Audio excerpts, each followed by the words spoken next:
All Those Vanished Engines by Paul Park. DB 80915. Copyright 2014 by Paul Park. Read by Andy Pyle.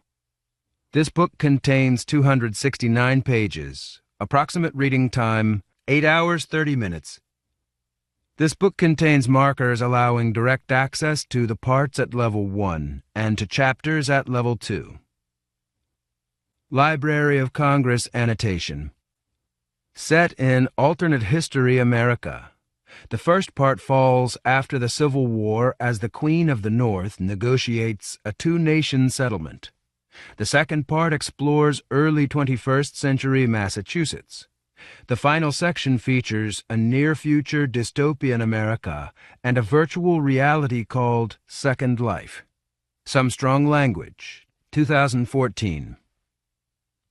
From the book jacket. In the great tradition of David Mitchell's Cloud Atlas and Walter M. Miller's A Canticle for Leibowitz, Paul Park returns to science fiction after a decade spent on his impressive 4-volume fantasy series, A Princess of Romania, with an intense novel in 3 parts, each set in its own alternate history universe. It begins in the aftermath of the Civil War, in a world where the Queen of the North has negotiated a two-nation settlement with the women of the South, and where a young orphaned girl makes a series of discoveries that blows her life apart. The second part, taking place in northwestern Massachusetts in a time somewhat like the present, investigates a secret weapons project from World War II. The third part is set in the near future, when a man looking into his family history discovers evidence of a past alien invasion. The alternate worlds share characters and are all rooted in Virginia and the Battle of the Crater, as well as in the real history of the author's own family, for a combined narrative of interlocking tales. A nuanced and unified novel, far greater than the sum of its parts, and one that readers won't soon forget. About the author. Paul Park is the author of A Princess of Romania and numerous other novels. He lives in North Adams, Massachusetts. Other books by Paul Park: The Tourmaline, The White Tiger, The Hidden World, Soldiers of Paradise, Sugar Rain, The Cult of Loving Kindness, Celestis, The Gospel of Corax, 3 Marys, If Lions Could Speak and Other Stories, No Traveler Returns. Part 1. Bracelets. 1. Then. Maybe the first part of the story would be called The Bracelet, or else Bracelets would turn out to be the better name. Paulina suspected there were at least 2, one an imagined version of the other, but she couldn't tell which was which. How could she know?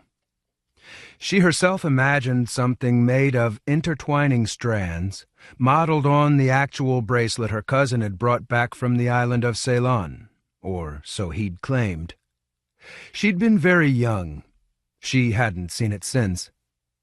Now, sitting by herself in the stifling dark, she examined it in her imperfect memory. Braided gold wire and elephant hair.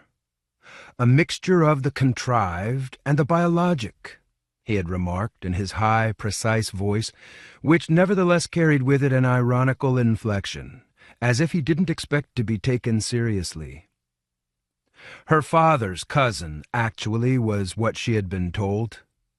Like all the men in her family, he was handsome, with a lean, sensitive, clean-shaven face. His yellow hair was longer than necessary, as Graham often said. But the old lady had not yet closed her doors to him, despite his eccentricity. She even treated him with grudging respect, because of his heroism in the old days. Not that Paulina cared about that. She distrusted every vestige of the war fought before her birth.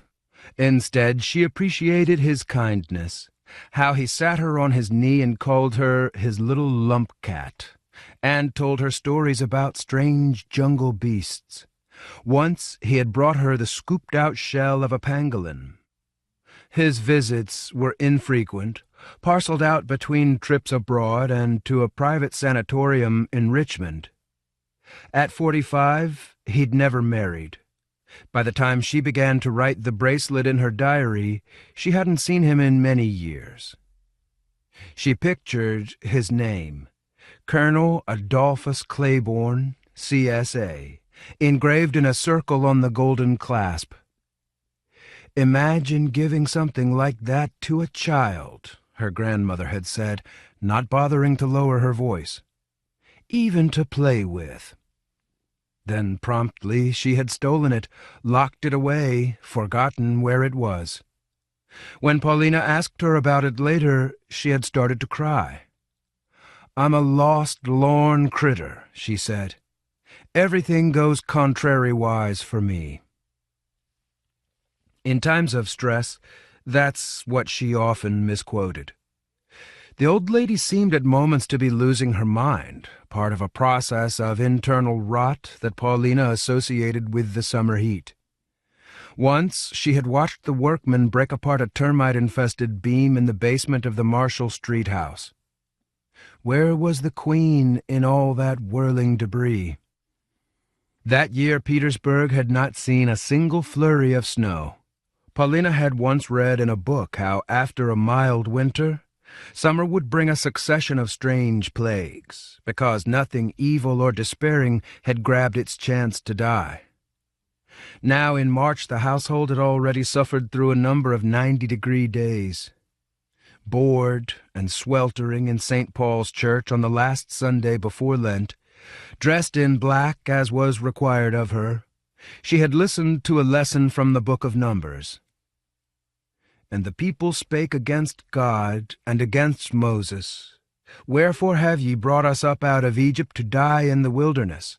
For there is no bread, neither is there any water, and our soul loatheth this light bread.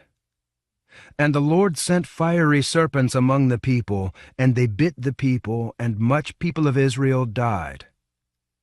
Then the Lord said unto Moses, Make thee a fiery serpent, and set it upon a pole, and it shall come to pass that every one that is bitten, when he looketh upon it, shall live."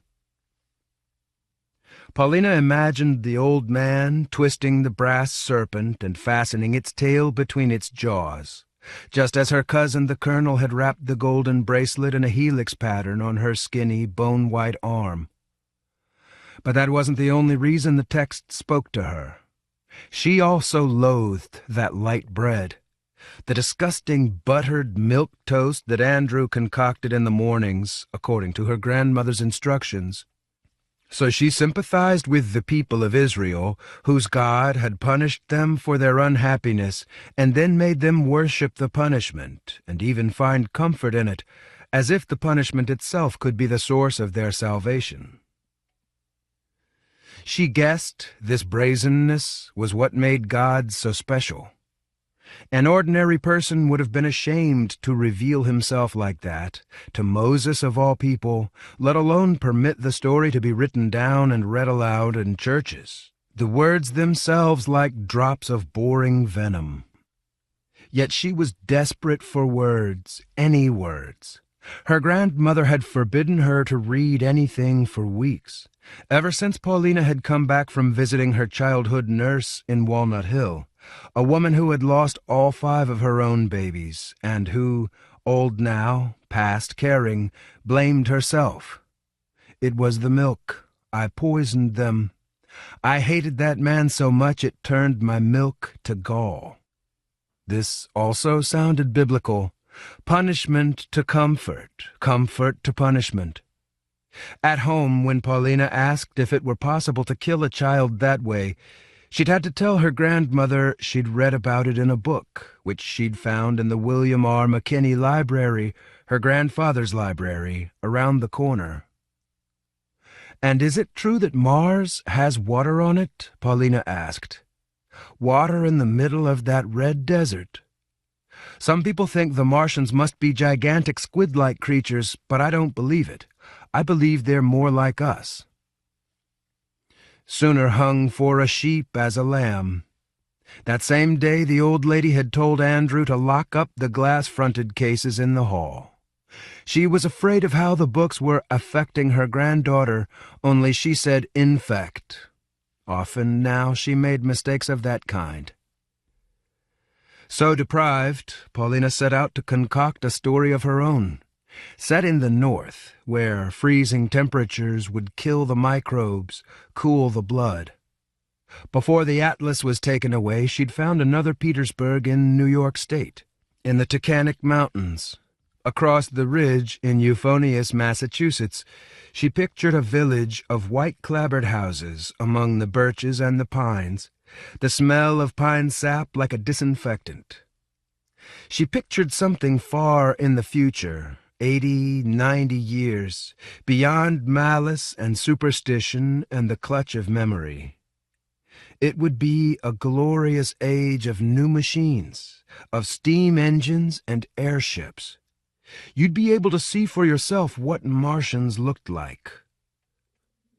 Graham had already told Andrew to shut the house in the mid-morning, pull down the blinds, because, like many people, she prescribed to others the remedies for her own sickness. Late in the afternoon, she sent Paulina to her room to lie down in the dark.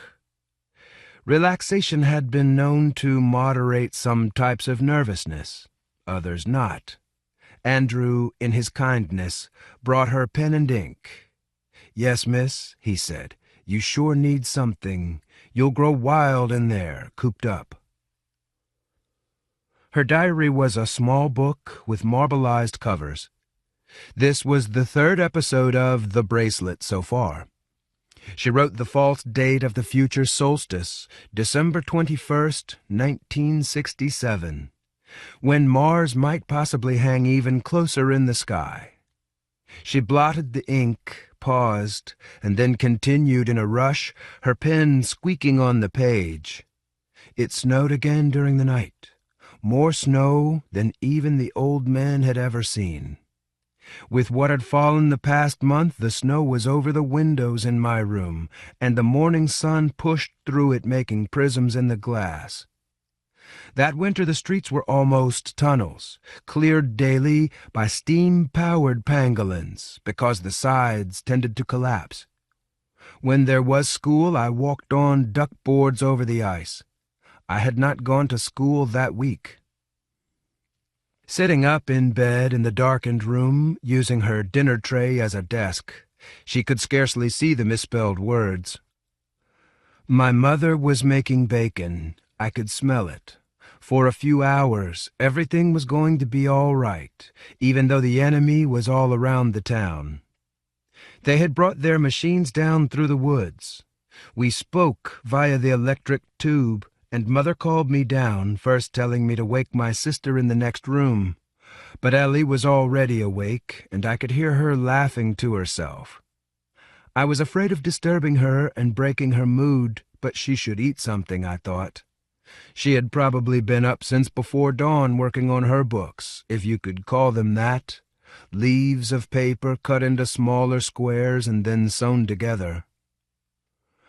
I went into the upstairs hall and knocked on her door, but there was no response, of course.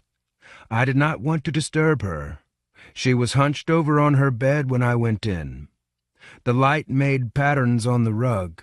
She was working carefully and efficiently, but had already discarded several finished books. I picked one up from the floor. "Breakfast is ready," I said, watching the bracelet slide up and down her wrist. The light picked out the golden hair along her arm. She leaned over her tray. She enjoyed writing in first person, inside the mind of a boy whom she called Matthew. As she wrote, she invented or borrowed the phonetic spelling and simple constructions of the future when, she imagined, writing might finally serve to communicate thought rather than reinforce social distinctions and bedevil children. But would the world ever really change so much? There also she fumbled in the dark. In addition, she thought this way of writing might function as a simple code in case her grandmother decided to snoop. The old lady was easy to confuse. "You think it is the same bracelet," Paulina wrote in a new paragraph, "but you're wrong. They don't even look the same." Dissatisfied, she chewed the end of her pen for a moment before crossing out those last two sentences. Then she continued. Ellie was 7. Her memory was perfect. She knew every prime number to 100,000. On each page she had drawn 2 pictures with a careful line between them. But the drawings themselves were sloppy and quick, the adventures of a stick-figure version of herself in a landscape of enormous numbers. In this one, Ellie stood at the bottom of a cliff, preparing to climb up or else to hang a rope swing from the top. She had grappled hold of the horizontal spike in the middle of a 3, a smaller number between 2 elongated digits. The cliff face was 44673135694309909. Above it, dark clouds of smaller numbers hid the sun. Sometimes I had heard my father discussing these numbers over the speaking tube with a scientist from Princeton. "You're wrong," I'd heard him say. "They are arranged in descending order according to the factors of 2. She picked up her doll, a 19th-century antique that had belonged to father, musty and evil-looking with a gutta-percha head. She raised her arm and the bracelet slid away from her wrist, winking in the sunlight. It was a valuable piece from our mother's family. Now I could see the first of the 4 yellow plates, linked together by simple hinges. The incised pattern was clearest here. Later it would be re-etched and redoubled, the blank places filled in. The movement drew my attention to my sister's face, which until that moment had been hidden in her golden hair.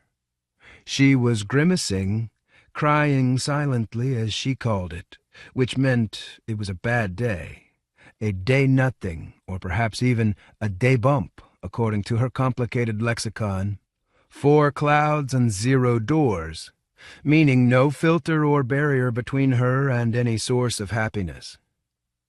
"Would you like some breakfast?" I asked. "No."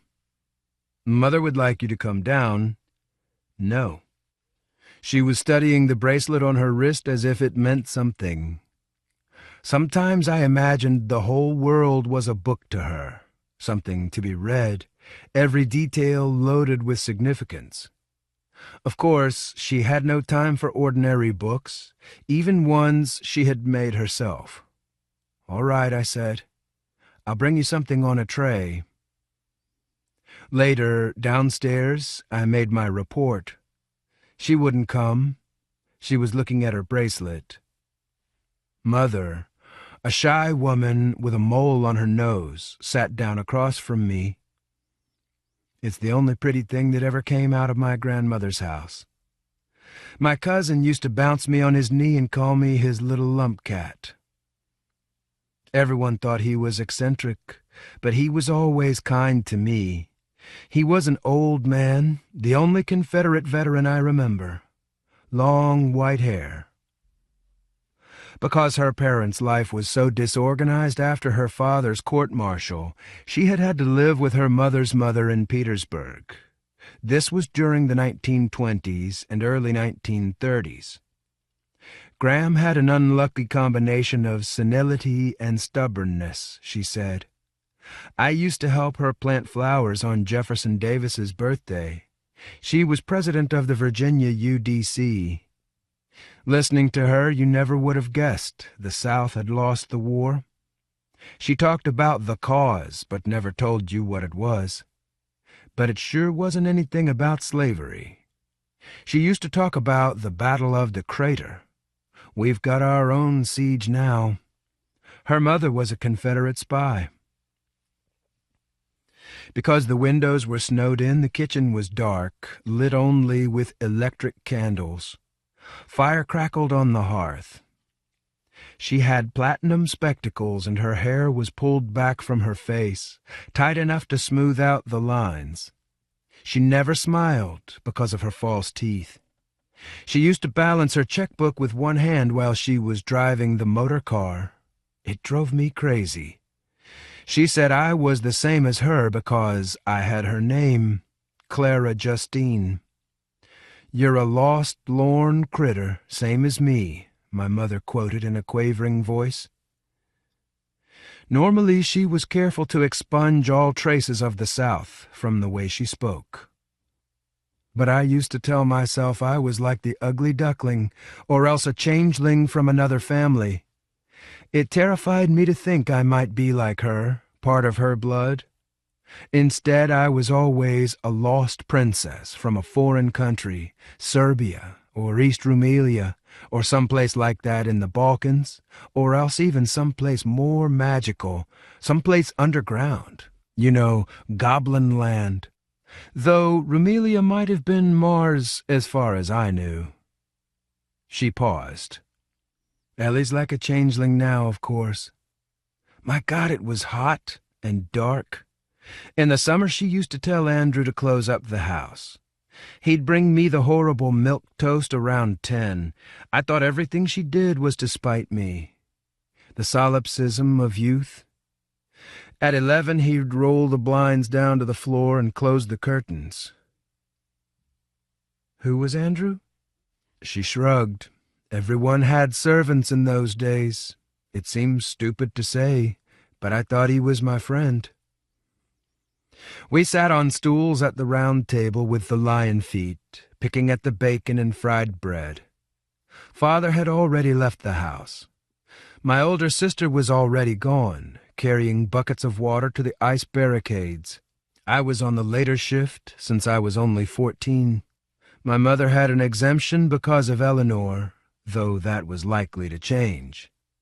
Now she got up to tend the electric stove, and she was packing some food into a basket. She wrapped some warm bread in a towel. My great-grandmother was arrested with a basket of food for her brother in the Washington Artillery. But then, when they searched her, they found dispatches in her underpants. She died of tuberculosis, contracted in prison. I've made some sandwiches, but I'm not sending any letters. You take these to your sister. She's on the dike south of Weston Field where they play that game with the clubs and flags and the little white balls. Then you come straight home. It's not safe to linger. I pulled on my rubber boots and buttoned my wool coat with the wooden buttons. My mother adjusted my wool cap and wrapped a scarf around my mouth like I was a little boy. Then she pushed me out the door into the snow, into the cleft Father had cut to the curb that he followed to the larger chasm down the middle of Hoxie Street. Underfoot the ice was stirred and broken by the horses' hooves. The basket in my mittened hands, I struggled down the street, the snow up to my shoulders in some places. It was a cloudless morning and the sun beat down. I passed some of the men from the brick college buildings in their makeshift uniforms, marching with their automatic muskets and electric shovels. My father's students, released for the duration. For a few months there had been lectures in the evenings, but everyone was too tired now. At the pond at the bottom of Spring Street, the men were cutting blocks of ice, and I heard the chunk of the dynamo. Professor Rosenheim was there with his bushy beard that always looked fake.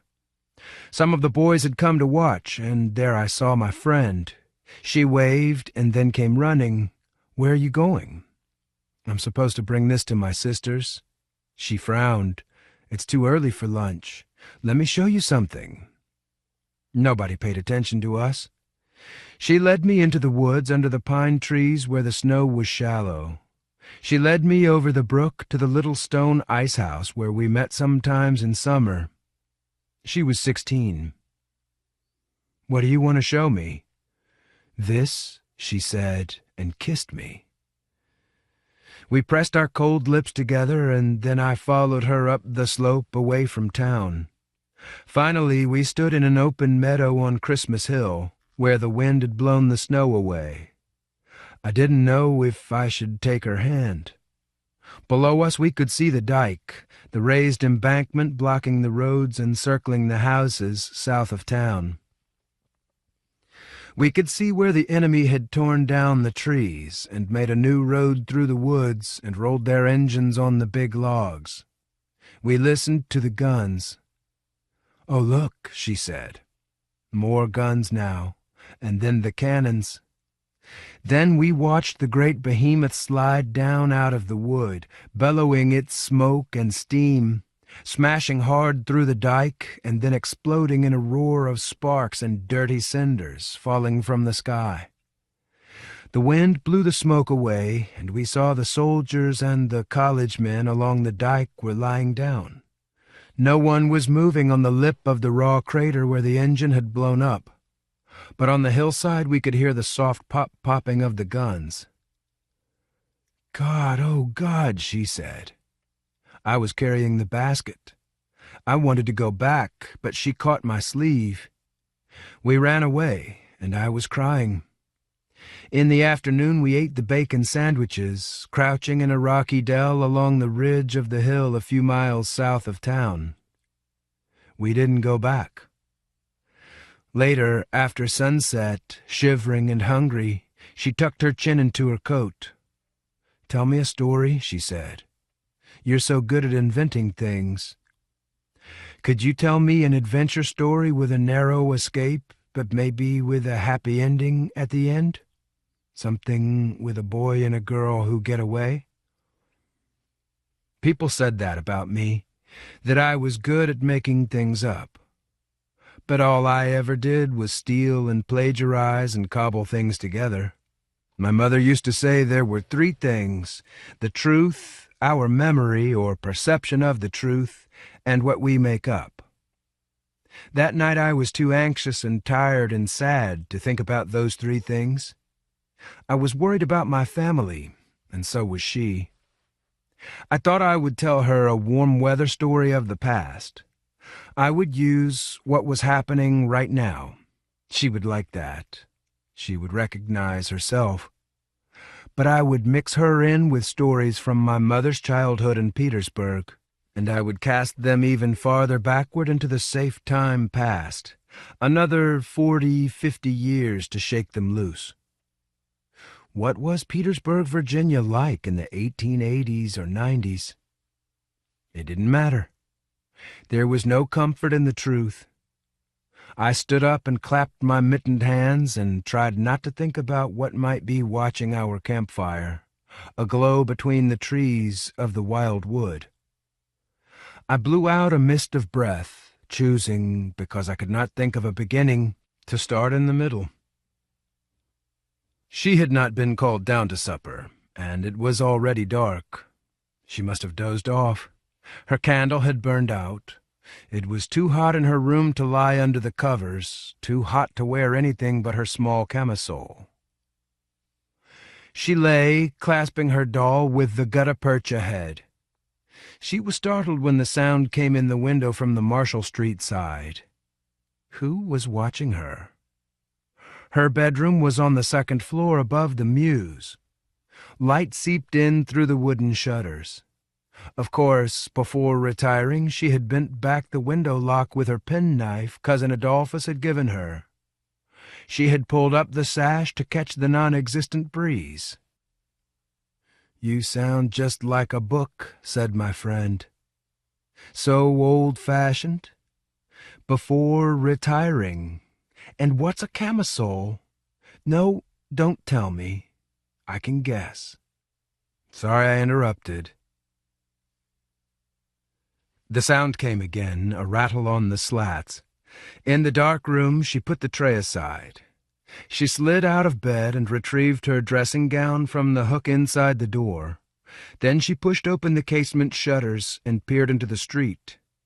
She saw someone standing below her in the narrow, cobblestoned mews, and she recognized the colonel's voice, a high-pitched whisper.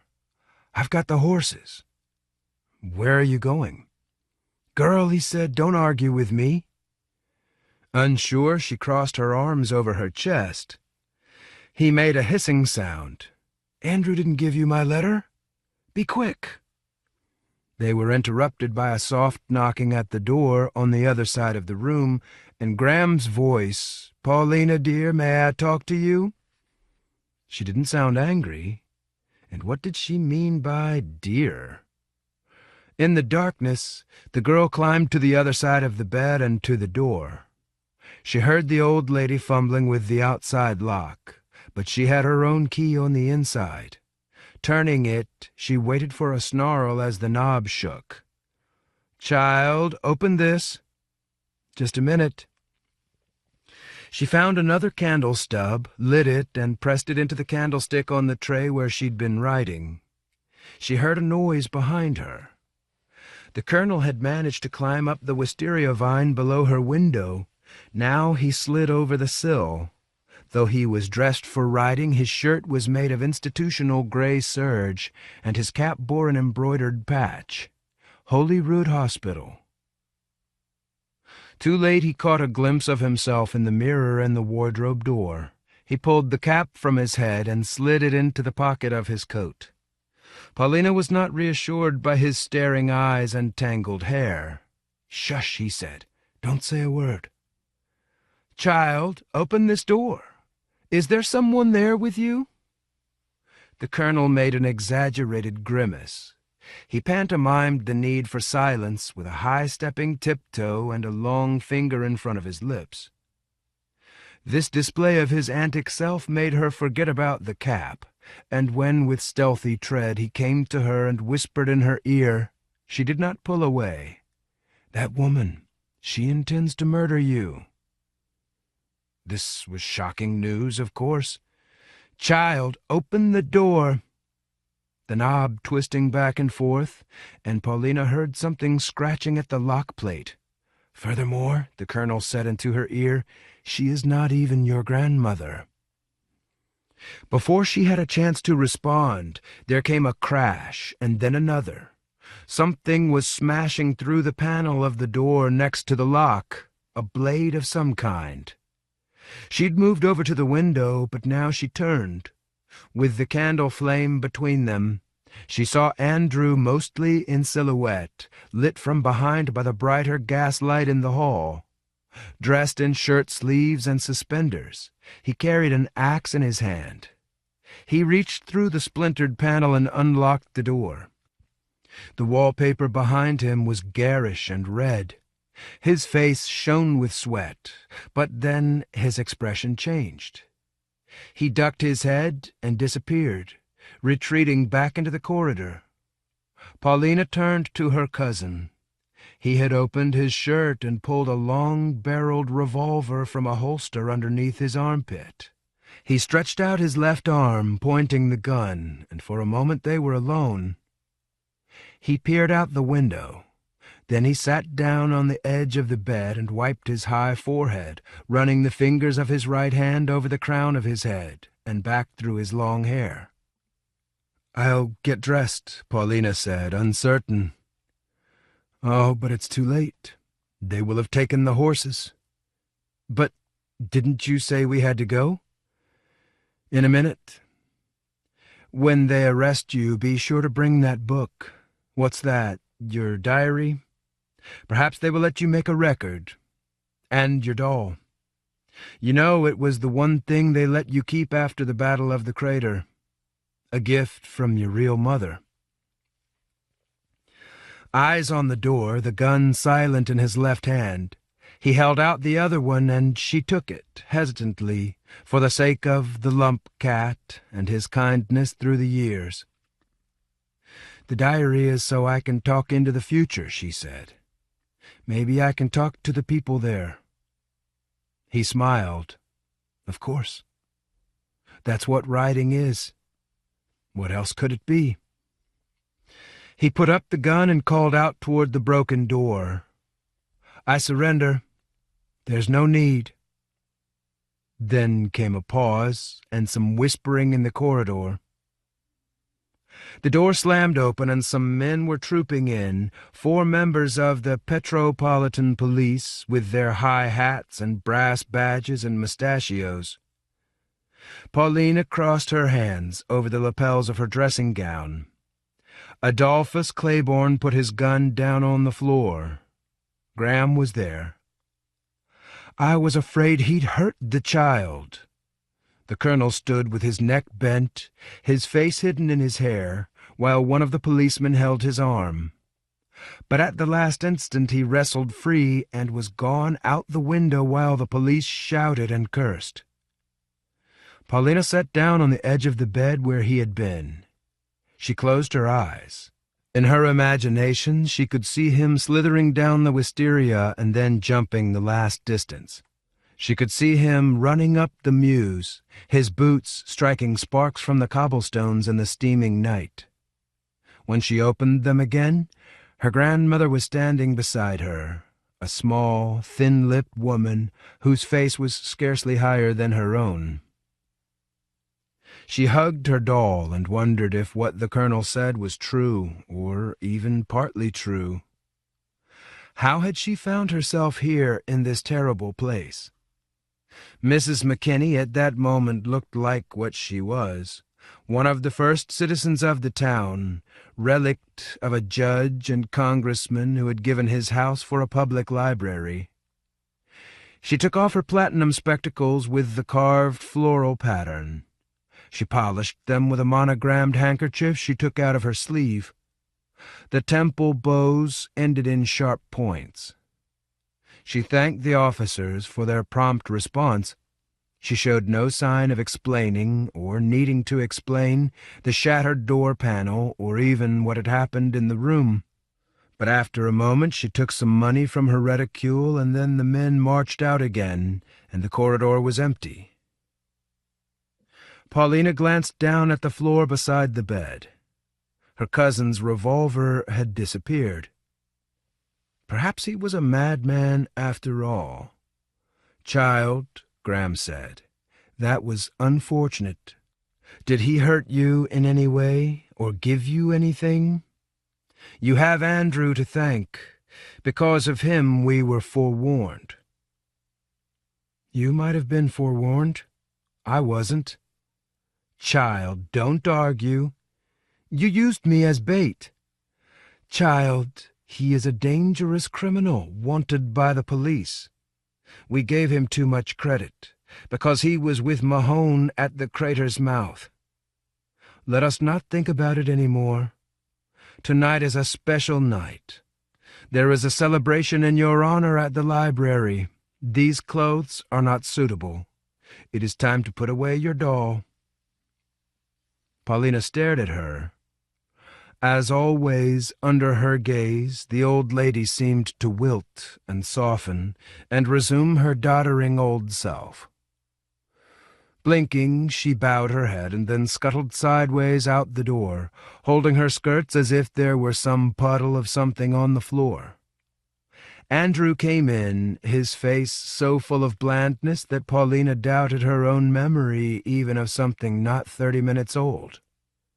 She had to look back and forth between him and the smashed door, recasting in her mind his staring eyes and shining teeth, the axe in his hand.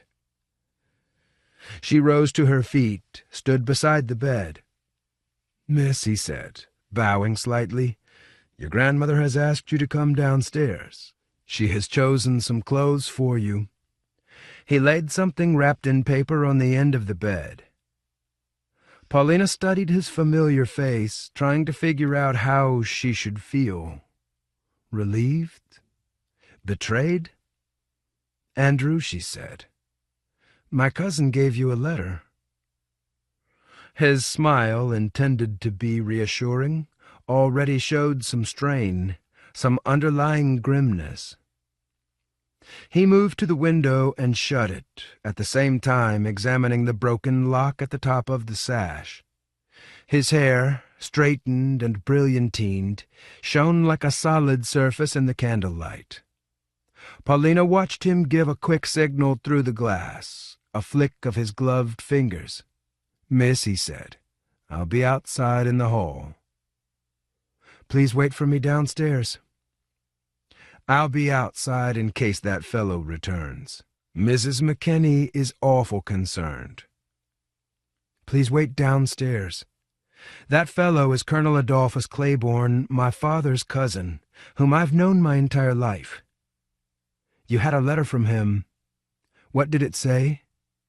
Where did he intend to take me in such haste? Miss, he's no kin to you, just so's you know. When he was gone, when she was left alone, Paulina saw her diary and her doll also had disappeared, though she had not seen him pick them up. Bewildered, she sat for a moment in silence. That night familiar things had turned unfamiliar and then back again. She got up to close the broken door and then stood behind it, trying to maintain a sense of privacy as she took off her robe.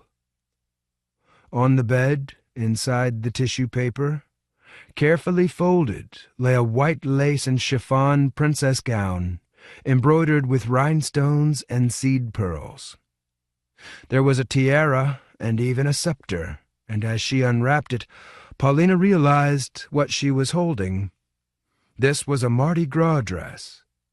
Tonight was the night of the UDC Mardi Gras ball, which Graham gave each year in memory of her own father and mother, both long deceased, Addison Pickerel, the handsome captain of the Crescent City Rifles, and Justine Lockett Pickerel, the spy. What had Graham said? A celebration in her honor? In previous years, Paulina had never been allowed to attend. Now she was 16, maybe that was going to change. Not knowing what else to do, she made herself ready. As she slipped the dress over her head, as she pulled it down over her narrow hips, she sensed tiny intimations of disaster. But they were interspersed with other feelings, excitement, even anticipation. She picked up the scepter. At that moment, a distant orchestra commenced their program as if they had been waiting for her signal. Not in Marshall Street, but somewhere in the big house around the corner on Sycamore, the William R. McKinney Library, which her grandmother reclaimed once a year for this event. Over the strains of the waltz, Paulina heard the first explosions of squibs and bottle rockets, and it occurred to her that everything so far that evening had been part of a performance, choreographed and rehearsed, the onset of a festival of chaos and reversal in honor of the lords of misrule. All her life she'd had to wear black whenever she went out in public, but not tonight. She was a tall, skinny girl, too tall for most of the clothes Graham got for her. But this gown fitted her as if it had been made especially, with a tight bodice and a row of rhinestones up her back. When she came into the hall, she saw Andrew wore a striped waistcoat under his jacket, and was waiting to escort her away from the wrecked door. He followed at a discreet distance as she stepped downstairs, then moved ahead of her to unlock and thrust open the door onto the street. "You look very pretty, miss," he murmured as she walked past him onto the porch. "Thank you." This was not an impression she was used to. Touched, despite herself, with a sense of gratitude that almost felt like happiness, Paulina stepped into the street. Behind Graham's motor car pulled up at the curb, horses had stood under her window. A houseboy was sweeping the evidence into the gutter. She looked up at the sky. For many weeks she had been observing the progress of the red planet, which that spring was closer to Earth than any time in memory. Sometimes it was so bright in the early evening, before the lamps were lit, that she saw it from her bedroom window. Tonight the sky was low and close. Paulina followed the lanterns that hung from hooks in the brick wall, glowing spheres in the sweltering mist, each surrounded by a cloud of bugs. Already she could feel the sweat along her arms. In her dancing shoes, she stumbled on the cobblestones. With Andrew behind her, she made her way around the corner to the library, where, in serried ranks under the porte-cochere, she saw the leadership of the United Daughters of the Confederacy, and not just the Virginia branch. Some of these ladies, identifiable by their bright cockades, were from Georgia or the Carolinas, some even from far-away New Orleans, where Graham's mother had died of tuberculosis in the Ursuline convent on Chartres Street, a martyr to the cause, whatever cause it might have been. The orchestra, stashed somewhere out of sight, ended their rendition of Mardi Gras Mambo and swept immediately into If I Ever Cease to Love. Graham, Mrs. McKenney, stood with the guests of honor. She wore a headdress of ostrich and egret plumes, with an enormous paste and marcasite medallion in the front.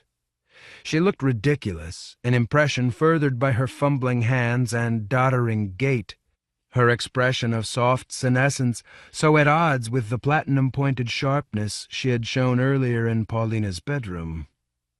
Perhaps for that reason the girl found herself comforted by what ordinarily exasperated her. Later on, when she tried to reconstruct how it was possible that she should so quickly forget the Colonel's warnings, she thought it was not only because of the dress, but it was also the way Graham wagged her chin as she spoke to Miss Lavinia Bragg and Miss Annette Jackson, and the surreptitious way those two ladies caught each other's eye and tried both to suppress and reveal their condescending smiles. Paulina knew how they felt. In any case, there was no danger here. Cousin Adolphus must have been wrong to think so. No one else carried a scepter. Andrew led her up the library steps, up into the atrium, and up the grand staircase to the ballroom on the second floor, which was usually kept locked. Ordinarily, colored people weren't allowed inside the main library building, though there was a room in the basement with a separate entrance, specifically established in Judge McKenney's will. But Andrew, in his striped waistcoat, seemed to have a ceremonial role in these proceedings. He led Paulina to a dais in the middle of the floor, and then left her to escort the others to predetermined places on the raised benches lining the walls. Standing on the dais, observed by so many eyes, in her mind Paulina moved as if through alternating currents of reassurance and unease. But even so, perhaps this was the night, she thought, when she would learn something new about herself, something real. Maybe she would learn who her parents were, or maybe something else that was all her own. Surely that was worth a risk. Now, finally, Andrew was closing the doors as, smiling and nodding, her grandmother moved toward her up the center aisle. For the second or third time that evening, as she moved, she seemed to change. Inside the hall, the gas chandelier gave off a new, hard light, different from the soft luminescence of the fog-bound lamps in the porte-cochere. The gas jets were like little tongues, and the light reflected from the surface of her grandmother's metallic gown as if she were encased in mirrored armor. At the same moment, her ostrich-feathered headdress, ludicrous outside, appeared suddenly menacing, like the device on a medieval helmet, or the horsehair plumes of the ancient Greeks. In a moment, as she looked around, Paulina found herself surrounded by a host of soldiers, the other ladies in their sham finery similarly transformed. The raised dais on which she stood, scepter in hand, no longer seemed a place of cynosure and rapt display, but instead suddenly a prisoner's dock. The doors, as Andrew slammed them closed, snapped the sound of the orchestra in half. Graham drew her platinum spectacles from her reticule and slipped them on. She spoke into the sudden silence. "Delegates, I have summoned you here from each state chapter of our great confederation, which is, tonight, in urgent danger. As we stand here, our enemies are on the march, threatening all we have built during the past 16 years since the day of their surrender. As some of you know, according to the terms of our agreement, the leading families of our defeated foes gave us their firstborn daughters, future leaders whom we took into our homes, raised as our own. Since I telegrammed the news, forwarded from our intelligence services, that the Yankees have repudiated the obligations of their treaty, have reneged on their reparations, and are once more determined to attack, I learned that some of you have already taken matters into your own hands. While I understand your frustration, I, as your president, can by no means approve of any actions you might have pursued in a spirit of vengeance, which is liable to reflect unpleasantly on our organization, and also the ideals of Southern womanhood we have sworn to uphold. I refer especially to the virtues listed in the preamble to our charter, among which are chastity, graciousness, and prudence. Anything in the nature of what the Spaniards call an auto da fe, or else a ritual disembowelment, is therefore contrary to our founding principles. Blinding, maiming, or removal of the tongue are all likewise anathema, unless preceded by a public inquisition, as now. There were no windows in the hall. The air was humid and stale. Many of the ladies had taken out their fans, which glinted in the light. "As your president," continued Mrs. McKenney, "it was my duty to raise up the eldest daughter of the Yankee Empress, almost as a member of my own family. I had thought that even if the peace were preserved, I would provide a service, and send her back to her mother inculcated with the virtues most precious to us. That, obviously, is not to be, though it is impossible for me to avoid shedding at least a metaphorical tear at this lost opportunity. In fact, my wish was probably a vain one born of my own sentimentality. This very evening I found the girl conspiring with a well-known apostate. It was only due to the vigilance of my manservant." So her cousin had been right all along.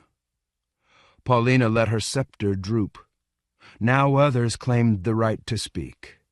They raised their armored fans, and Mrs. McKenney recognized them. Delegates from the sovereign states of Alabama, Georgia, and even the Texarkana Republic. But it was soon clear that they did not intend to protest or intervene, or make an argument for leniency based perhaps on youth or innocence. Instead, they asked for clarification, or else suggested methods and locations. Mrs. Maribel Lewis, whose father had been hit by an exploding shell at Second Manassas, suggested something involving dynamite, a substance patented by a Swedish chemist 13 years before. Others disagreed. Rejecting this newfangled technology, they debated the merits of a firing squad. 2. The First Hinge. In the moments of passive crisis that so far punctuated her life, Paulina had a habit of slipping away into an invented world over which she might pretend to have control. Lately this world was the one she had discovered in her diary, a future where these horrible women would persist not even in memory. Their foolish cruelty would have left no trace. In that world the Yankees had broken through the crater, and General Lee had surrendered his army at Appomattox Courthouse in 1865. But what about Paulina herself? What would have become of her?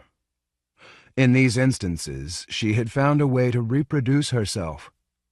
In the library ballroom, standing on the dais in the humid Mardi Gras night, she had no access to her actual diary, stolen from her bedroom. She could not remember precisely where she'd left her story. So she rejoined it further on, and in her imagination she was unconstrained by the artificial lingo of the future, which previously she'd tried to recreate. Wrapped in her coat, holding her mittened palms to the fire, it was hard for her to hide the exasperation in her voice. "Is that supposed to be me?" No, just Like you, I guess. Physically like you. I thought you'd be pleased. By what? You've hardly described her. Tall and skinny, is that what you think? I shrugged. It's what I see in my mind. She is really cute. Blonde hair, pale. You know, she's beautiful. I think so. Don't try and weasel out of it. Passive crisis. She's not doing anything. She's writing something down. She gets up, she changes her clothes. People lead her from place to place, and now they are arguing about how to kill her. She's not even listening. I threw on some more wood. It's in the past. It's not like today. Women don't have the same kind of power. I am not buying that. This whole story, the Yankee Empire is run by women. After the South wins the war, the entire government turns out to be a front for the United Daughters of the Confederacy. Is that a real organization? Besides, I thought this was a love story. The only men, one is a traitor and the other is a crazy person. Well, but that's how women used their power in the old days. Behind the scenes. Both of us were laughing. Please, she said. A motor car? In the 1880s? It's true. I had mixed up the time, pushing stories from my mother's childhood back into the 19th century. Now I tried to fudge it. Thereabouts, but it's not what you think. The engine runs on steam. Everything was steam-powered in those days. Unimpressed, she frowned. These women are supposed to be the daughters of Confederate veterans. How could they be so old? That shows how much you know about U.S. history. I know the world is not controlled by Southern ladies with samurai fans. I don't care about the scenes. I want some action. Fine, fine. All of this, I thought, was beside the point, a way of talking about something without talking about it. It wasn't just Paulina. We also needed a story to distract us. Dark had come, and we crouched out of the wind 3 miles from town, behind the crest of Christmas Hill. White pine trees stood in a circle, the stump of an old oak in the center. This was a place where we sometimes gathered to smoke hempweed cigarettes. An altar of fallen stones occupied the center of the dell, and we could only hope if any of our friends had escaped, perhaps they knew to find us there. If my parents and my sisters had escaped, or else Paulina's sister Lizzie, they would see the fire through the trees. But we could not wait much longer. We would take shelter in the high school south of town, where we'd hoped the soldiers would not find us. Until then, the more absurd my story, the more it was a parody of our own, the better. So I continued. She found herself playing a game. She moved her attention in a circle around the room, staring at each of the UDC delegates. She tried to catch their eyes, and they avoided her, looked down, looked away. Even the ones who at that moment held the floor, arguing her fate and future, refused to look at her, except for one. Halfway down the center aisle, a girl watched her through her silver domino, as if through a lorgnette, while her right hand made crisp metronomic gestures with a silver fan. Paulina stared at her, and she did not relent, but instead lowered the mask. Paulina did not gasp or make any sudden movements. For reasons she was not able to articulate, she was prepared for this. The face she looked at was her own, or close enough. High cheekbones, hollow cheeks, narrow chin, wide, dark eyes. The girl had twisted her hair on top of her head and fastened it with an elaborate rhinestone hairpin, whose wicked barb protruded down the side of her long neck. Paulina felt a shiver of apprehension, as if the barb were pricking her own flesh. She bowed her head, studying for a moment the girl's long silver gloves and metallic bodice. She carried, looped around her powerful bare shoulders, 3 heavy strands of purple, green, and gold Mardi Gras beads. Her legs were clad not in a long skirt or gown, but alone among the delegates she wore loose silken breeches, gathered at the ankle, like those of a courtesan in an African seraglio. Scarlet leather boots completed the ensemble. So, in the spirit of mercy and generosity, as befits our beau ideal, we have decided on the Blandford gallows, droned Mrs. McKinney. The secretary will so indicate. Paulina scarcely listened. She felt a prickling between her shoulder blades, as if some unseen hand were moving up her vertebrae, pinching each in turn. At the same time she watched the stranger, her unknown twin, pull the mask from the steel handle of the domino, revealing a curved, hidden blade. Then she snapped closed the long fan, and with its sharpened edge she slashed at the wattled neck of the old lady in front of her, a delegate from Charleston who had advocated some kind of water torture, during which, she had confidently predicted, the culprit's belly would distend like an enormous frog's. She screamed. She put her hands up to arrest the scattering of beads from her own necklace, cut with a stroke. And then she screamed again to see the blood soaking the fingers of her gloves, spurting from a severed artery. The stranger in the seraglio pants and scarlet boots spun in a circle, kicking at the knees of the surprised Louisiana delegation, boiling oil, while her arms flashed like a pinwheel, the fan in one hand, her hooked blade in another. Down went a distinguished, tar and feathers, gentlewoman from Mobile, cut through the nose. As the stranger spun and flipped and hacked her way down the aisle toward the dais, the grand ballroom of the William R. McKinney Library came quickly to resemble one of the battlefields of the Yankee War, Sharpsburg or Spotsylvania or Shiloh.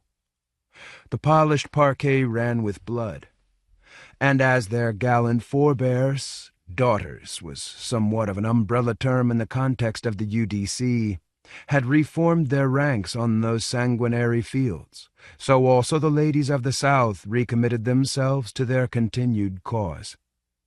Eager hands pulled down the sabers and bayonets that adorned one wall, part of a decorative display, and Mrs. McKinney hiked up her glittering gown above the knee, revealing Adolphus Claiborne's revolver stashed in a wide, elaborate garter, embroidered with the stars and bars. A withered heroine from Loudoun County clawed away the sharpened domino, though she paid quickly for her bravery, pierced with the armored hatpin, like King Harold at Hastings, through the eye. Freed from its restraint, the yellow hair of the invader swung in a circle. She had dropped her fan, but instead had knotted the iron beads of her Mardi Gras necklaces around her fist, the sharpened medallions of Rex, Comus, and Momus protruding from between her fingers.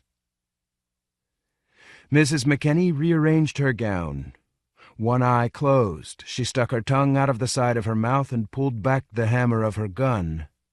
But at that moment, as if responding to a distant signal, Paulina roused herself from stupefaction and attacked her from behind, clubbed her to the floor, seized the gun, and turned its long barrel not toward the dervish spinning stranger in her silken trousers, but toward Andrew in his striped waistcoat.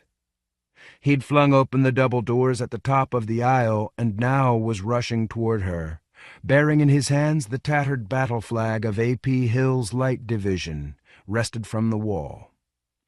The gun kicked back, Paulina's shot went wide, but even so, incredulous, eyes staring, Andrew sank to his knees. His banner, never allowed to droop or waver during 4 long years of bloodshed, now spread across the floor. A moaning cry penetrated the chamber, and the massed ranks of the UDC broke in confusion around the door, the delegates trampling each other in their eagerness to get away.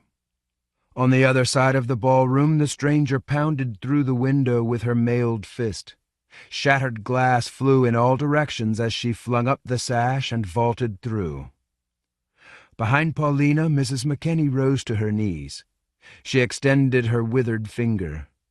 Helmets gleaming, truncheons in their hands, 6 policemen managed to clear their way toward the window, kicking through tiaras and discarded feathers with their steel-toed boots. But Paulina was there first. A rope ladder hung from the windowsill down into the alleyway off Marshall Street, adjacent to where Adolphus Claiborne had kept his horses earlier that evening. Paulina's dress caught on the shards of glass and hung her up, legs protruding into the humid night. She turned onto her stomach over the sill, kicking her skirt free. She heard the fabric rip. She felt a sharp pain along her belly and her upper thigh. A policeman swung his truncheon at her head. But she had found the first of the wooden rungs, and, panicked and bloody, she slipped into the alley where her cousin waited, a dog whistle in his mouth. All this time she'd kept the big revolver in her hand. He snatched it, fired it once above his head. And whether by luck or else by magic skill, the bullet severed one of the ladder's cords so that the rungs collapsed just as the first policeman poked his boots out of the rectangle of light. He groped and found nothing. "Here," said Colonel Claiborne, his voice high and piercing. The stranger had already disappeared up the alleyway. The other way, on the Sycamore Street side, a mob had formed in the gap between the buildings, men with torches, soldiers, and even some musicians from the band. Someone played Dixie on the trombone. As if in reply, a score of mongrel pit bull terriers came loping down the alleyway out of the dark, the same black, hairless beasts that had savaged Pickett's men at Gettysburg. They kept to the brick walls. They did not bark or growl or snarl. They were almost past before Paulina was aware of them, so astonished was she at what came next. Yankee soldiers in their blue-black uniforms. She'd read her history books, and even though she understood that they were there to protect her, even though she was relieved to see them take their places between her and the mob, still it seemed wrong for them to be here in the heart of the Virginia Commonwealth in 1881, them and their dogs, creatures from the hellish past. Someone shot at her out of the library window. She looked up and saw a rifle barrel swing down at her and then away, while at the same time Colonel Claiborne pulled her from the patch of light and up the alley where the stranger had disappeared. He led her over the fence to Mrs. Stevens's backyard, and then between the houses to Tulip Alleyway and Jefferson Street. There the stranger waited with the horses under the gas lantern, and there also Paulina realized how much she was bleeding from the cuts on her legs where she had gashed herself on broken glass. She bent down and tore a strip of silk from her hem and used it to wipe her hands and face. The stranger had no time for that. She sat astride a black mare, one of the nightmares of the Yankee cavalry in the Wilderness Campaign, a giant brute with foaming cheeks and bloodshot eyes. She pulled the horse around in a stamping circle. All this time she had said nothing, though now she moved her lips and signaled with her left hand, a language of gesticulation that the colonel seemed to understand. Without asking and without ceremony, he placed his hands around Paulina's waist and lifted her up into the saddle, her dress ripped and bunched around her thighs. The stranger slid forward to accommodate her. She kicked her heels and the mare lurched down the street so suddenly that Paulina grabbed hold of her metal belt to keep from falling. She didn't like this. Already she was wondering if she'd have been better off at Blandford Park. But they seemed to be headed there anyway. The colonel had mounted his own horse, and they followed him south and east until they saw the brick wall of the military cemetery, the tower of the church. There, on a raised wooden scaffold lit with guttering torches, the gallows stretched up thin and pale into the purple sky. The neighborhood authority was preparing an event, and a crowd of buskers and Negro minstrels had already gathered. Paulina had always hated these celebrations when Mrs. McKinney had insisted on taking her. For an instant she thought the colonel might draw rein, but instead he pulled out his revolver and shot it once into the air as he galloped past. Atop the scaffold the men turned toward them, the ropes in their hands. One pointed. Now they were headed, Paulina guessed, toward the old siege lines and the battlefield. They left the road and cantered into the darkness of the park, a quieter rhythm. Dogs were waiting under the trees, but the horses didn't shy away. Paulina knew where they were going, the demarcation line, breached now, the treaty broken. That's what Graham had said. But she mustn't have been talking about this. She didn't know about this. There were no policemen here, no Commonwealth militia. How could she have predicted that the enemy would be so bold? In the past 10 minutes her cuts had begun to ache, especially her hands and on her stomach where she'd rolled over the sill. Mixed with the strangeness of the evening and the hard, jolting ride, the pain made her drunk. Light-headed, she swayed in the saddle. Sounds and voices seemed muffled, while objects took on a hallucinatory clarity. The world seemed painted in colors that were not yet dry. The crater was on private grazing land, a no-man's land according to the armistice. Following the battle, the Washington artillery had sealed it with an enormous plug, an iron cylinder like the door of a vault. As they rode past the tumbled fences that surrounded it, along a new track in the turf, among the bluecoats and the dogs, Paulina could see a fire up ahead, a bonfire and a crowd of officers, and then the crater's mouth beyond them. The strangers slowed their horse to a walk, down the incline and into the pit.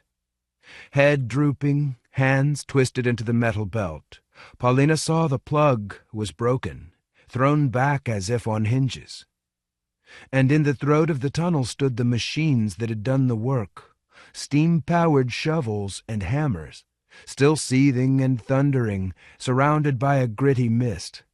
Beyond the plug, the tunnel was encased in riveted plates of pitted iron.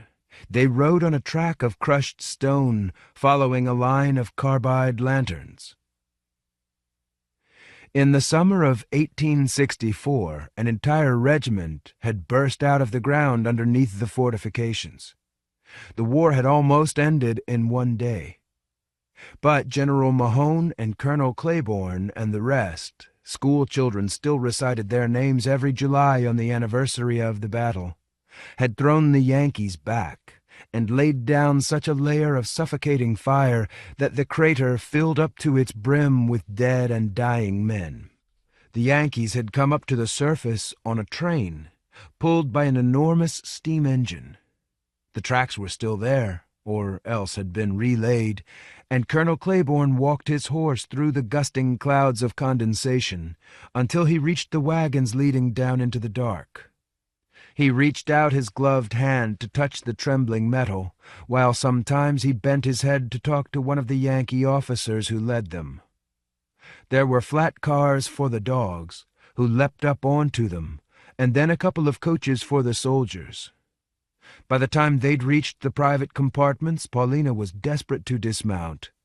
She swayed backward, and when the black horse finally stood still, she let go of the stranger's belt and slid away into unconsciousness, only partly aware of the concerned voices that surrounded her, the hands that broke her fall. She had a last impression of the stranger sitting immobile on the saddle's horn, her own face staring down at her with half-amused disdain. Then oblivion, but only for a short time. Always she had been a lucid dreamer. This time her dream brought her back into her imagined future, her artificial world in Massachusetts that she had described first in her diary and then later embellished in the library ballroom as she waited for her sentence to be read. Now it was as if she were suspended in hot air, as if she floated disembodied over a scene that she was simultaneously trying to create. Too agitated to sit still as she listened, she had ripped the dead boughs out of the trees, snapped them in pieces, and then loaded up the bonfire into a roaring, crackling mass, melting the snow into a circle of slush around the stones. She had stripped off her mittens and her coat. 10 feet away, my cheeks were hot. "You don't know anything," she said. She had her back to me, but she turned toward me now, the firelight in her yellow hair, her face in shadow, rimmed with light. She had kept a fag end in the pocket of her shirt, the remnant of a cigarette they had been smoking as he talked. But now she took it out, looked at it, and flicked it away into the darkness. "Is that how you see me? I know I should be flattered, but this girl, I asked for her to do something, and all you do is make her suffer. Do I look like that's what I want? She has my name, and that is all. And sure, that's clever. She has a twin who's better than she is, stronger and fiercer and braver. She has my name and body, and that is all. Is this the body you were talking about? The one you're cutting up with broken glass? Is this it?" she said, moving her palms over her chest. Up until this moment I had not taken her seriously. I had thought her outrage was manufactured, part of the joke. What had we been doing except talking and smoking hempweed, trying to keep our minds off things? At times I had scarcely known what I was saying, as my thoughts fled back into the town, into the house I had left that morning, and my older sister, and my parents, and Ellie with her golden bracelet, moving it up and down along her arm, showing first one yellow pattern, then another, the 4 gold oblongs and the clasp. But now I got to my feet, stood up from the rock where I'd been sitting, dusted the snow off my pants.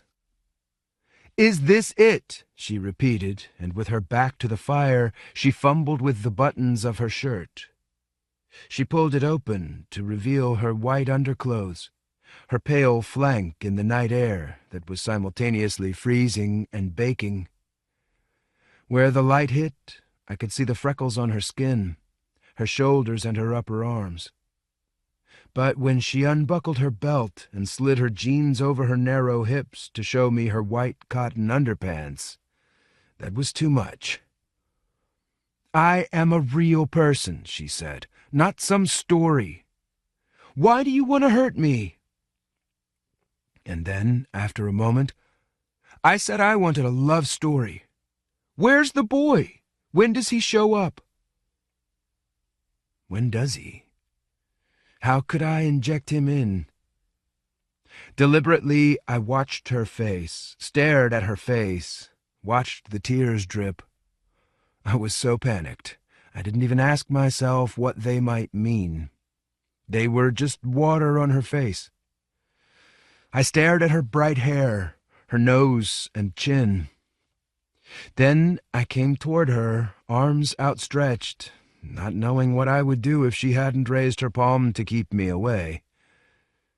"Shush, she is watching us," I said, referring to the end of this last installment, trying also to make a joke as I glanced up into the smoky, spark-filled sky. My eyes stung, and then I was crying also, not in recompense or punishment for anything I had said or done, but for the same reason, finally, that she was upset with me, because of the not knowing.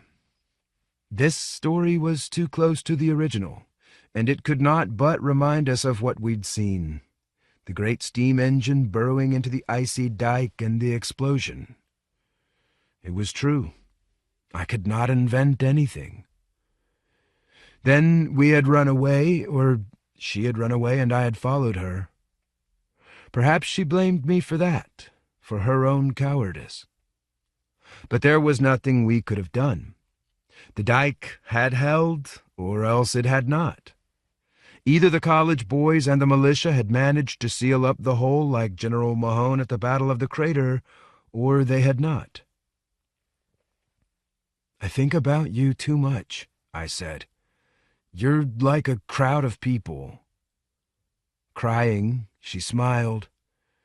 "Where did you get the name Adolphus?" My mother told me that was what my grandmother wanted to call me. It is a family name. Whenever I complained about anything, she said it could have been worse. But he's not the one, I said. I came to her now, and together we did up her clothes. She was shivering with cold or something. It was true what she had said, or almost said. Always, at the last moment, my thoughts about her turned to violence. Maybe it was because she was older that I found it hard to touch her, or even think about touching her in the way I wanted. Sometimes I would think about what to do. I would gather my courage, reach out my hand, but at the last moment the gesture would go astray.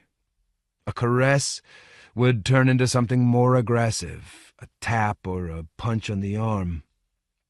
Something that could be disclaimed or misunderstood. So now I was happy just to touch her in this brusque way, fastening her shirt, pulling it up over her arms. I'd never seen this much of her. How beautiful she was. What do you mean, a crowd? In my mind. And it was true. Images would unfold in rows, like paper dolls. Who knows? Maybe more than two, which she would find out as she penetrated into the steam-filled bowels of the Yankee Kingdom, where doubtless they had perfected a way to duplicate entire human beings, grow them in steaming vats. And here? Maybe just one, Paulina said. Just one. Just one. My eyes stung from the smoke. I did not reply directly.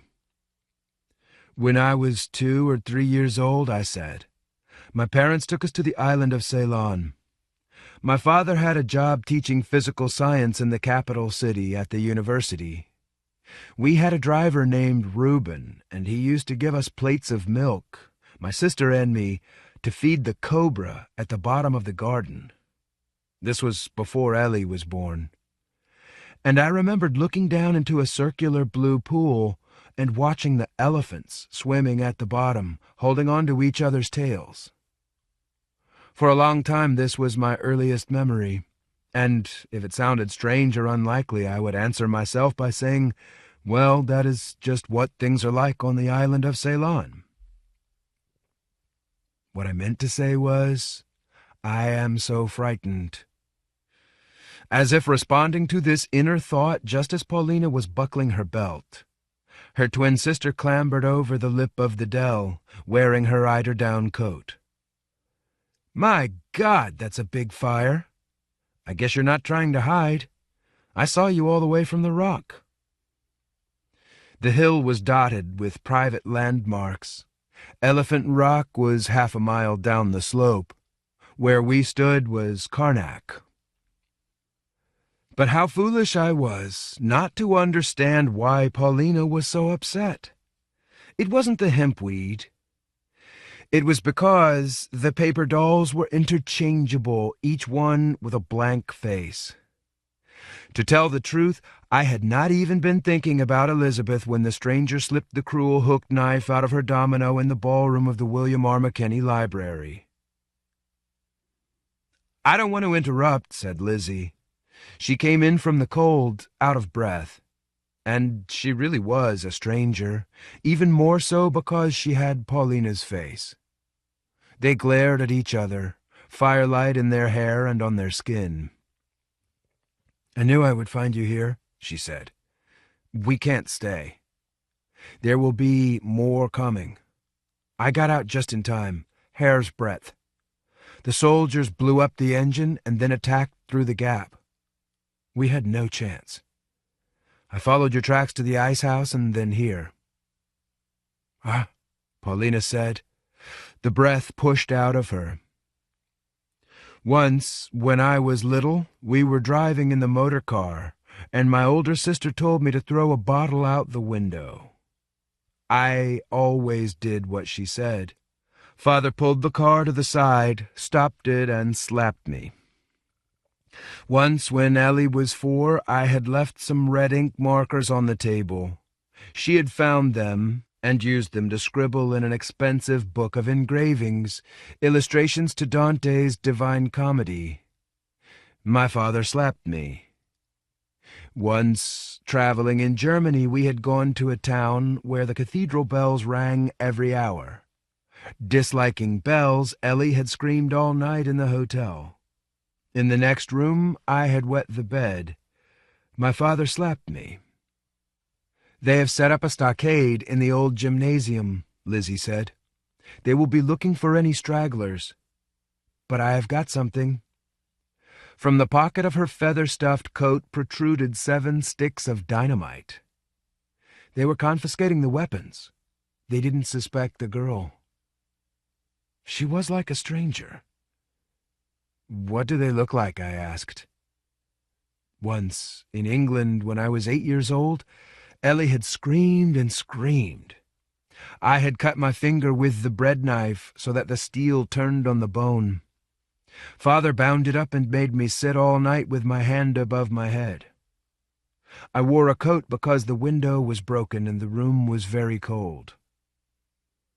"Oh, they are a clever replica, but you can tell." Once my older sister had jumped out the window rather than clean her room. She had broken her ankle and for 24 hours had hobbled around like a wounded spider before a neighbor took her to the doctor. "Their skin is wrong," she said. "Too much like rubber, like a mask." The fire snapped and spit. The pile of twigs and pine boughs had subsided, glowing within a tracery of what looked like bones, the delicate red bones of tiny animals.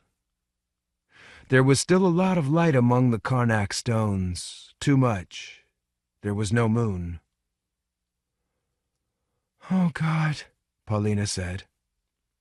Then we could hear the chugging engine, the whistle as it let off steam.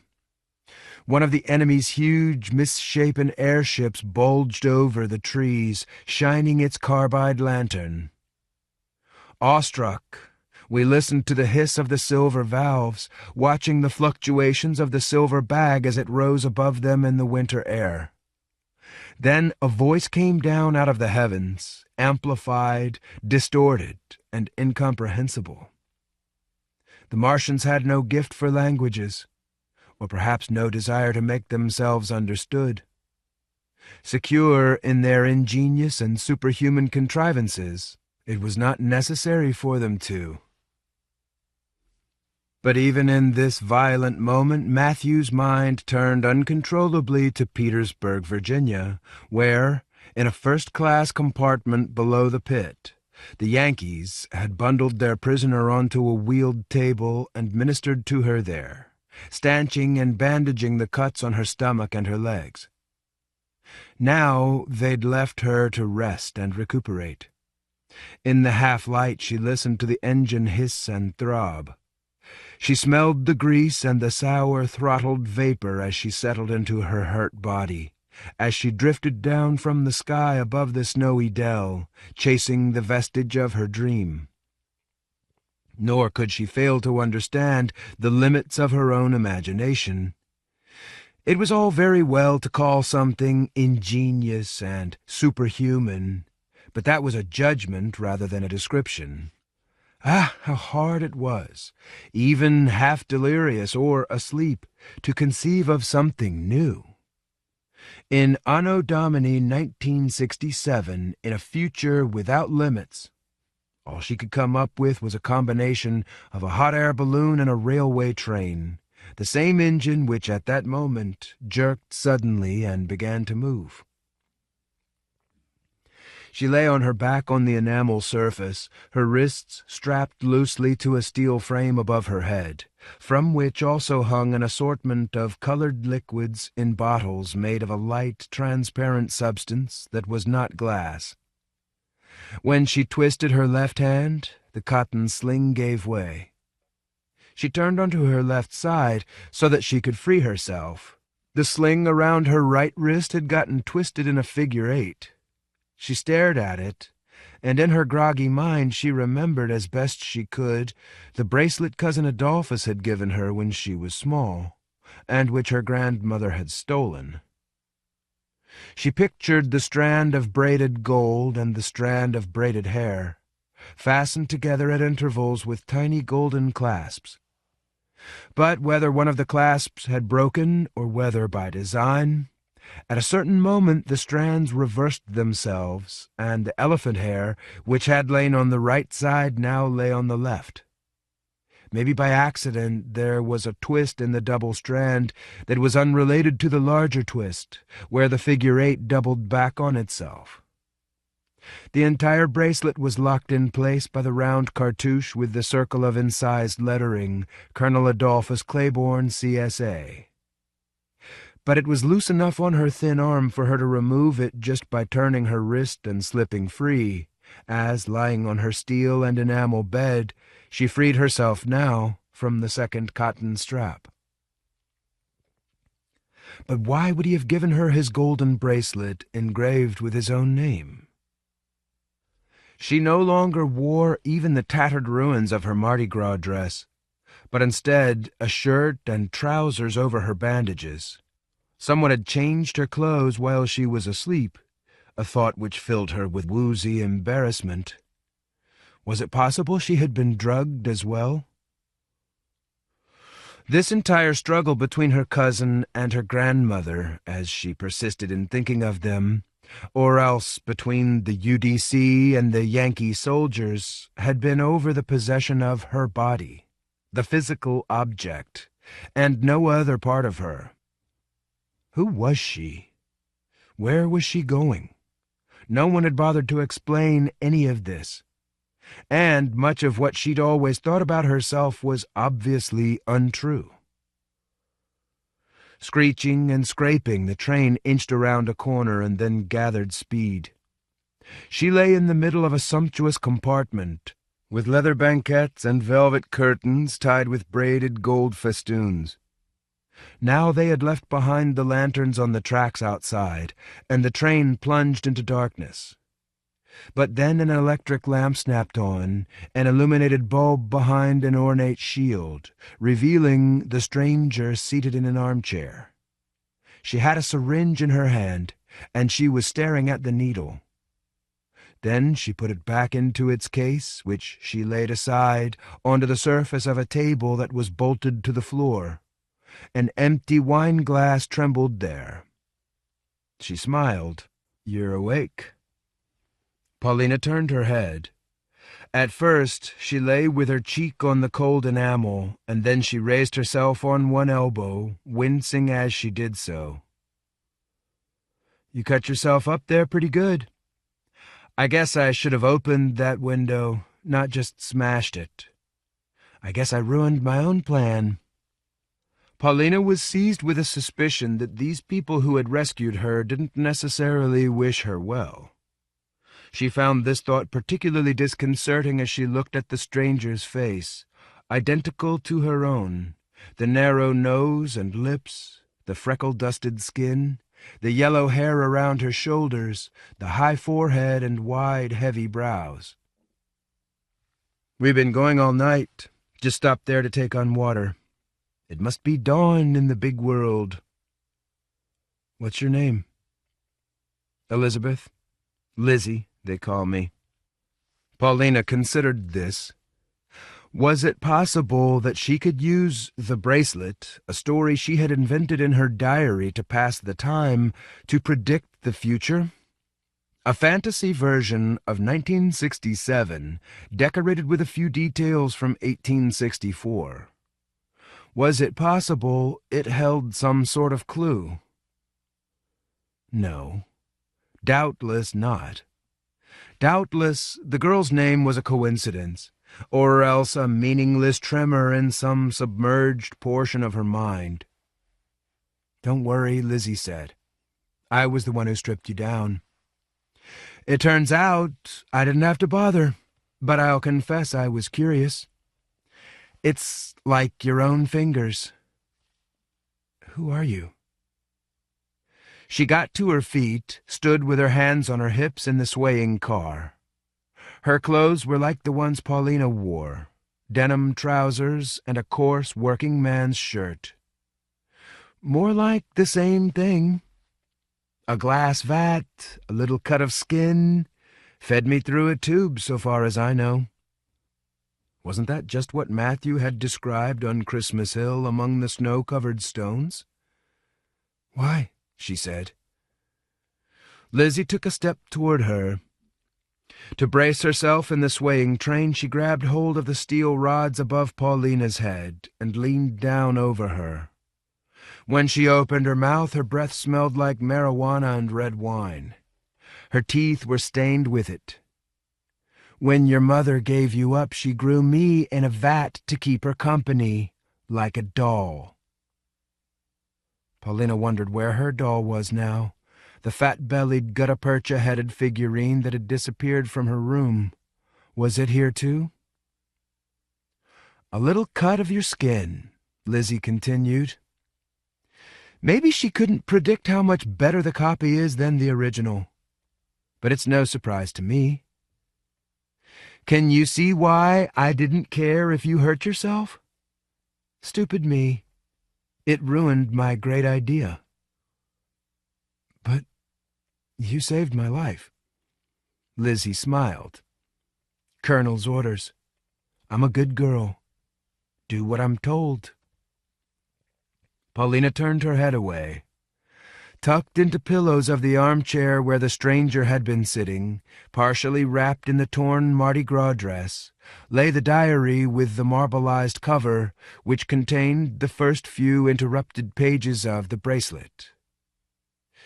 It did not contain, or at least not yet, this extension of it. As if without thinking, Lizzie pulled a signal gun from the inside pocket of her down coat. She clasped it in both hands above her head and fired without aiming into the sky. Because the alien craft was of a new design, a long, rubberized compartment filled with hydrogen gas, rather than a sphere of heated air, it was vulnerable to fire. As I watched her, half my mind was fixed on the stranger, swaying in the Yankee train as it hurried down into the dark. But with the other half I watched the flare ascending from the wide muzzle of the gun. It made a gentle, quiet, vaporous arc. I saw activity on the gondola, the long rope ladder hanging down, and then the aircraft made an abrupt, zigzag motion as it tried to rise. Intercepting it lazily, the flare burst high on the flank of the torpedo-like balloon, and for a moment I could see the cage of metal struts, a tracery of green electric fire. "Oh," I thought. "Oh, God. How could you fight against these creatures? Was she trying to get us killed?" In my mind, half seen, half heard, the clone leaned down over Paulina's head, showing her stained teeth. God knows what the Empress wants to do with me now she's got you back. Me or the other dolls she's growing. My great idea was to inject you while you slept, drop you from the car, take your place. She nodded toward the syringe case on the table. That was my plan. But I can't, because the Colonel would know. He could tell. He'd know. Damn it. He'd know. He saw the bandages. She smiled a defeated smile. Those cuts kept you alive. You can thank that broken glass, not me. 3. The Second Hinge. You'd have to brush your teeth, Paulina thought, and wash. You smell like smoke. And change the way you speak. It's not so easy to become someone else, with someone else's memories. What did the stranger know about the house on Marshall Street? She closed her eyes and turned away from Lizzie's smiling face, her wine-soaked breath. Eyes closed, Paulina pictured the little scene she'd created in her mind, the exploding fire and the two girls running away through the snow, out of the firelight and the questing lantern. Matthew stayed where he was in the little dell on Christmas Hill. Why didn't he move? Why didn't he try to save himself? His eyes also were closed, the lids pressed together. He wore the wire-framed National Health spectacles that he had gotten when his father was at Cambridge in 1962. They'd called him Four Eyes and tied him to a fence. He had light curls and darkish skin. In the future, the boys still wore their hair long, she was glad to see. A tear ran sideways down her cheek and dripped onto the white enamel. She imagined the clones erupting from their vats, their faces blank. Liz, Lizzie, Beth, Bethy. Holding hands like paper dolls, they formed a line, the last one reaching toward her with a stubby, unformed finger. As if in response to this fantasy, she heard the scream of the air brake, and the car shuddered and convulsed. She couldn't tell whether the Martians had released some kind of shell or bomb, or else whether the flare from the signal gun had managed to ignite the hydrogen in the balloon. She felt the concussion and a rattling metallic hail in the branches of the trees. The car swerved, then slowed along the straightaway, shuddering as if it might break apart. Paulina held on to the sides of the bed, and Lizzie fell back against the window, grasping the curtain to stay upright. The wine glass tumbled from the little table, rolled along the floor. Besides those at either end of the car, opposing doors led from the middle of the compartment down to the tracks on either side.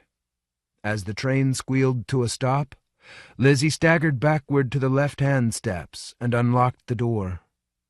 She turned back to emit some kind of barking command, lost in the steam whistle. Then she was gone. Paulina tumbled to her feet, just like her namesake, running away into the snowy woods to escape the men from Mars. She didn't ask herself where she was going. Legs aching, she hurried backward through the stalled train, through a series of identical empty compartments, each with its massy curtains and leather seats along the sides, framing the long oriental carpet, a line of red medallions. Each with its hospital bed set into brackets on the floor. She turned her face away. Fourth in the sequence was the library car, and at the end of it, hunched over the fried egg on his supper tray, lit from overhead as if in a circle of gold, sat Colonel Adolphus Claiborne, CSA, in a gray dress uniform, only a little worse for wear, and decorated at the breast with the Cross of Southern Honor, which, in calmer times, he had received from the anointing hands of the Virginia UDC for his heroism during the siege. He drained what looked like whiskey from his square-bottomed tumbler, blotted his lips with a white handkerchief, and stood up from the side table. His boots shone. His gloves were in his belt. "Is she awake?" he asked. He didn't recognize her yet. Maybe because she was wearing Lizzie's clothes, she thought. His fine brows knotted with worry and surprise, a momentary tremor of expression. Then his face was smooth again. "Ah," he said, and smiled. It took him just that long to tell the difference. He knew who she was. He'd known her whole life. Paulina examined, around the circumference of his plate, a circle of 4 linked sausages, the last one smudged with yolk. For a moment she was reminded of Ellie's Niello bracelet. She gripped one of the overhead oak rails while she considered what her cousin's part had been in this, why he had risked his life to deliver her to his old enemies, whose dark banners he had faced at the crater and on a dozen other hard campaigns. Now they were deep in Yankee territory. Why was he dressed like this? Between the 2 doors that led down to the tracks, she paused. "Why are you dressed like that?" he asked. Did Lizzie dress you up like that?" He placed his napkin on the tray. "I was coming to see you now," he said. "I do not want you to exert yourself. You have lost some blood." "I am fine," she said, "really." He held out his hands. "Oh, my little lump cat. You were always such a stubborn one." His eyes, as always when he looked at her, were kind. "You catch me at my last meal. Is there something I can provide for you? This must come as a great shock." Beyond him, in the cushions where he had been sitting, she could see the gutta-percha doll. It had been damaged, one of the seams ripped out, some of the stuffing spread over the leather seat. Someone must have brought it from her bedroom. Someone must have brought it and her diary, too. Almost, she felt like running to him to grasp hold of his hands as she had when she was young. Instead, she glanced down the steps to the right and to the left. "You must ask yourself what you are doing here, where we are going," said the colonel after a pause. "It is very simple. I am taking you to see your mother. She will be waiting for us at the next station in 20 minutes' time. That is, I am not sure why we have stopped. I was just going to—" He trailed off. The tumbler fit into a raised corner of the tray, which in turn fit into a raised corner of the table. They slid together like a child's game. "Why?" she said. "Child, they were going to kill you. Because the Yankees broke the terms." That wasn't what she meant. How could he betray his country, the Commonwealth of Virginia? How could he dishonor his uniform, and once dishonored, why would he still choose to wear it? That was the puzzle, and she could not solve it by giving in to her emotions. Perhaps her grandmother was right about one thing at least, that he was crazy or unstable. In fact, the more she stared at him, the more nervous he seemed, his complexion pasty under the flickering electric lights, his eyes darting from side to side. Was he afraid she might bolt down the side steps? Where would she go? There was nothing but darkness outside the windows, and Paulina had assumed they were still in the railway tunnel. No, that wasn't it. What had he said? That her mother was waiting for them at the station? Perhaps as she'd slept, the train had debouched into the dark fields of the Yankee Empire. As if liberated by that possibility, she pressed her imagination outward through the opaque, double-paned windows, framed with velvet curtains and gilt ropes, like a series of miniature proscenia. Soon the stage hands would hoist the artificial sun into the vault, and the dim red light would chase across the woodlands and the hills, and press against the stone walls and pale, clapboard facades. Men in black clothes would spur their black horses. Women in black veils would scuttle through the streets. Or else it would be still dark when they reached the station, and she would step out onto the platform under the dripping kerosene lanterns high up on their poles, a forest of discolored light, and under those flickering trees the Yankee Empress waited with her court, surrounded by her silent army of black dogs. Her gray hair would be arranged in a towering headdress, but she would be a stranger. What had her cousin meant, "You catch me at my last meal"? "Whatever happens," he said now, "I would like you to know how much my visits to Mrs. McKinney have meant to me all these years, when the world seemed dark to me. The comfort I found in you when you were just a child. You would wait by the window to see me turning in the gate, and you would raise your little arms so I could pick you up. That meant so much to me in difficult times. Even now I wonder if we could all meet together sometime, in this life or the next, at the table in the Marshall Street house." How could that be? How could he even think that was possible? What did he even mean? "Why is it so dark?" she asked him.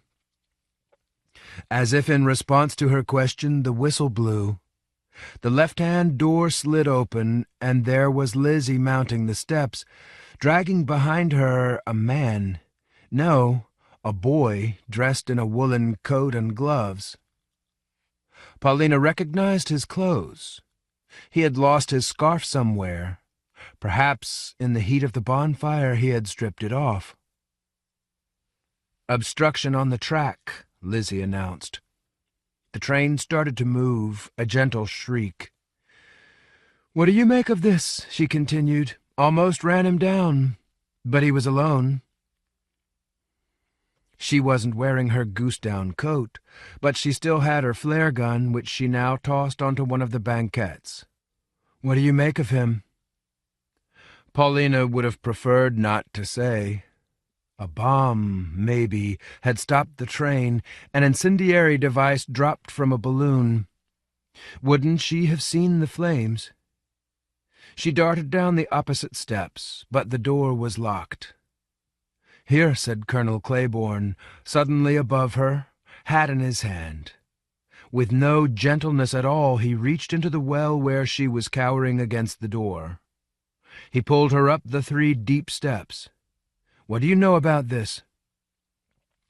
She preferred not to tell him. She recognized the clothes, the flannel shirt under his coat, but not the boy himself under his spectacles. Or maybe it was just that he was different from the way she had imagined. Smaller, younger. She'd assumed he'd be good-looking.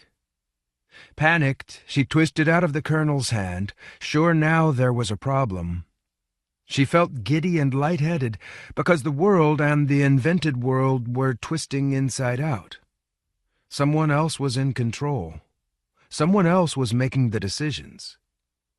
Her mind was full of questions that could not be answered.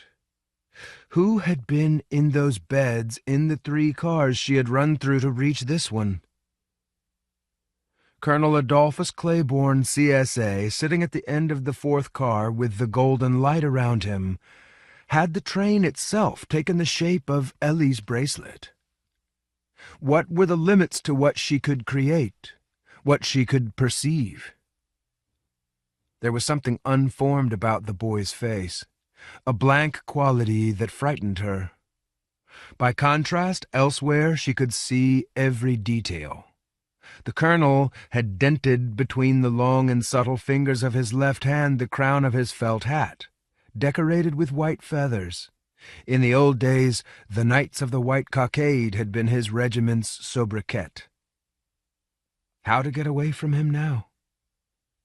She retreated up the car the way she came, and he followed her, right hand outstretched. Lizzie dragged the boy by the collar of his coat.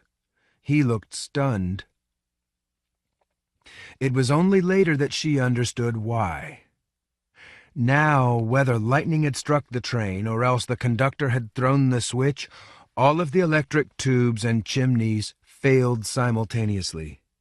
Colonel Claiborne lifted up his hand, and as the shadows engulfed him, Paulina saw the flash of a gold bracelet on his narrow wrist. And maybe the boy was somehow prepared for the sudden blackness, because he took his chance. "Shit," Lizzie remarked, a word more suited to a future century. She had lost him in the dark. Paulina reached backward and pulled open the door behind her. Standing in the rattling gap between the 2 cars, she could see the hinge had come uncoupled. The electric cable had pulled apart. It sparked against one of the chains that held the cars together now. Light came from the door of the preceding car. Full of a strength that was not her own, with her naked hands, she tore out the pins that held the chains in place, and the car slid away at about 5 miles per hour while her car drifted to a stop. Chased by a panic that seemed almost artificial, she jumped down and to the left, away from the track, and stumbled down the berm. It was made of cinders. She fell to her knees and barked the heels of her hands. But nothing hurt her. Puzzled, she got to her feet and staggered off into the approaching dawn, across the unformed plain and toward the lightening horizon. In the distance she saw an anomalous spire of rock, in whose shelter she found the boy waiting, out of breath. How could he have gotten there first? Then she understood. In this landscape there was nothing he couldn't do. Their enemies weren't chasing them and couldn't chase them till he gave them his permission. The train couldn't move until he raised his hand. He'd found a place to hide, a bed of rust-colored pine needles amid the sheltering boulders. She looked at him more closely. In the new light, his face had lost some of its terrifying blankness. She could see he had blue eyes, a square jaw. She saw that now. He was young, it turned out. 14 was young. How could she have forgotten? She had not thought he'd be so young. Yet he was dissatisfied with the shelter they had found, the rocks that had loomed up suddenly and miraculously in the empty sand. "They'll see where we have gone," he said, sounding older than he was. But how could she have forgotten what 14-year-olds were like? "There are no pine trees around here." "So then where did they come from?" she said, digging her bare feet into the needles. But she knew. He gave her a pained look. "I should have thought about the pine trees first. And you were on that hospital bed. There was no time for you to put on any shoes. I'm not even sure what kind of shoes you should be wearing. Aren't you cold?" "No, I'm not cold." "Neither am I," he said, taking off his coat. The sun, as it rose, illuminated a landscape different from any she could have imagined, because he was doing the imagining. They sat in the pine needles, watching the sun rise, an opaque glow at the bottom of a deep defile, slowly revealing the peaks of snow-capped mountains. He said, "My little sister has a bracelet that my mother gave her, something from her family in Virginia. It looked like something made for a woman, but a man had worn it, a Confederate officer. I'd never thought his wrist would be so thin." She said, "I have a bracelet too, though I haven't seen it since I was a little girl. My cousin brought it from the island of Ceylon. I remember it was made from elephant hair and braided gold." He looked startled. Now that she was used to him, she imagined his face was one she'd known for years. "Is it possible to make a mistake?" he said. "Not remember right. How likely is it that he went to Asia after the Civil War?" "Several times," she answered stubbornly. "How likely is it that he gave you a gold bracelet with his name on it? He probably just showed you the one he had on." Now she could see the land more clearly as the shadows of the mountains retreated toward them. Looking back, she could see the steam engine in the distance, the stalled train, its windows winking in the sun. How could she have come so far? And in the darkness, propelled as if by fate, she had found the only level ground for miles. The railway tracks skirted a wide plain, but on the near side the ground fell off suddenly. They sat at the edge of a cliff face with the valley below them. What originally she had mistaken for pine needles, now she could see was just sand, rust-colored sand, and she dug her toes into it. "Maybe you can answer all my questions," she murmured. "I don't usually get the chance to ask." "I didn't trust him," she said, meaning her cousin. Why was he dressed like that, in his old uniform? Why was he wearing a medal from the UDC? If you had rescued the daughter of your former enemy, is that what you'd wear? If you were bringing her to meet her mother at the station? Matthew smiled. Work it out, he said. It's not so hard. Perhaps he's not a traitor after all. Let's say. Her hands didn't hurt anymore, and the ache from the cuts along her legs had disappeared. She had a bandage below her collarbone. Turning her back, she worried it out from underneath her camisole, between the buttons of her blouse. There was no trace of a scab, or even a scar. Was it possible she'd been asleep for longer than she'd supposed, and instead of north, she'd traveled west, perhaps as far as the Oklahoma Territory? No, that wasn't it. The answer was more simple. Her cuts and bruises had no further part in the story. She didn't need them anymore. The shadows were receding from the landscape in front of her. On the plateau where they sat, the rocks were dry. Far beneath their feet, the dusty valley was bisected by a river. A mile away, level with her eyes, an eagle hunted for the updraft. "Graham," she said. "Is she a part of this?" If he was pretending, maybe she was too. "What would she have to gain?" he said, less a question than a prompt. Maybe they were working together all along. How could the doll and the diary be in the train unless she had a part in it? Good question. Paulina turned toward him suddenly, furious. "You know, don't you? You could just tell me." "I don't know everything," he said. "What was on the beds I passed in the compartments? I couldn't turn my head to look." His mittens were gone. He examined his fingernails. "I hadn't decided." "Tell me this," she said. "If they were part of the same scheme, why did they go through all that at the library? I could have just climbed down the wisteria and ridden away." "I don't want to talk about it," he said. "It's in the past." Maybe the Yankee Empress would have been suspicious otherwise. Or maybe Graham had some enemies among the UDC. "Maybe," he said, picking at his nails. "You don't even care. Maybe they needed all that bloodshed for him to be a hero one last time. And then the Empress would have to take him in. He would have no place to go. He'd have sacrificed everything, and she'd have to bring him in and thank him personally. No wonder he's dressed up." He didn't answer. "Tell me if I'm right," she said.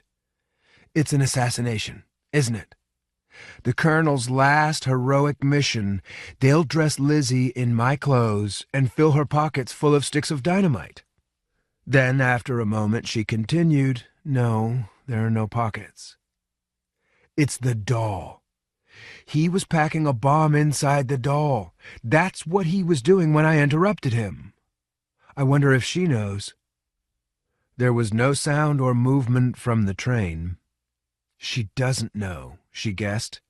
"Her plan was to drop me from the car and switch our clothes. She's desperate. But she loves her mother. She would never hurt her. His plan was to blow me up and himself too." They sat as if on a divide, the world behind them a flat, featureless plateau already burning in the sun. "He's changing his plan now," said the boy. "That's what's taking so long. He'll take half his plan and half of hers, elements of both."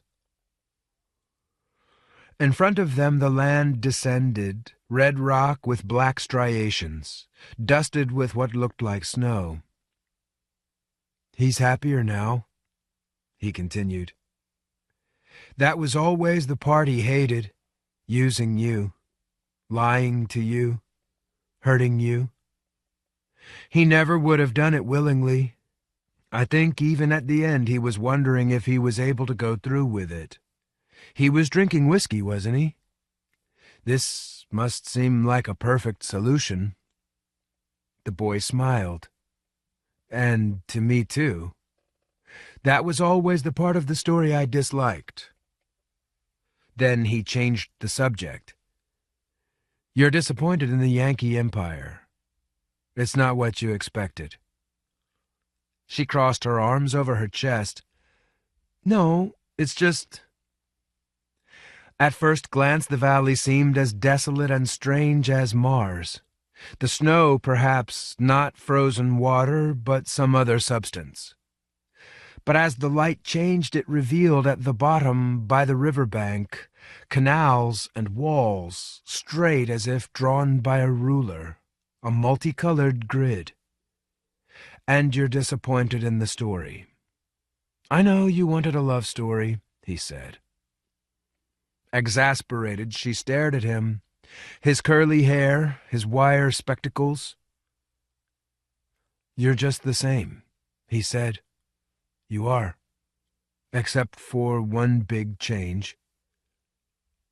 He had on a plaid flannel shirt.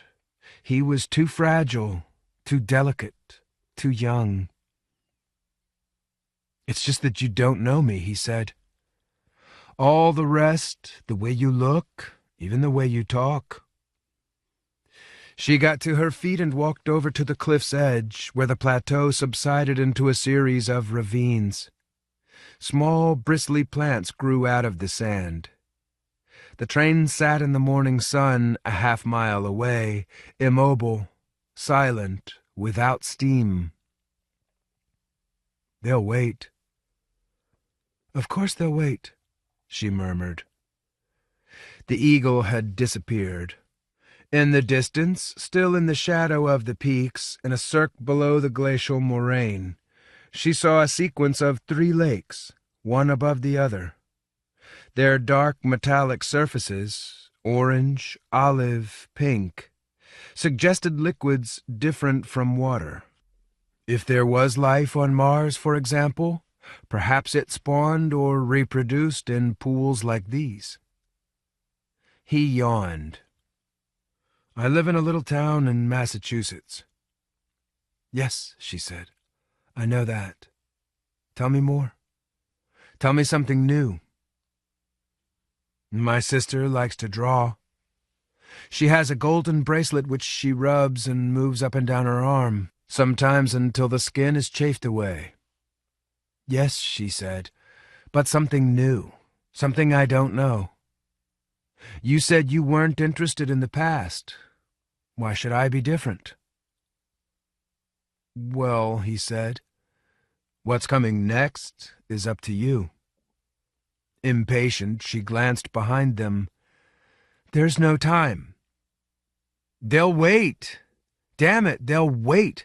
They will wait until you tell me. She looked out over the strange terrain, and she took her time, because she was making it all up as she went along. Oh, it's very bad, she summarized finally. She allowed the landscape in front of her to direct her thoughts. In the snowy woods, Mars hung low enough to touch. Perhaps through a trembling handheld telescope you could see the dusty red deserts, the enormous mountains, the deep valleys scoured by ancient torrents, all sifted over with what looked like snow. You could imagine the channels and stone walls, too straight to have been dug or laid by chance, and if you twisted the brass ring you might see movement, and the clouds of dust and vapor raised by powerful machines. She closed her eyes. Cold night, deep snow, moon and stars icy and bright. The flare set off an explosion which illuminated the airship above them, as if in a ghostly green cloud. She heard the patter of incendiary grenades, rattling through the naked branches. One after another they detonated in a muffled blot of flame, a series of concussive jolts that she felt in her body. The grenades released a drizzle of green fire, a spattering of drops that sizzled in the snow. Now she described it. Lizzie was gone, and at first I thought Matthew was hidden in the smoke on the other side of the bonfire and the Karnak pile of boulders. But in the green light I could see he'd gone away, abandoned me. He'd vanished. I turned away and staggered through the snow, searching for a place away from the light. Above me I could hear the harsh, metallic foreign words, which seemed to come from the machine itself. "You're doing this on purpose," he murmured. "It doesn't have to be that bad." Paulina stood at the cliff's edge. I was in terrible trouble. I was all alone. My coat was unbuttoned and I had lost my gloves. I just knew I had to get away from the fire, the light dripping down from the naked trees. How could those two have left me alone? And as soon as I had stumbled off into the dark away from the fire, I saw the slinking shadows around me in the trees, white wolves drawn by the bonfire. Now they kept pace with me, their eyes shining with reflected light. "Oh, come on." Suddenly she was enjoying this. As I ran, I followed a set of footsteps that turned out to be my sister's. I found an abandoned stick of dynamite. I picked it up, thinking it might help me with the wolves. But as I stumbled between the trees in the new snow, I thought of a new idea.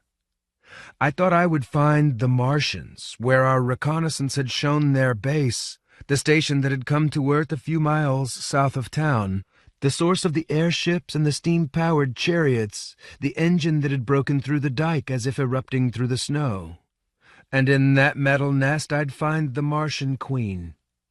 Lizzie and Matthew had deserted me, so I thought at least I could— "Stop," he said. All right. You don't even know how dynamite explodes." And as if his words had been some kind of signal, the world leapt into motion once again.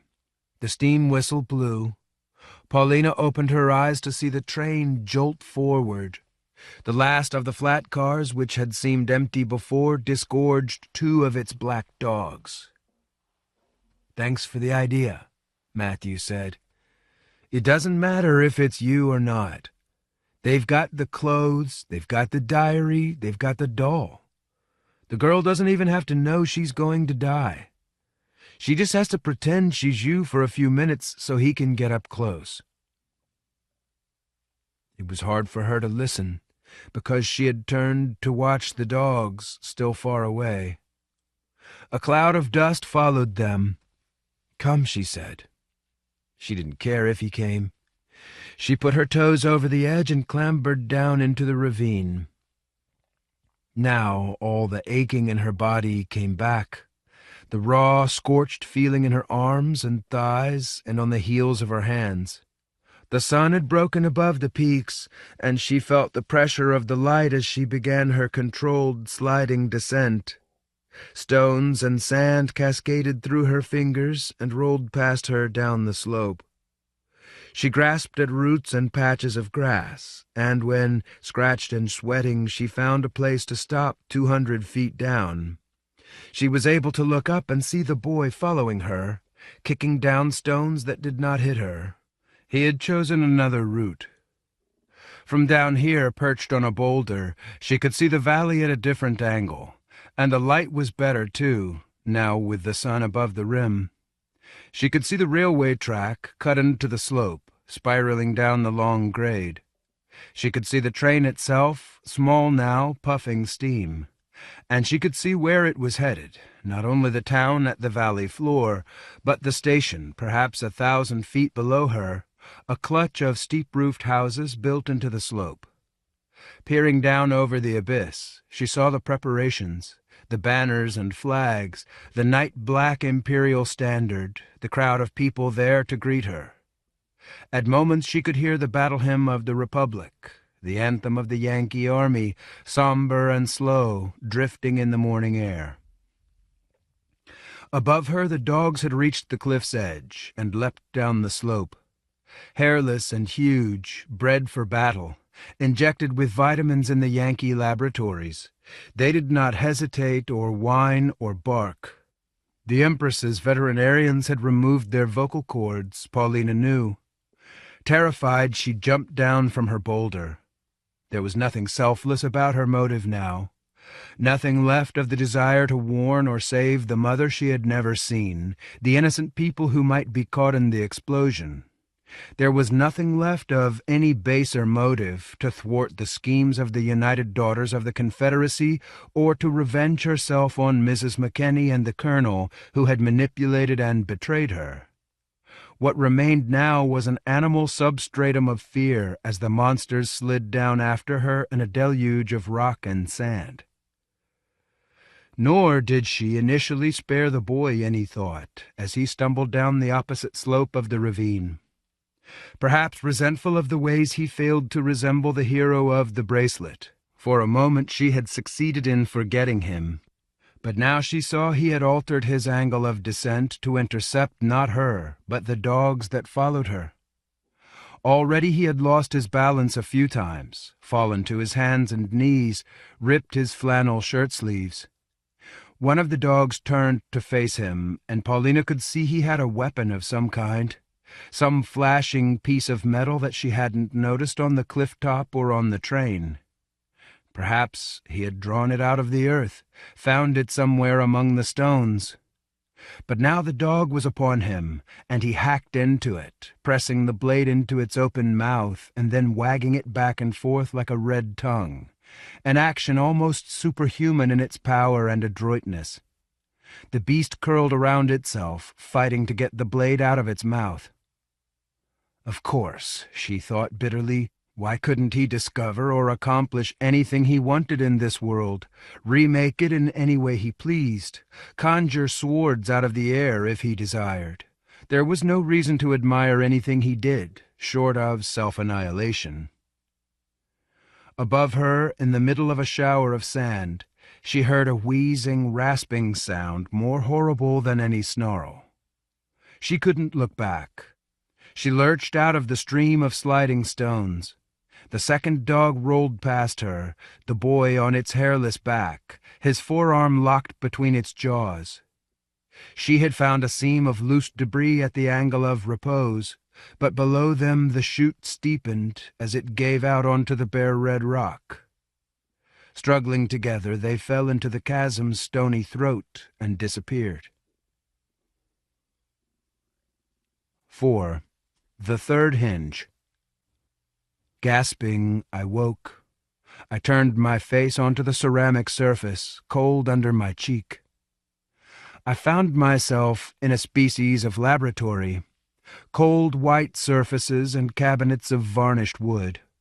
Elaborate mechanical devices, with knurled knobs and handles, and brass assemblages of cogwheels, rose from the tops of the dissection tables. Light came from an electric rod between copper stanchions, a bluish glow. There was an acrid, unpleasant odor in the air, perhaps some kind of fixative. My flannel shirt was ripped and torn. A warmer light stretched from the far corner of the room, where Ellie sat in an armchair holding her doll, examining the bracelet on her arm. I was astonished to see her. I tried to speak, tried to lift my body, turn my head. I flexed my wrists against the manacles that held me down, and tried to pull away from the net of wires attached to various places on my scalp. Braided into a heavy cable at the nape of my neck, they connected me to yet another machine, this one clamped to the table's head, a type of camera obscura, which projected an upside-down picture onto a screen of treated cloth, a moving image, I was surprised to see, and one I recognized, flickery, black and white, fading even as I looked, a boy and a dog falling straight into the air, struggling and twisting before crashing onto a rocky ceiling.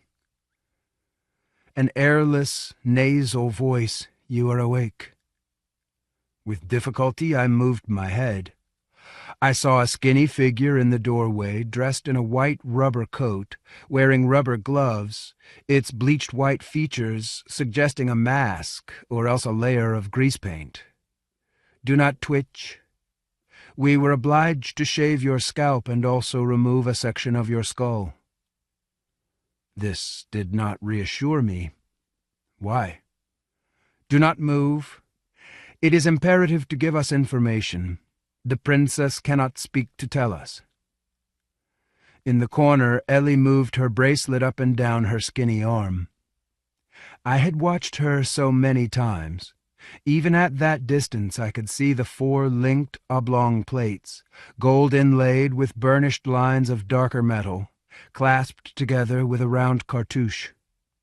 The tiny incised pattern on the plates, simple figures and landscapes, were not identical, yet they echoed each other, suggesting a larger pattern or narrative. In some cases the images were reversed. "She will not tell us of her experience among you. Perhaps she has suffered trauma that she cannot describe. The queen, her mother, wishes to know. We have brought you to record an alternate view." None of this was reassuring. "But we are finding difficulties. Perhaps you can explain." "Do not move. You see the difficulty. There is material that is not accurate. Your memory is flawed." If it is memory at all, these events have not occurred. Can you explain? When the creature told me they had shaved my head, I had felt a chill on my temples and the back of my neck, everywhere the wires were attached, because the skin along my scalp was bathed in alcohol. And when it said they'd trepanned through my skull, I'd felt that also, a naked, shivering sensation in the upper left-hand quadrant of my occiput. "Let me show you," it said, turning the table in a semicircle. It rolled easily on rubber wheels, but I could feel the wires dragging on my flesh. Now I could see the screen without moving. The creature was behind me. I felt a tremor in the exposed tissue of my brain, and watched the dog and the boy, fighting and struggling, shoot upward once again into the stony sky and hang there, crushed by the force of impact. Another tremor, and it happened again. The voice came from behind me now. "You see our dilemma. The perfect mind of the princess contains a precise record which cannot be recovered, because her mother has forbidden it. We cannot risk further trauma. Your mind, however, contains nothing of value, because the record has been vitiated and distorted, layer upon layer." From this new vantage point I could no longer see Ellie in her corner playing with the bracelet on her wrist. I don't think if I'd been watching her she would have glanced up or caught my eye. Yet I imagined her smiling at me, reassured by my smile. This was an example of the distortion the creature had mentioned.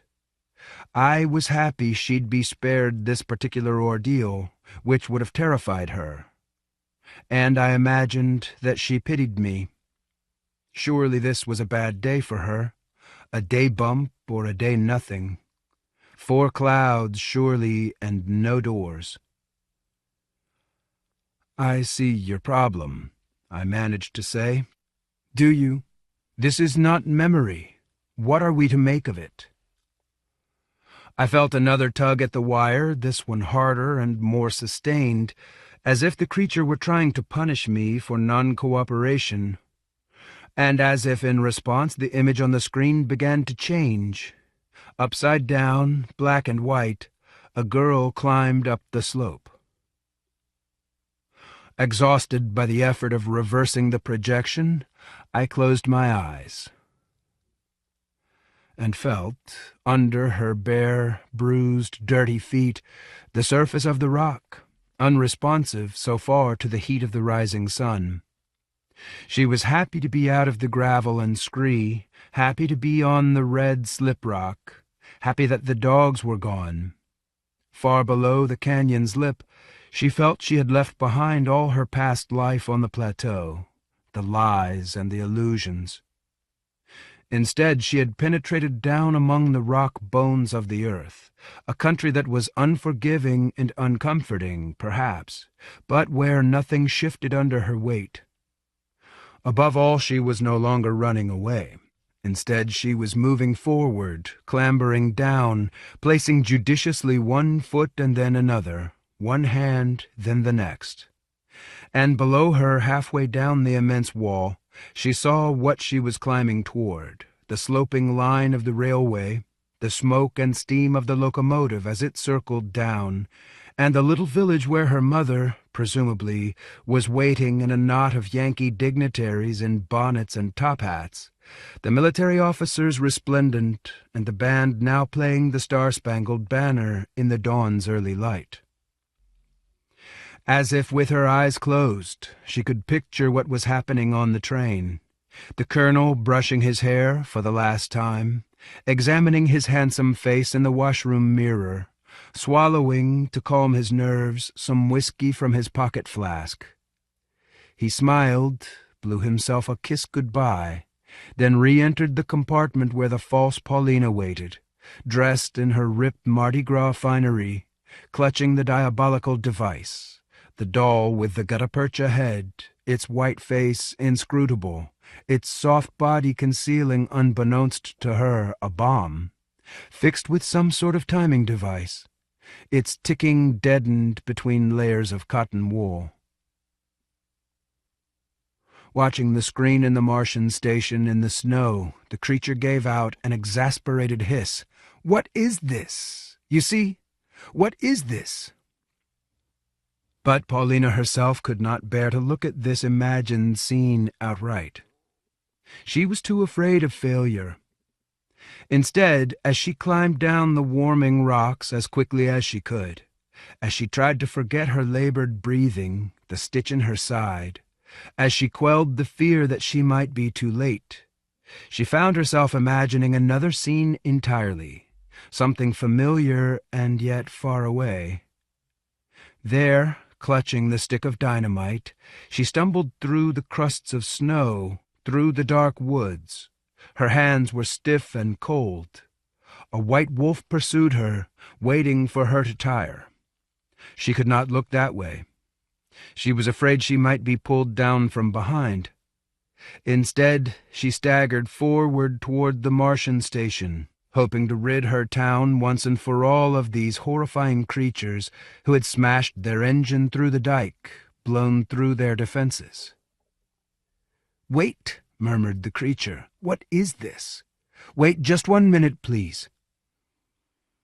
Now suddenly there was Lizzie up ahead, holding her own stick of dynamite in one hand, a burning branch in the other.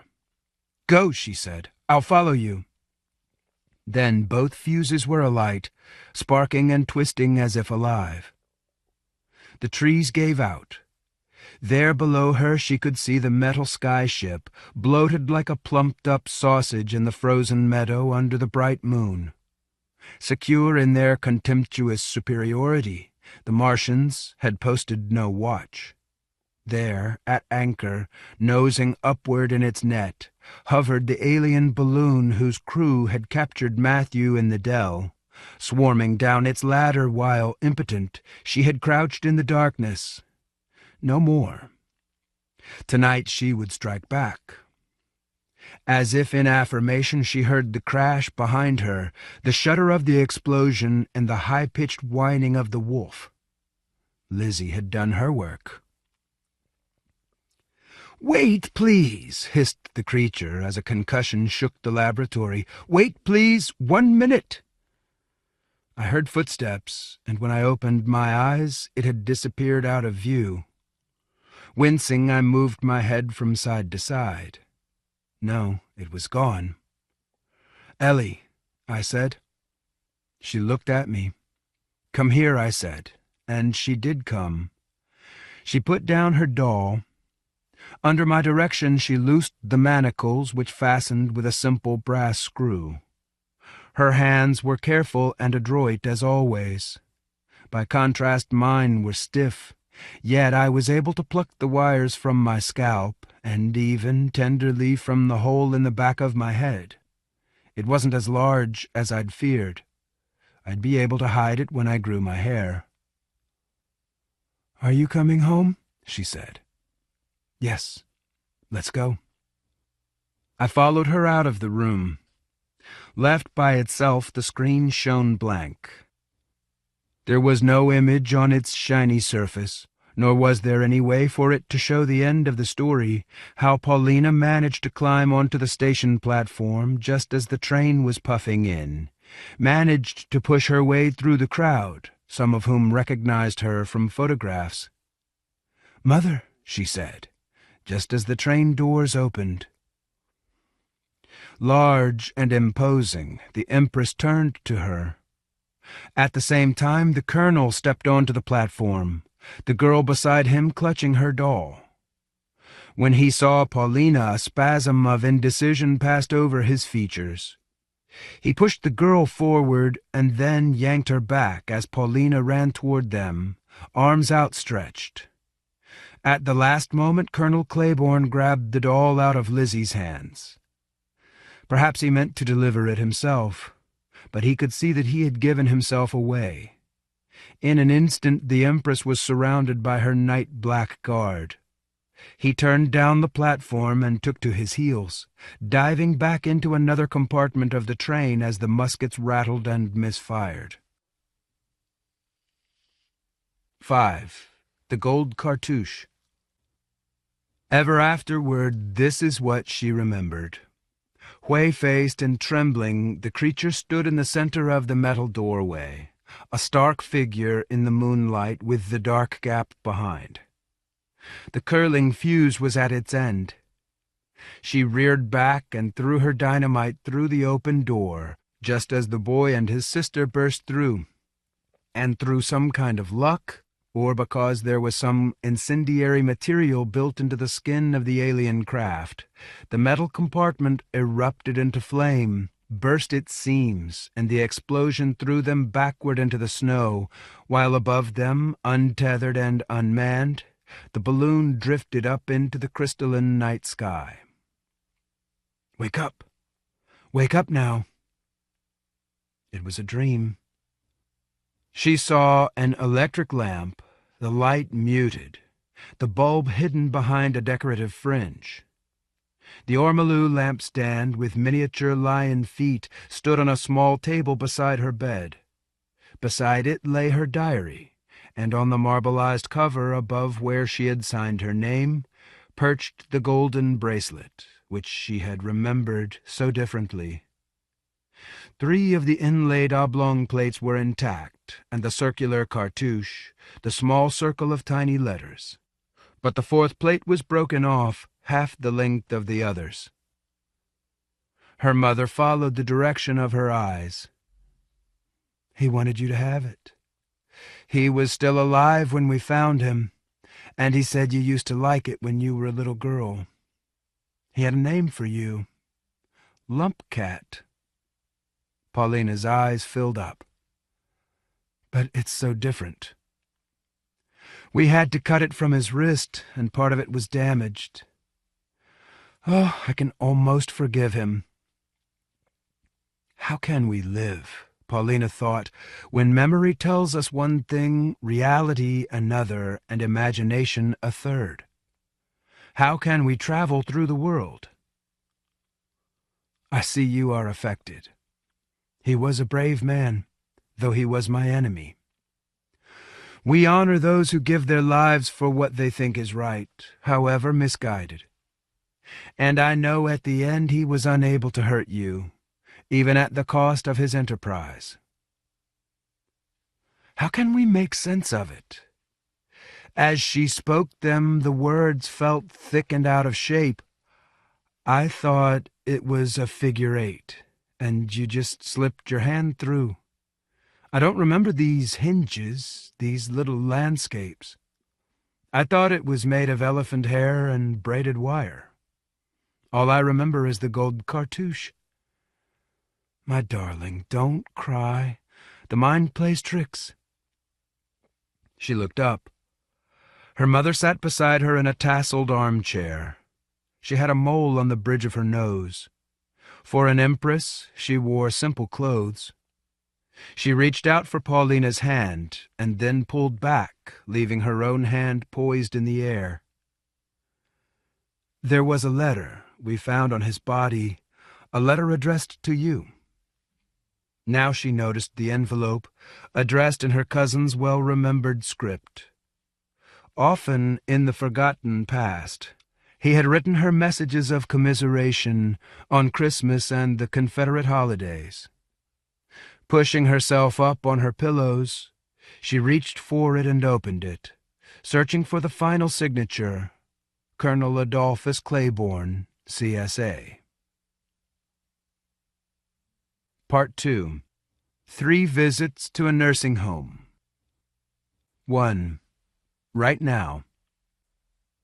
This is how the second part begins. The first 5 pages or so, single-spaced. He said, "It's hard to get the noises out of my ears. It's hard not to wake up with them or listen when I fall asleep. I hear a rattle or a clatter or the ringing of a phone. I hear the banging of a ladle on the lip of a tureen. I listen for the rhythms and don't try to understand. Sounds loom out of nowhere. There's no background and no foreground. I hear sounds in my memory and not just now. The past is clearer and clearer, the present less and less distinct. Now people say the same things to me over and over. They bend down over me and say the same things over and over. You're doing it now." He was right. On the other hand, he also was liable to repeat himself. He'd talk 10 minutes and forget who we were. He'd say, "You hear the sound of a bell or a bong or a ringing in the night. Sometimes it's real, and sometimes it's a noise from the inside out. Sometimes I'll be dreaming about work, dreaming about the hiss of the steam, the cough of the cut-off valves, the whine of the generators. You'd step outside for a smoke in the middle of the night. Sometimes you could hear the sound of the radio and the water underneath the bridge. You'd stand out there on a summer evening and listen to the scrape of the locomotives as they made the turn after the long descent, the sound of the whistle and the crash as they let off steam. I remember the first diesels coming through. I knew then I'd miss the old sounds. I miss the new ones now." His wheelchair was equipped with a small tray, and his spotted hand lay on it, grasping at nothing, the corded veins. He stared up at us, his blue eyes rimmed with red, and sightless, of course, because of the accident. He had a white scar across his forehead, half hidden in his stiff white hair, tinged with yellow like a nicotine stain. He had a jutting blade of a nose. He stared at us with his mouth open, and then reached up with his hooked forefinger into the roof of his mouth. He was pulling out his bridge work, false teeth attached to a pink plastic palette. He laid it on the tray, and then, for 5 minutes, he treated us to a variety of sounds, which he made by cupping his hands together in front of his mouth and blowing into the cavity, fluttering his fingers to produce a tremolo. In this way he created a small concert until he was out of breath, all the sounds of those vanished engines. For emphasis he would click his tongue against the roof of his mouth. He made rhythmic knocks and snaps, loud and resonant because most of his teeth were gone. When he was finished he'd forgotten who we were. We reminded him of how we wanted to learn about a project from his years at Sprague Electric during the war, about a secret that lay hidden in the ordinary function of the plant, which produced heat for that entire complex of buildings. Elsewhere there were engineers working on a War Department subcontract for the Manhattan Project. This venture was more secret still, because the science was even more uncertain and the possibilities for success or failure even more extraordinary.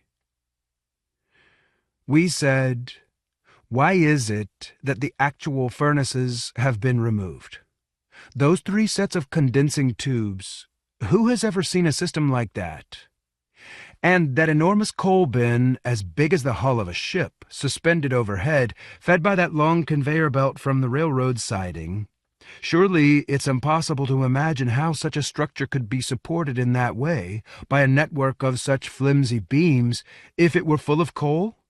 We have studied the diagrams from the mill as well as the original blueprints of the renovation, but many of those machines appear on neither set of plans.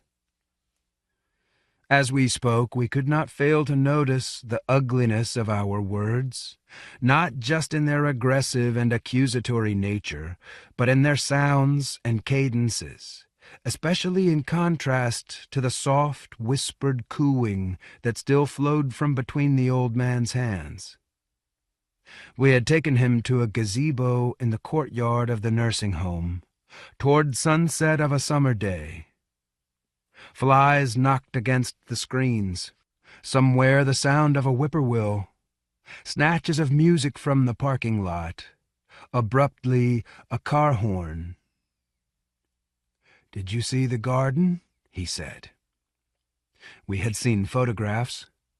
Even now, outside the boiler house, between the stone wall and the oil tank, there are remains of the triangular raised beds, the circular vents suggesting a subterranean laboratory or storage facility now filled in. "Oh, it was beautiful," he breathed. "Snapdragons as big as a man's fist, ladies' slippers, puffballs full of germs, blossoms that used to pop when they opened." He made a popping noise with his tongue. "Made you feel like a midget at the beginning of the world." We had no idea what that would feel like. We were more interested in the machines. "The flowers were so big," he said, "they couldn't be pollinated by ordinary insects." He paused. "One night I saw a moth with a 10-inch wingspan." We asked him why. What happened? We had tried to find out in other ways, but the information was still classified. He said, "You must be talking to me now because the rest are dead. Lacombe, Carusi, Niemeyer." He listed some of the engineers. "Yes," we said, although it wasn't true. Some had died, but some we'd been unable to track down. "Where did you get the raw material?" we asked. Blind, he looked up at us, his eyes full of a moisture that was thicker than tears. In the gazebo, we listened to the buzzing of the flies and the sound of someone shouting in the distance. We couldn't quite make out the words. He lowered his head, as if to examine the bridgework in his hands, the assortment of false teeth, the grasping, crab-like wires that attached them to the stumps still in his mouth. "Brazil," he mumbled finally, as if confessing to a crime that was a secret source of pride. "Rio de la Plata. Shiploads first, until one of them was attacked by a German submarine.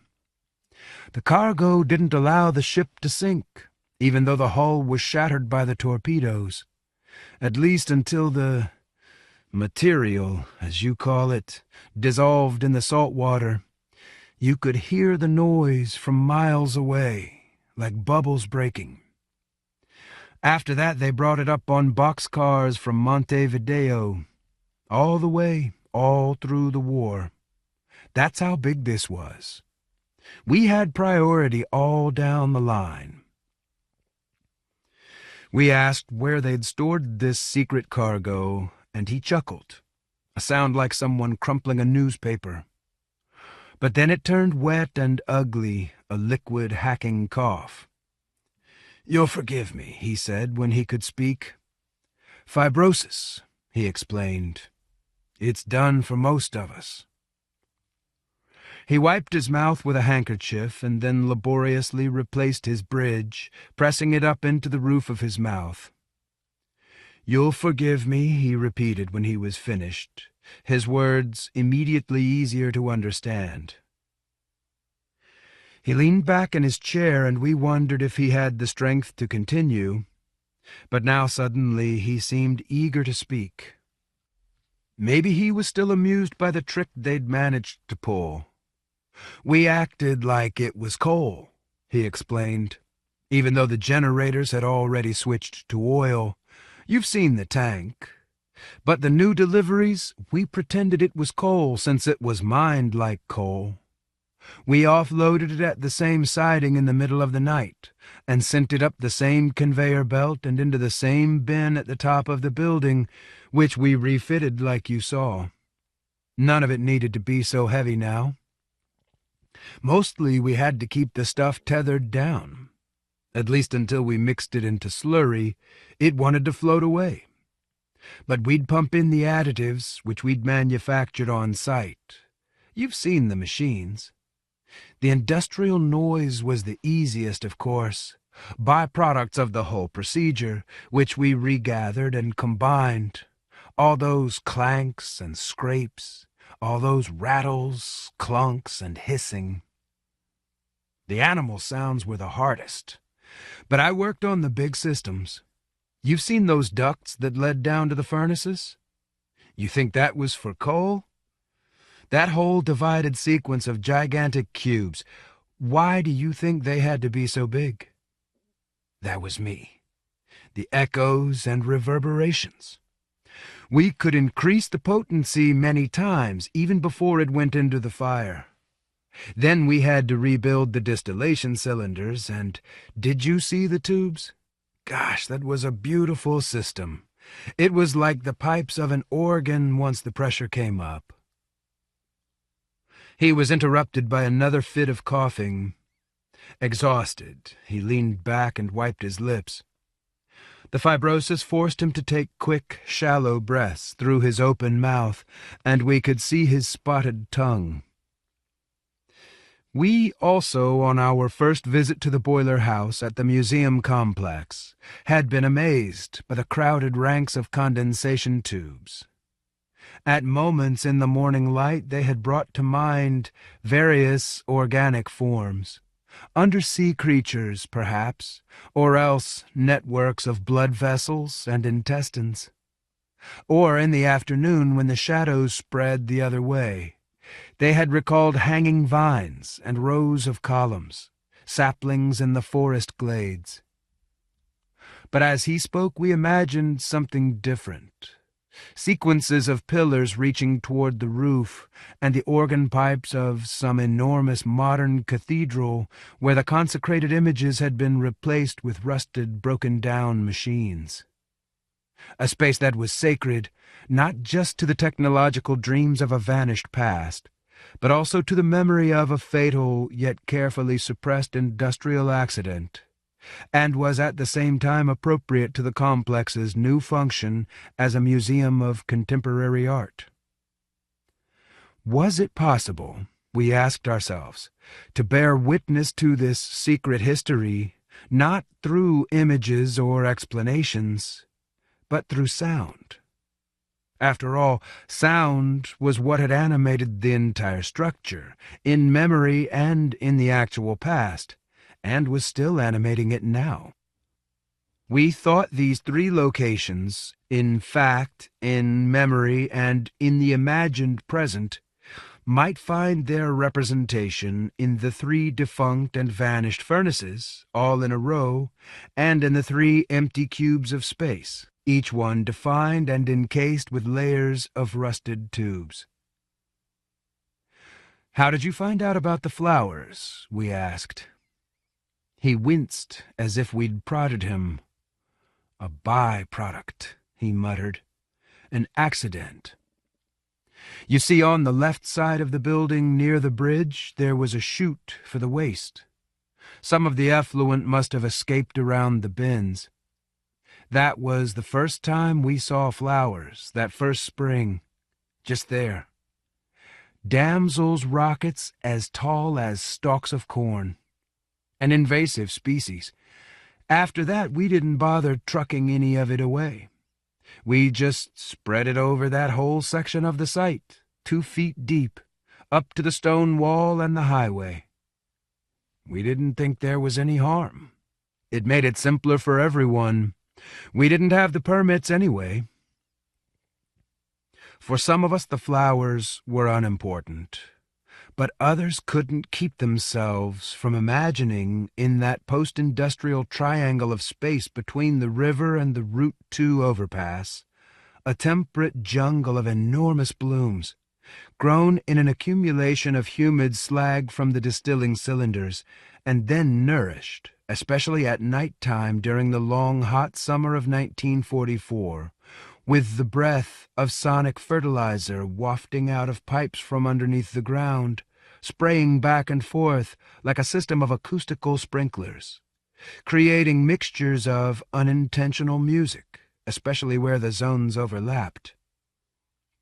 We imagined the competing layers of sound, rising and diminishing in volume, revealing as they did so the swell of the underlying bass. And surely we were helped in our imagining by where we stood in the gazebo in the open courtyard of the nursing home, surrounded on 3 sides by the building itself, and beyond it the street and the parking lot. Even here we could listen to the rolling wave of noise, the car sounds and the honking and the squeak of brakes, giving way gradually to the coughs and grunts and the subdued speech and the cries of encouragement or despair from the physical therapy rooms. But then on the 4th side, beyond the gazebo and a low fence, the property gave out onto the wetlands, a triangle of cattails fed by a small brook, and beyond that a line of willow trees, and beyond that fields of the high grass, and the mountains beyond that, and the high alto stratus clouds and the cumulonimbus clouds that darkened the horizon. Even here we could listen to the overlap and the layers of sound rising up. We could scarcely imagine what it must have been like in the garden outside the boiler house, where the flowers themselves put out a radiance of noise against the thudding, hissing background of the machines. But some of us were more pragmatic. What was it for, we asked. And the old man smiled up at us, listening perhaps to the lazy buzzing of the flies. He himself at that moment seemed more a machine than a man. Ancient, decrepit, obsolete, starved of fuel and oxygen, yet still shuddering, still alive. We were aware of the scarcely inflating bellows of his chest, the soft, thin, shallow puffs of breath, the occasional soft farts and grumbling. We were aware of a low, small echo in ourselves.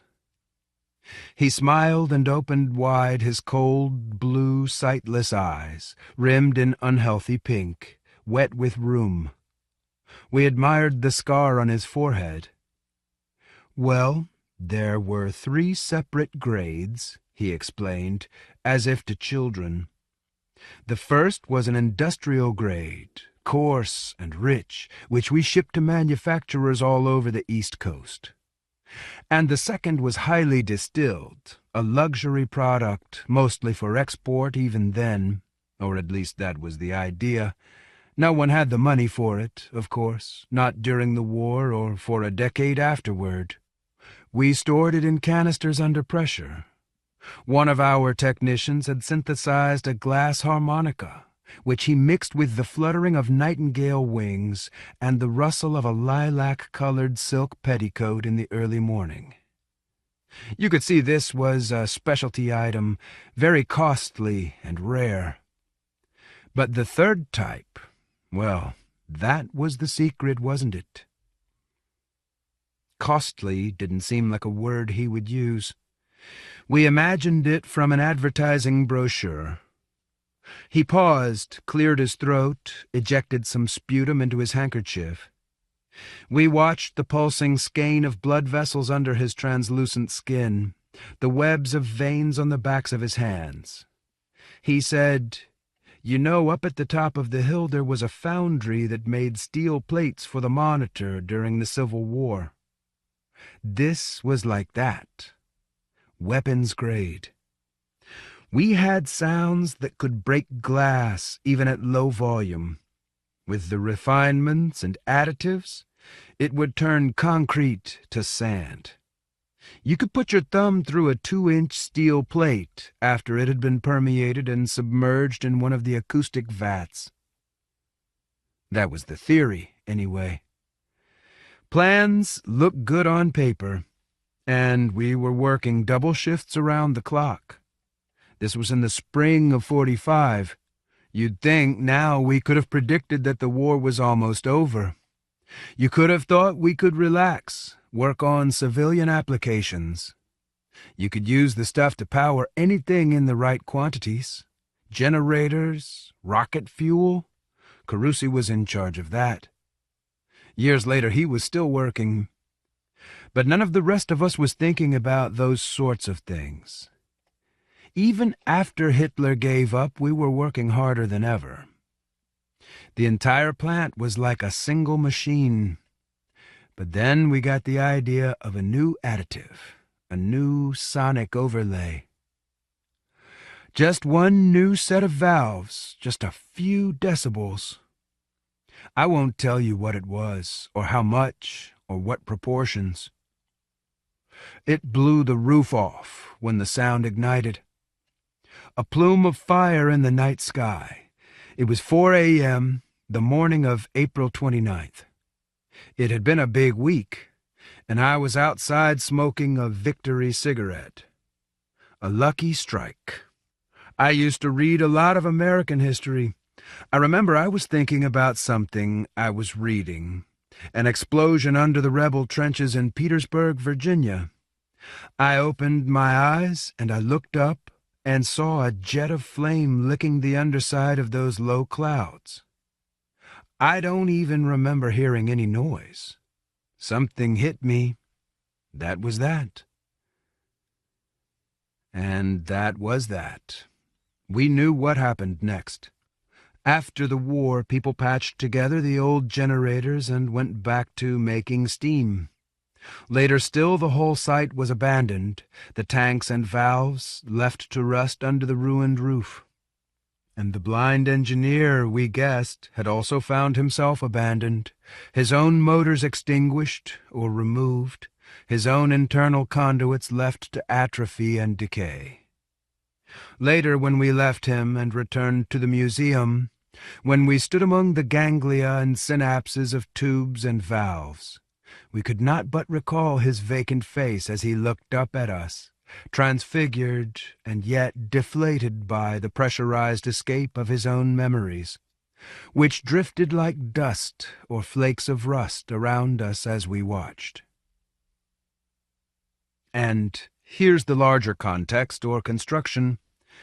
Shortly after my mother's death, I wrote the copy for a sound installation, part of a new permanent exhibit at the Massachusetts Museum of Contemporary Art in North Adams.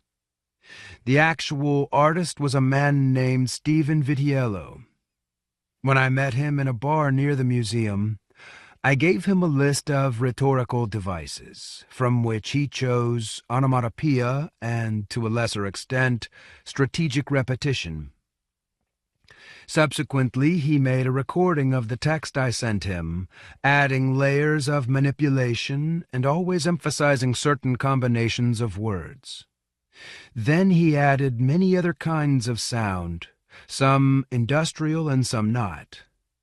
He separated the result into 19 different tracks, which he combined with various lighting effects. Then he played the whole thing contrapuntally in an endless loop from speakers hidden in the actual machines, the 3 great boilers in a row. In this way he created the overlapping zones of sound. The actual voice of the engineer, the complete narrative, was only audible from one place on the skywalk, high up in the guts of the first building. But certain phrases followed you around the building, I thought, could you make stories, text, actual words, the way the blind engineer had manufactured sound? The museum occupies a complex of renovated brick buildings between the railroad tracks and a branch of the Hoosick River, the former site of the Arnold Print Works, and subsequently Sprague Electric, which made capacitors and other components until the mid-1970s, when it moved its operations abroad. The museum makes much of its industrial past, and in the larger shows especially, you get the feeling of art being manufactured there in quantities suitable for distribution. An illusion, as it happens, because almost all of it is actually imported. Currently, in one of the long galleries, there is an exhibition of neon and ceramic sculpture from an artists' cooperative in Singapore. Since the late 1980s, the galleries have spread through the abandoned factory. Stephen's sound installation coincided with the public opening of the old boiler house. In a sense, the gallery was renovated with the art already inside. 3 levels of encrusted generators, open to the weather, left to rust for many years. They had provided steam to the entire complex, according to the following process. Trains delivered crushed coal to the siding, and a miniature bulldozer pushed it onto the conveyor belt to the top of the building. Then there was an enormous system of hoppers and chutes that fed it into the 3 furnaces, missing now, and the squid-like boilers. But, frankly, I didn't understand how any of this had worked, nor was I interested. Instead, I had wanted to construct something of my own, a device made up of 3 interchangeable parts. I wanted to use it to provide power. First, I imagined the human body as a series of interconnected machines, taking on fuel and excreting waste, producing heat, producing motion, until they gradually fell silent, one by one. This particular complex had operated every day during the course of an ordinary lifetime. My mother's, for example. It had come online when she was just a girl. Second, and this was more of an overlay than a separate idea, I imagined a brain in the same terms, a brain that might produce or combine thoughts, or even make outlandish comparisons of entirely separate phenomena. Inevitably, there would be inefficiencies and waste. Third, I thought you could build a story that would function as a machine, or else a complex of machines, each one moving separately, yet part of a process that ultimately would produce an emotion or a sequence of emotions. You could swap out parts, replace them if they got too old, and this time you would build in some deliberate redundancy, if only just to handle the stress. One question was, would the engine still work if you were aware of it, or if you were told how it actually functioned? Maybe this was one of the crucial differences between a story and a machine. Another question was there always, in all cases, a hidden, secret process, as there had been at the Sprague plant during the war? As I stood on a metal bridge over the Hoosick River during the opening of the installation last September, I wondered how I could test these functions. I listened to the words that I had written months before, misremembered now, distorted and recombined with other sounds, a low din that issued from the plant and spread into the outside air. Stephen Vitiello had worked with the illusion that the noise of the installation came from the machines themselves, as if their dead, frozen valves and pistons were still active in some vestigial or internal way, operating at reduced capacity. From my vantage point, I tried to spread the illusion outward. First words, then recorded sounds that duplicated the words, and finally variations of the same sounds in the natural world. Birds and insects in the recently configured garden that surrounded the plant, still lush and green in the late summer. the clank of one of the cables that supported the Airstream, the hybrid sonic and solar-powered space capsule that had fallen to Earth above my head and come to rest on a trestle at the top of the structure. People chatting in the garden, enjoying plastic cups of wine and cubes of cheese. Their tone was bright and sharp, their words impossible to distinguish. And of course I listened to the motion of the stream that ran through a concrete chute under my feet. No one noticed I had stepped away into the larger environment or installation. Standing on the bridge, I expected to feel a little sense of loss, like a small bulb suddenly extinguished, burned out, or snapped off. 25 watts, no more than that. It's what happens when you finish something, in my experience. But I felt nothing, because the project is ongoing and the machine is larger, as you see. I leaned my elbows on the railing. I looked over toward the garden, the raised beds full of hollyhocks, among which I imagined the blind engineer had smoked his victory cigarette. And I also was thinking about the story he had told about the Civil War, only in more detail. The story was my own, of course. It had come from something I had read when I was working on the piece a few months before, around the time of my mother's death. A book by a man named Colonel Eustace Peavy, A History of Secret Weapons Projects, published in the 1930s when the author was an old man.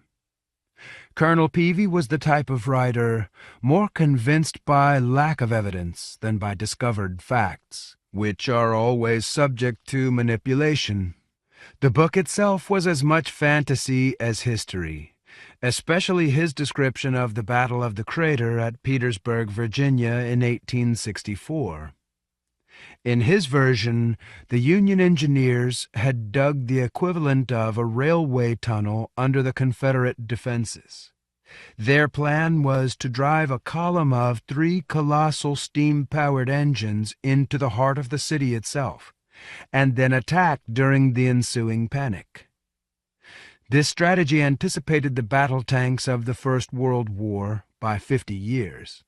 But in its first and only deployment, the lead vehicle, codenamed Cetus or Grampus or Leviathan, caught fire and exploded, collapsing the tunnel and burying the machines forever. On the surface, of course, the results were identical to the effects of a gigantic mine. Despite years of applications, the author had been denied the necessary permits to excavate the great Leviathan.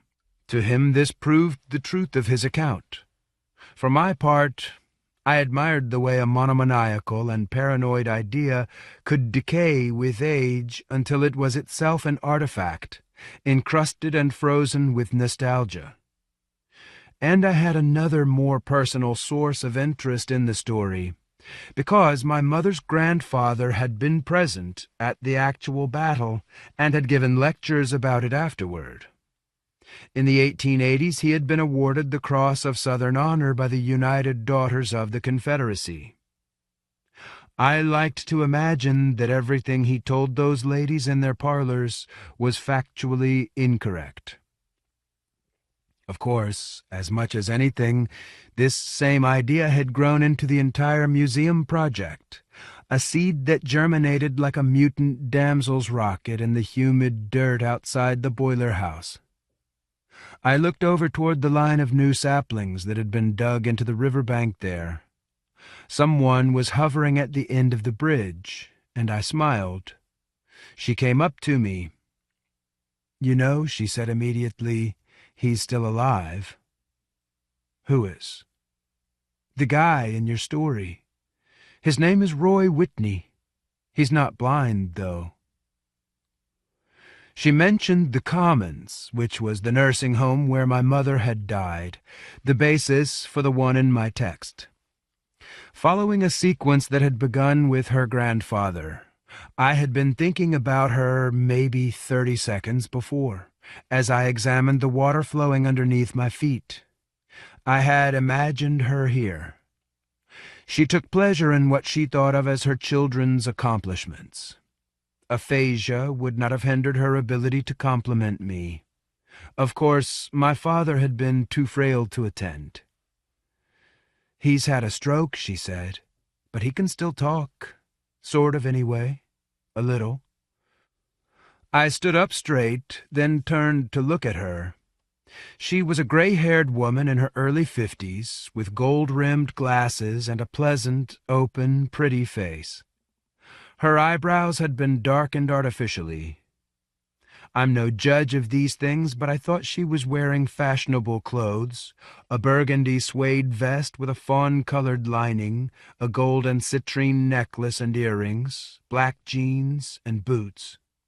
Fleetingly, cruelly, I suppose, I wondered if she imagined herself as a real person or else just a device in an invented world, designed and manufactured to transmit information. But did we really need all this detail? I smiled at her, and not knowing what was funny, she smiled also. It was a lovely evening, and she was holding a glass of wine. Stephen Vitiello, an elegant figure dressed in black, stalked along the concrete riverbank under the trees, surrounded by a knot of curators and fans. The woman turned to look where I was looking. Maybe she knew what side her bread was buttered on.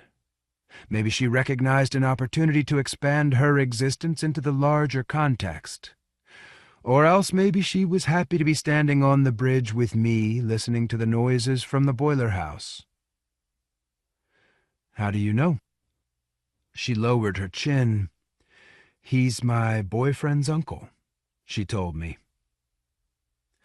I've heard that this is sometimes a complicated way of flirting, to mention your boyfriend right off the bat. Not always, though. We stood side by side. "What's your name?" "Constance," she said, which was a surprise. She drank her wine and looked up at me. "It's not why I came. I saw you'd be here in the newspaper. I don't give a shit about contemporary art," she confided shyly. What was her secret process? I let her speak.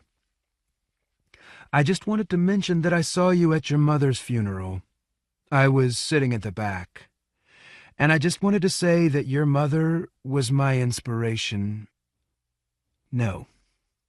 She always said the problem with phrases like that, phrases you've heard before, was their lack of precision. You're somewhere in between the other times you've heard it and right now. Your mother, we thought she was so very strange, with those sandals and long skirts and her endless array of handmade necklaces from, Afghanistan or Pakistan. She sat in her office like a migrating bird that had made a wrong turn. I didn't want to hear any of this. I looked up at the sky. Look, a plane, a machine in the middle of the air. It only looks like a bird. She was the first person who made me understand that my life didn't have to be so fucked up, that I could make choices, and it mattered if they were good or bad. After my son was born, I was looking through my old Dante notes for her class. You know how Virgil can take Dante through hell, but couldn't take him up to paradise? That was for Beatrice, someone from Dante's real life, sort of an imaginary combination of a mother and a lover. But there's nothing creepy about it. She leads him up where he can see the whole machine that moves the sun and stars, powered by God's love. That's the end of the poem. So I'm looking at my notes, and I see that 10, 15 years before, I'd written in the margin, "Mrs. Park is my Beatrice." She was shamefaced as she admitted this, which I appreciated. In the months since my mother died, I had heard a number of these stories, all of which had sounded like this one rehearsed. I looked down at the water. Why were you looking through your notes after your son was born? She looked puzzled, and then remembered how she started. No, it was when he was first diagnosed. I went back and read her books on autism about your sister. That was so amazing at the memorial when Ellie spoke. The service had taken place in Thompson Chapel on the Williams College campus. I had been dreading it, and in fact it had begun badly. Remarks from a math professor praising my mother's memory, how she could recite pages of poetry by heart, how he had heard her, for example, rattle through Homer's catalogue of the ships in Book 2 of the Iliad. No one in the audience, he seemed to imply, could hope to duplicate this feat.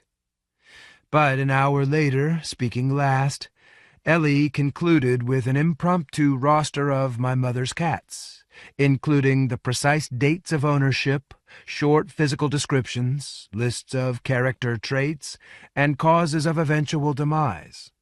Several dozen animals in all. A catalogue of the cats, ending with Magnus, a long-haired calico, just like two of my mother's favorites, who is still alive. On a bad day, Ellie's memory was better than my mother's. "I think I saw you once," said Constance. "I came to your mother's house to do my 100 lines of Paradise Lost. I think you were still in high school." Maybe she had known Jack Schutz, I thought. Lately I had been thinking a good deal about Jack Schutz, who had been one of Mom's favorites. I remember that long entrance hall lined with books from floor to ceiling, Constance said, and that beautiful long stairway to the second floor. She went on to describe the exact place where Mother fell over the banister.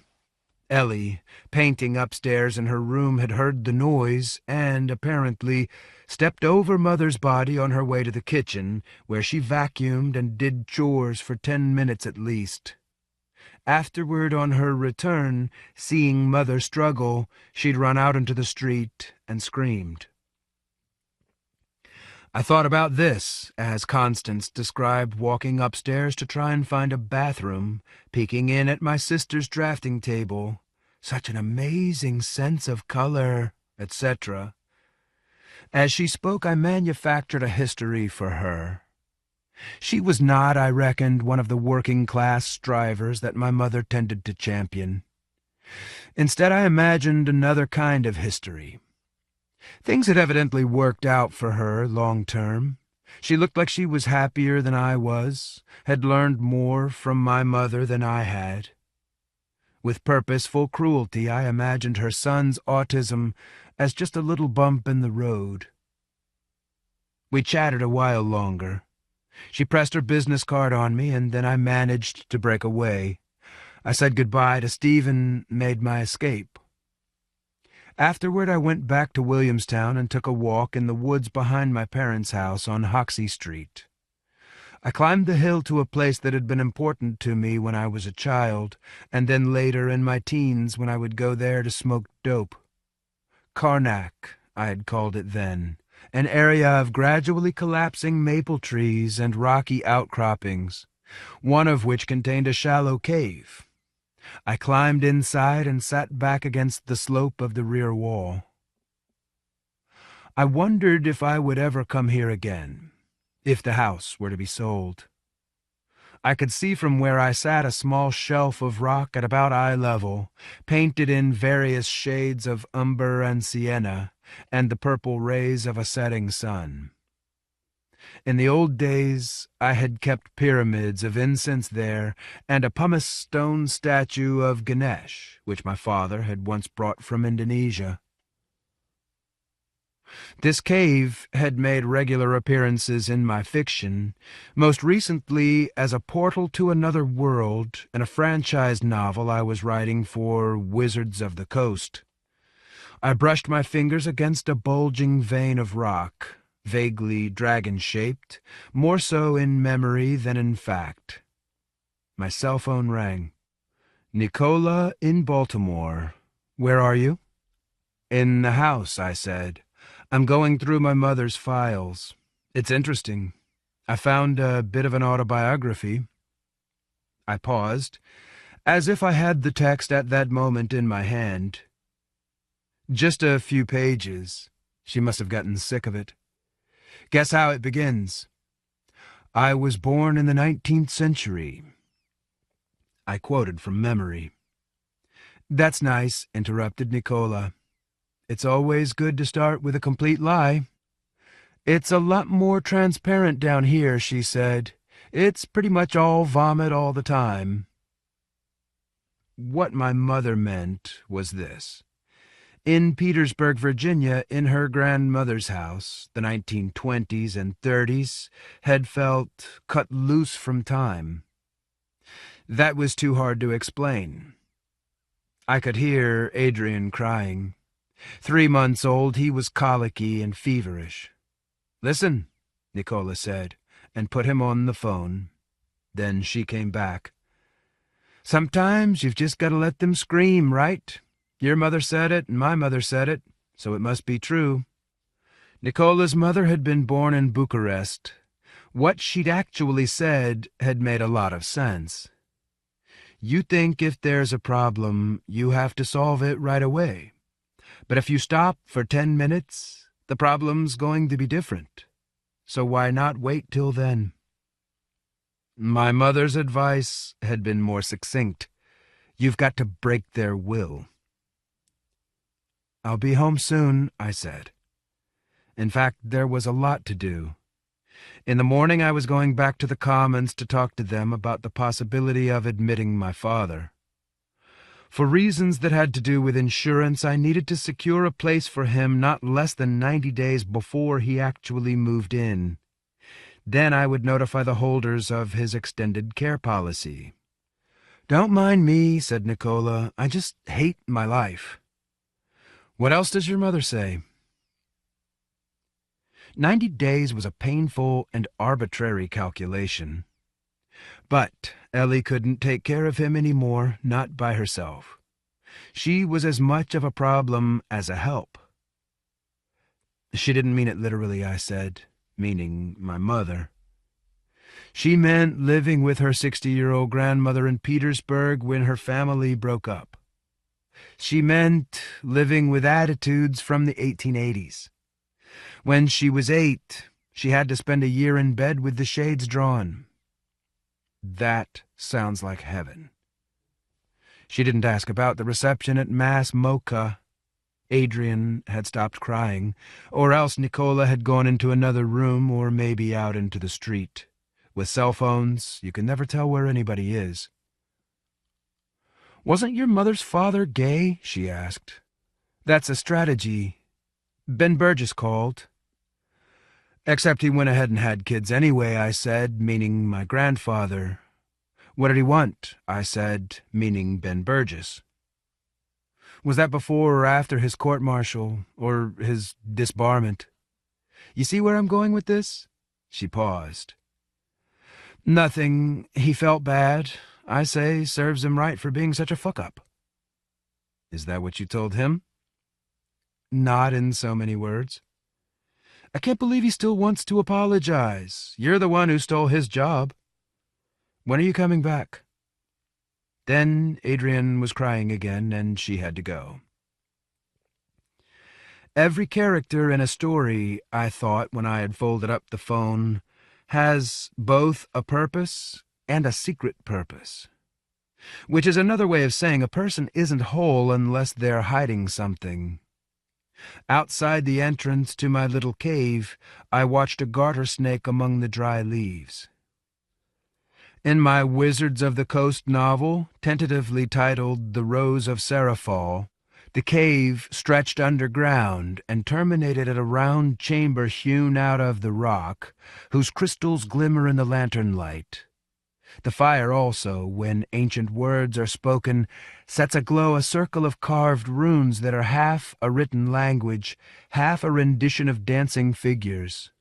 The portal opens when the words are combined with movement, and the circle starts to spin. In the center, the black basalt tiles grow milky and indistinct, and as the lantern gutters and fails, it becomes the source of light in the small chamber, as the enclosed smoke resolves itself into a glowing mist, and the circle that inscribes it falters, and the world inside grows larger than its shell. Needless to say, it's nicer down there as you step into it, less complicated, at least at first. The snake was gone when I got up. I walked back into town, back to the house on Hoxie Street. I went in through the side porch and found my father sleeping on the wicker couch. His mouth had sagged open. His bridge was at the dentist's for repairs. He'd taken out his hearing aids. Since my mother's death, he had lost weight. When I first moved from New York to Baltimore 2 years before, Nicola had manifested some ambivalence, or at least that's what I thought. When I arrived with my suitcase on a Monday night, she told me to make myself at home. She couldn't stay to welcome me, as Mondays were her night for reading to the blind. And on Tuesdays she volunteered at a soup kitchen for veterans with AIDS, and on Wednesdays she counseled wayward teens at St. Elizabeth of Hungary, etc. Saturdays and Sundays she had filled with other irreproachable projects, which meant I rarely saw her before 10 at night. I'd suggest we see a movie, and she'd say, "What, the blind are supposed to read to themselves for a few hours?" She was studying for a master's in public health, but on Thursday evenings she took a writing class at Johns Hopkins. I thought I'd sign up for it so that for one night at least I could admire her black hair and black eyebrows, her feral expression as she attacked an idea, the way she rolled her eyes if you said something dumb. My mother was a bit like her. I thought I'd like to take a writing class. I'd never taken one before. I thought I might learn something about tone and point of view. Ben Burgess taught the class. When I first saw him, he was sitting back in his chair, rubbing his palms along the front of his vest. Later, I had a desk in the same shared office. As it happened, the sunroom in my parents' house, where my father lay asleep, had similar high windows with a southwest exposure, and now the evening light came slanting in. Because of pulmonary fibrosis, his breathing was shallow. I could scarcely see his chest rise and fall. An edge of light cut across his face, and I realized I was wrong about the source for the engineer in my mass mocha story. I had thought I had borrowed him from a photographic image of the Dutch printmaker M.C. Escher. As a child, I'd had a poster in my room, identical hands drawing each other, and each with a bracelet, no, a cufflink on its wrist. Or maybe it was at a recent exhibition of the artist's Mobius strip designs that I had seen the blown-up portrait, sharp nose, stiff white hair, and the sunken cheeks of the toothless. In profile, a disheveled old cockatoo. But my father had been there all along. Something in the light discovered him now. "Hello," said my sister plaintively. She came in from another room, the palms of her hands pressed together. "I wanted to ask something, but he is still asleep." "Yes." "Still asleep, even though it is not bedtime?" "No," I said. "Oh, I will wait." She stood over him, pressing her hands together. "Because old people are tired," she explained. "And forgetful." "Yes, like he forgot to change the smoke alarm battery even though it has been 6 months." "That's all right. I'll help you with that." She glanced up at me, met my eyes for a single moment. "Are you reassuring me?" "No." "Or consoling me?" Since our mother's death, Ellie was always on the lookout for hidden reassurances or consolations, which had the unintended consequence of making her more anxious. At all times, she perched on a thin edge of anxiety. In our Thursday night fiction writing class, I had liked to watch Nicola as she set out to antagonize.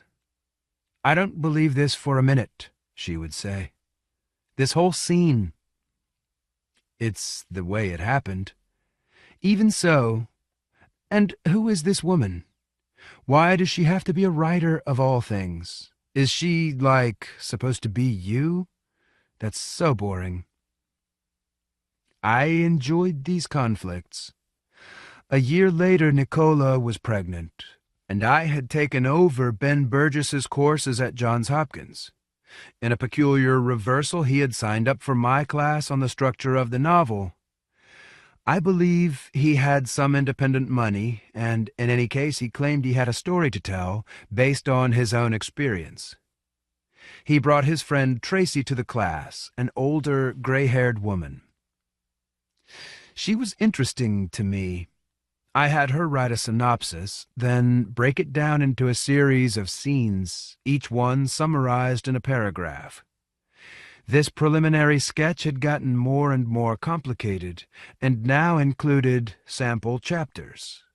I'd brought the latest iteration with me up to Williamstown. My father lay on his back, snoring on the wicker couch. "I don't like it to be reassured," my sister said. "Ellie, just relax. Easy breaths." "Are you reassuring me?"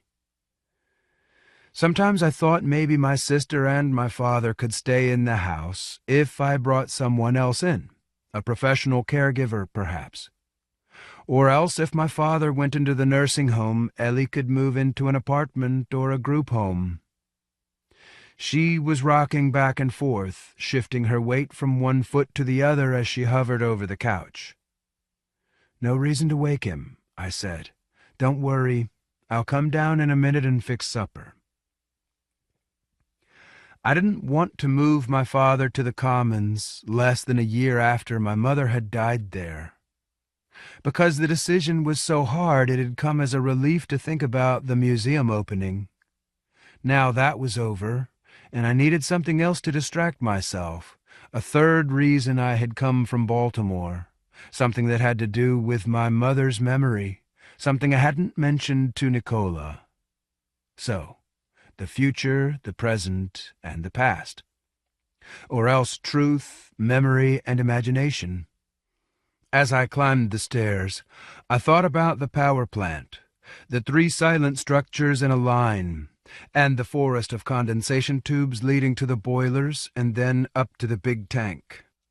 I walked along a low corridor to the back of the house, where my mother had her study in a room that had once been mine. Though small, it still had a little bed in it. I'd slept there the last few nights. In my mother's file cabinets I had found the papers I'd described to Nicola on the phone, and I'd found notes and early drafts of her 2 books about Ellie, as well as scholarly and pseudo-scholarly articles, and all her student evaluation forms from all those years.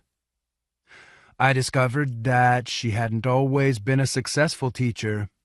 "I feel like you play favorites," someone had said. "I feel like you always favor the boys." Tracy's latest sketch started like this. A chapter about an obnoxious and frantic woman in her 40s, with long curly hair, shining eyes, and an infant son from a loveless marriage. All day she was attentive and responsible, but after midnight she took him out, asleep, to her expensive car, buckled him into his car seat, and drove through the ice and snow to a deserted Kmart parking lot, where she accelerated recklessly and expertly in a series of sliding figure-8s until the boy screamed.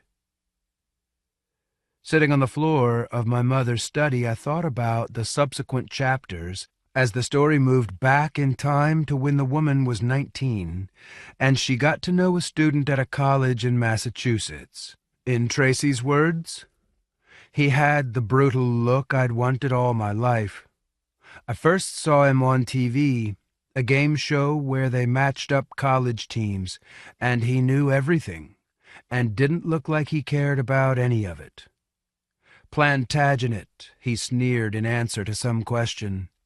He sounded like he'd gone to prep school with the Plantagenets and didn't think much of them, or else had secret personal reasons for despising them which he was too proud to reveal.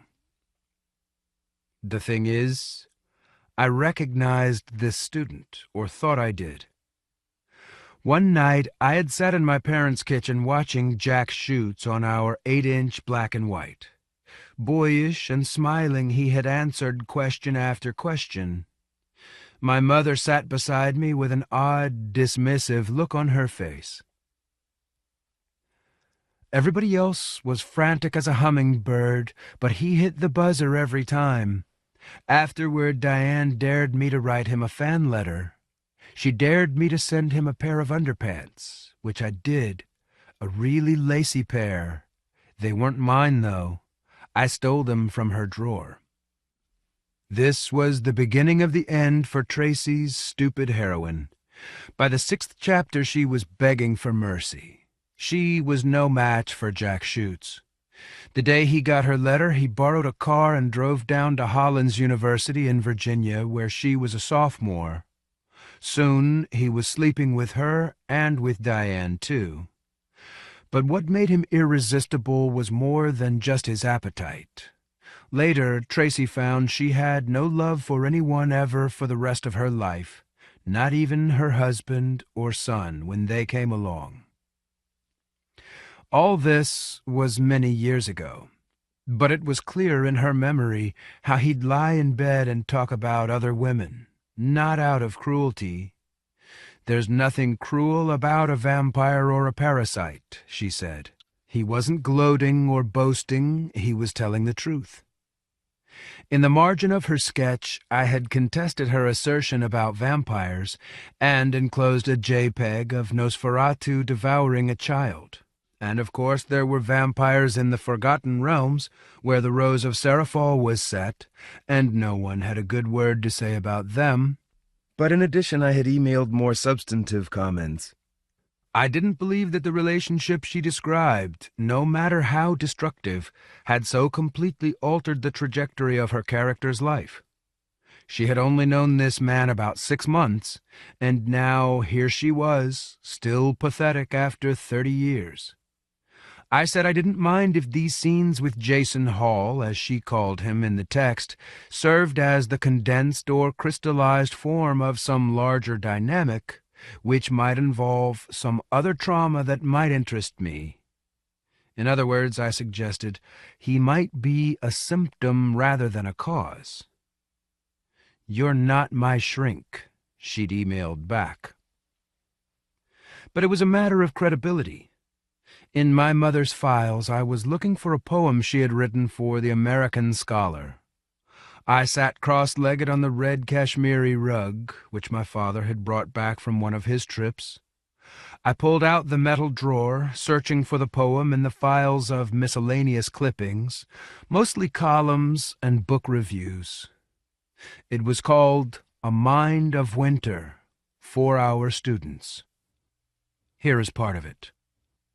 We grow cool, we grow cool. Texts complete, lessons mastered, lust and rage so well unlearned. Plato's ladder so high mounted, gains consolidated, counted, idiot yearnings long unyearned.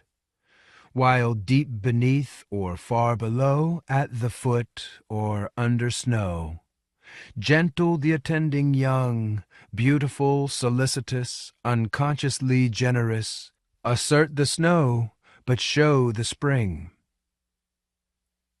As I was reading, Ellie came and stood above me in the door frame, rubbing her hands together. "Oh, he is still sleeping.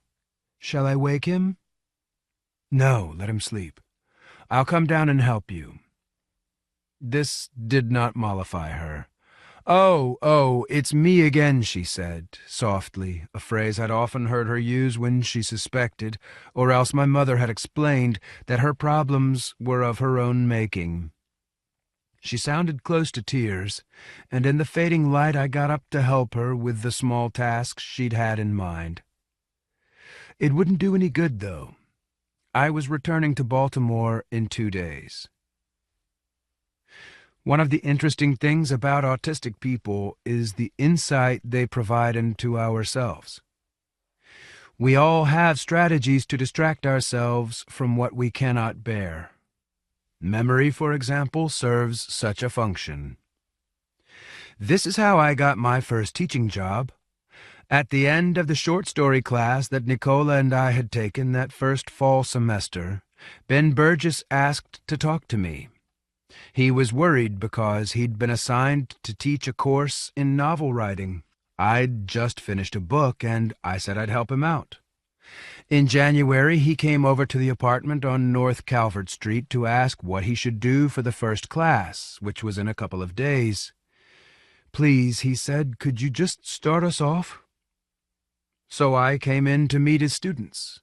He didn't introduce me or himself, but just sat with the others around the table, taking notes.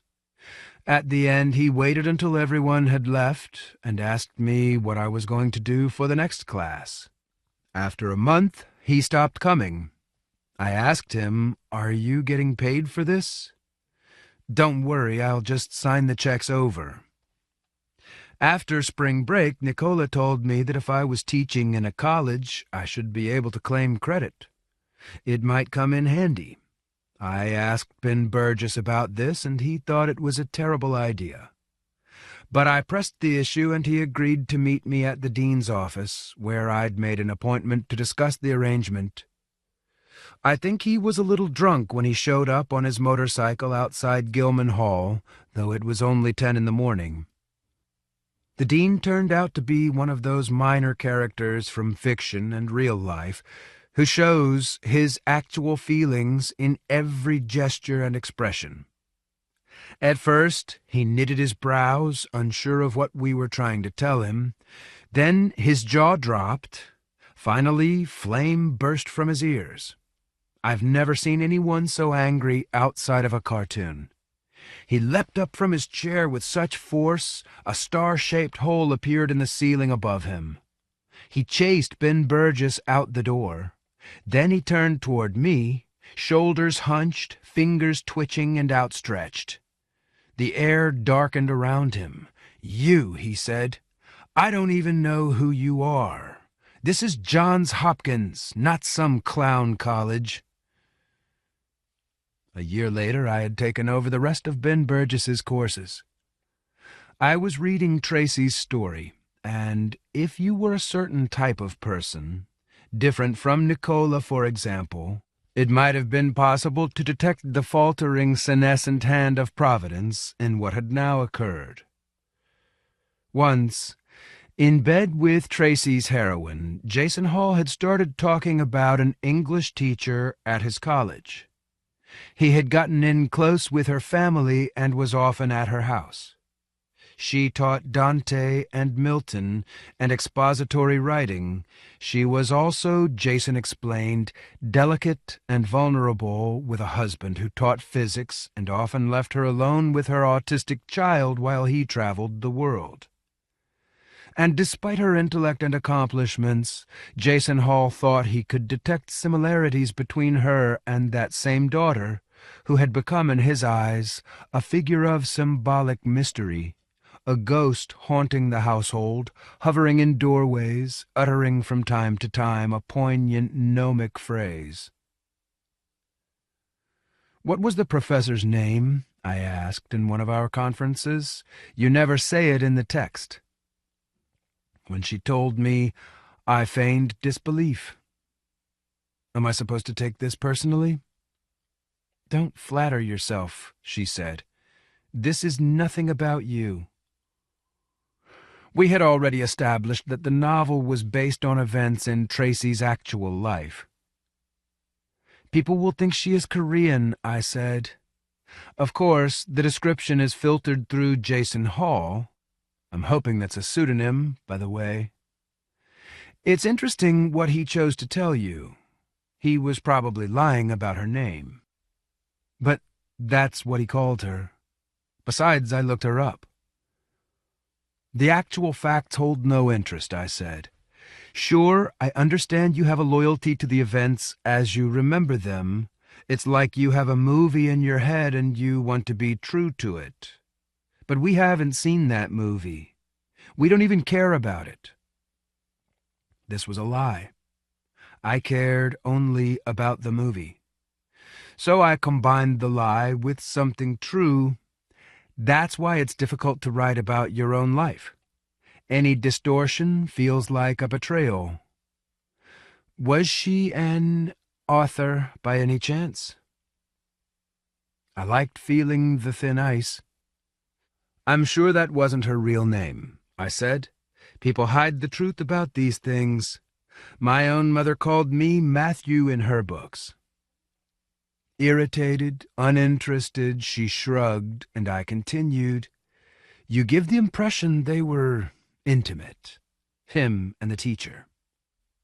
We had met in a coffee shop on Charles Street. She was hunched over her seltzer, a worried expression on her face.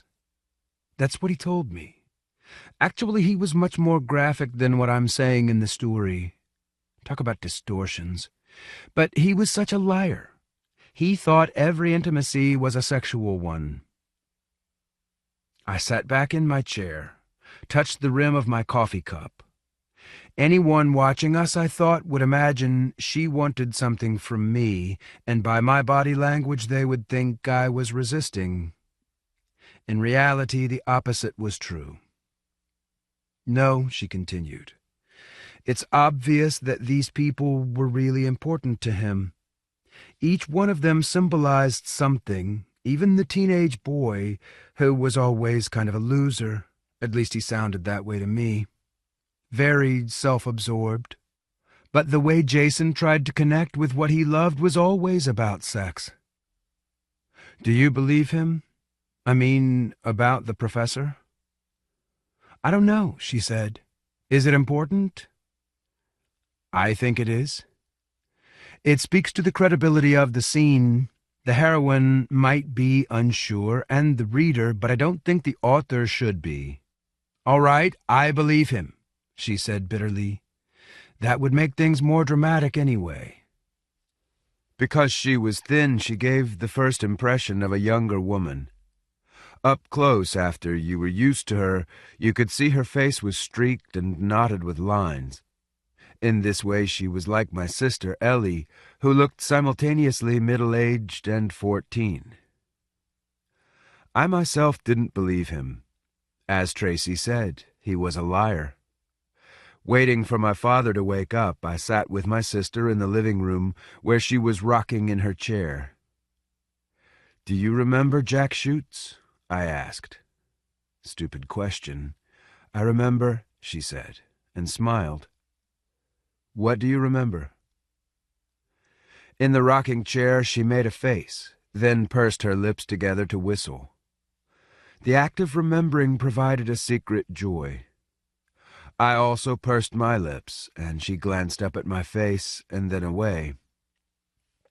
Once, in December, Jack Schutz was staying in my mother's study when my mother wasn't here. He wore a lemon-yellow shirt, or a lime-yellow.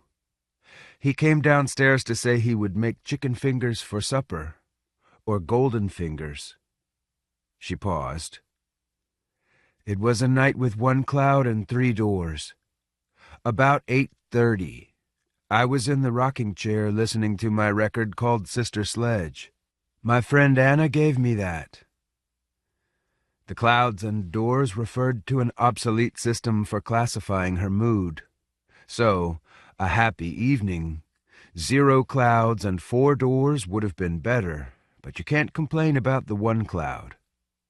A happy evening in this same room, this same chair. I looked up at the portrait above the mantelpiece, my mother's Creole great-grandmother, painted in New Orleans in 1840. Later she died of tuberculosis in prison, accused of spying for the Confederacy. Ellie pursed her lips. Because I like chicken fingers, or golden fingers. Then he told me about the sexual intercourse and said he would make chicken fingers. He took my underpants off, but he couldn't have an erection because too drunk, which makes it difficult. Then I got dressed and went downstairs. He made chicken fingers. All's well that ends well. How were they? Delicious. Then she frowned. A little spicy. I prefer it with olive oil and not that bacon grease. Then she smiled. Or golden fingers? Yes, or golden fingers.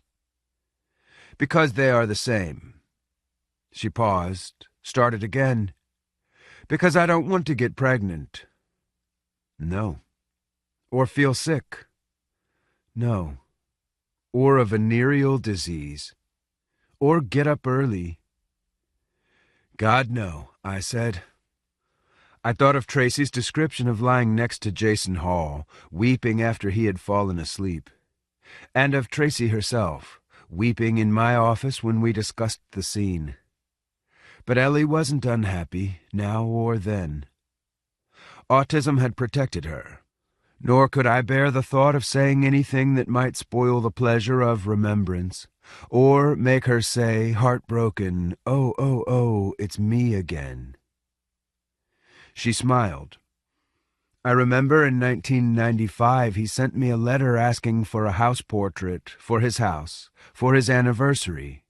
And I made it, but he did not pay the bill. That's what I asked him at the funeral. As she spoke, I thought about Colonel Eustace Peavy. He also had a path he was following. Old diagrams, cryptic letters, and unreliable interviews, which had led him far astray. Nor had he ever uncovered the Cetus, Grampus, or Leviathan, whose explosion had caused such havoc. "Would you like me to make golden fingers for supper?" I asked. "Or chicken fingers? Ooh, I would like that." She pursed her lips, blew a little whistle. "Only with olive oil?" 2. The limit of his hearing. In the dining room, my father was alert. He had turned on the light and he was reading a book review. I made him a Bombay martini and we chatted for a while, mostly about a recurring series of hallucinations in which figures from an earlier generation, his great-uncle Charlie, for example, or General Toflib, the French officer whom he suspected of having broken up his grandmother's marriage, stamped and staggered as if drunk around the room's perimeter. Sometimes celebrities such as Kurt Gödel or Walt Whitman appeared, delivering fragments of advice. This, posthumously, from the Bard of Camden. In times like these, in modest fun our greatest safety lies. The wisest men are clods, nay, fools, who laughter do despise. I remarked that death seemed to have eroded the poet's skill. My father stared at me briefly. Yes, well, one could have predicted that particular effect. "Look on the bright side," I told him. "At least he's still working."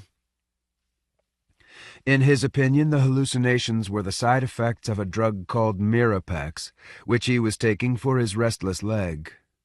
I wasn't so sure. When supper was ready, I wheeled him to the table and served him a pile of chicken, rice, and green beans. Ellie made a salad and sat down with us. At first he sat staring at his plate, as if he didn't know what to do next. After several minutes he skewered a piece of fried chicken on one of the outside tines of his fork, and then nibbled it thoughtfully.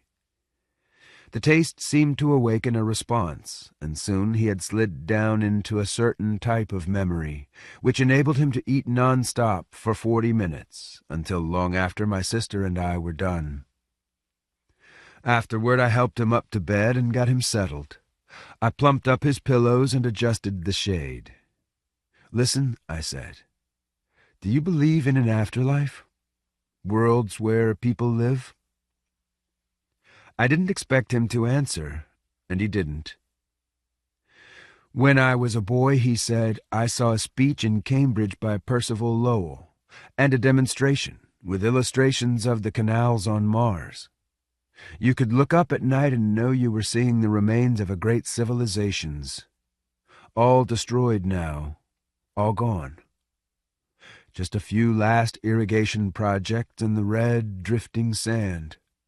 Mr. Lowell had made sketches. He was very plausible, a very distinguished-looking man. In those days, everybody still wore beards. It was a large improvement over now.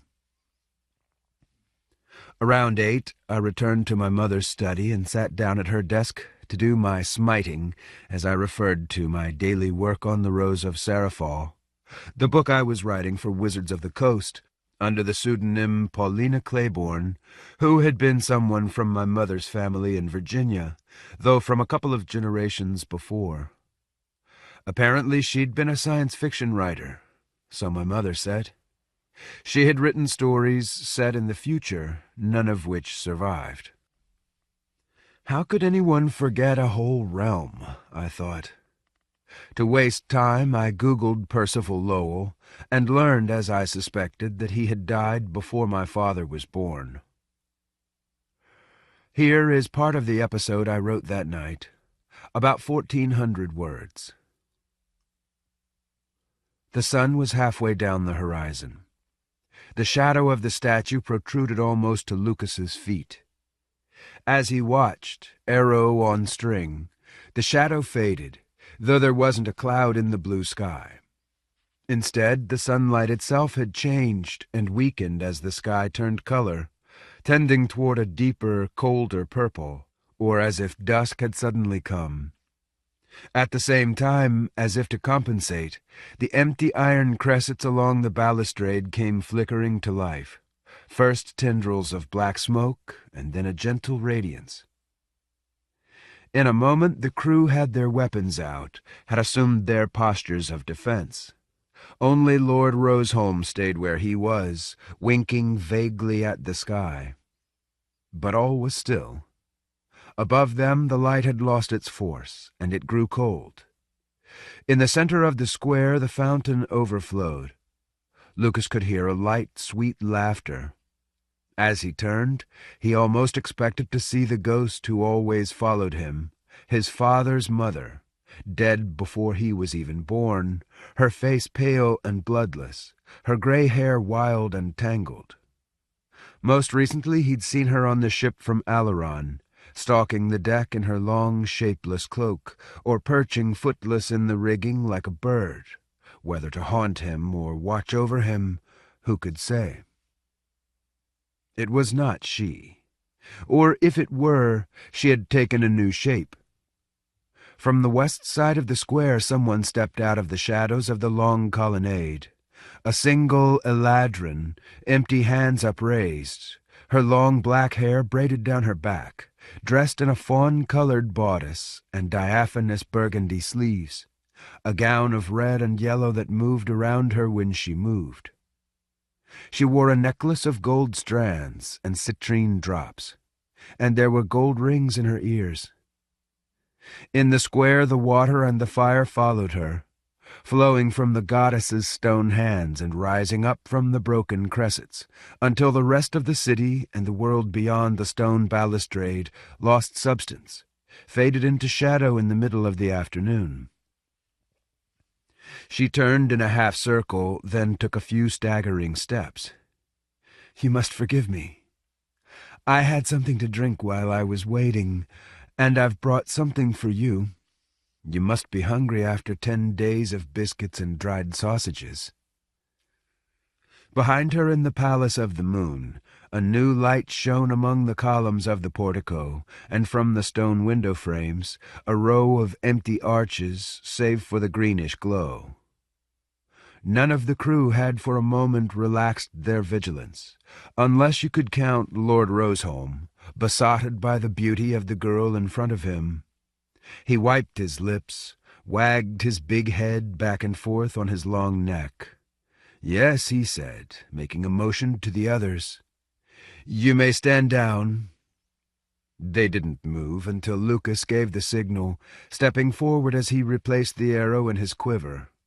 They found themselves moving, he imagined, through a trap made of spider silk rather than steel, and it was not with steel that they could free themselves. Lord Roseholm, though, was already caught. As the lady stumbled from feigned drunkenness, he took her by the elbow. She thanked him with her smile and drew him forward into the portico. The place had been an inn in the old days, and a blistered painted board still hung from iron rings. The Red Herring. Inside, Lucas could see a table had been spread.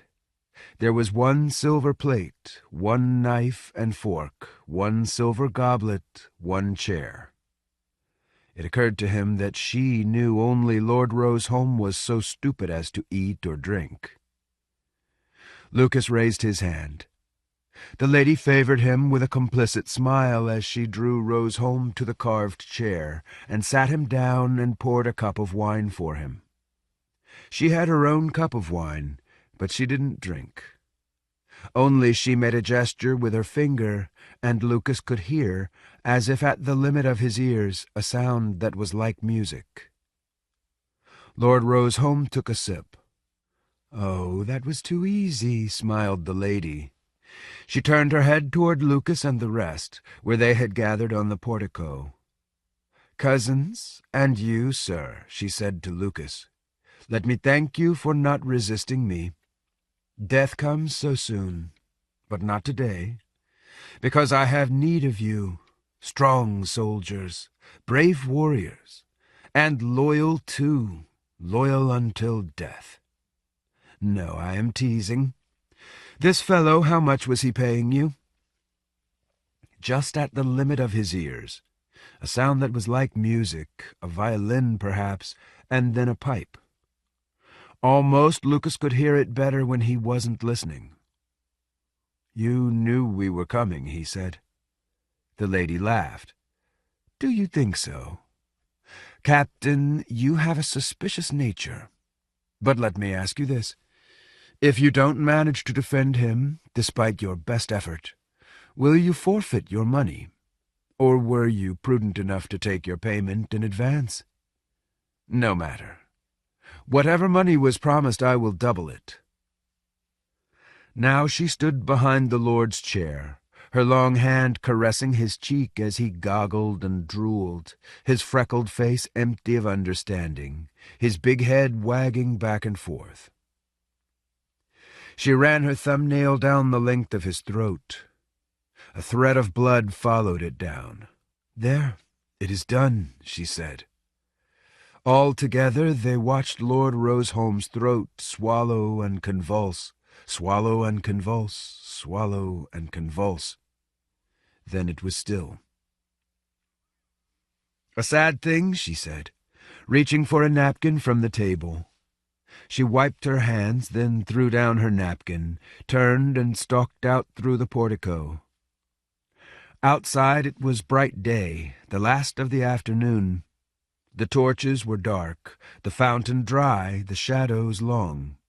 "Leave him," she said, and they followed her to the long stairs.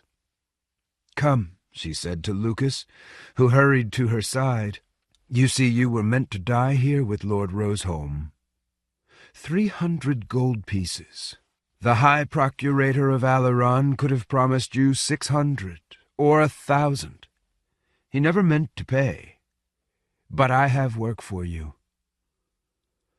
In the light she was impossibly lovely, her straight dark hair and pearly skin.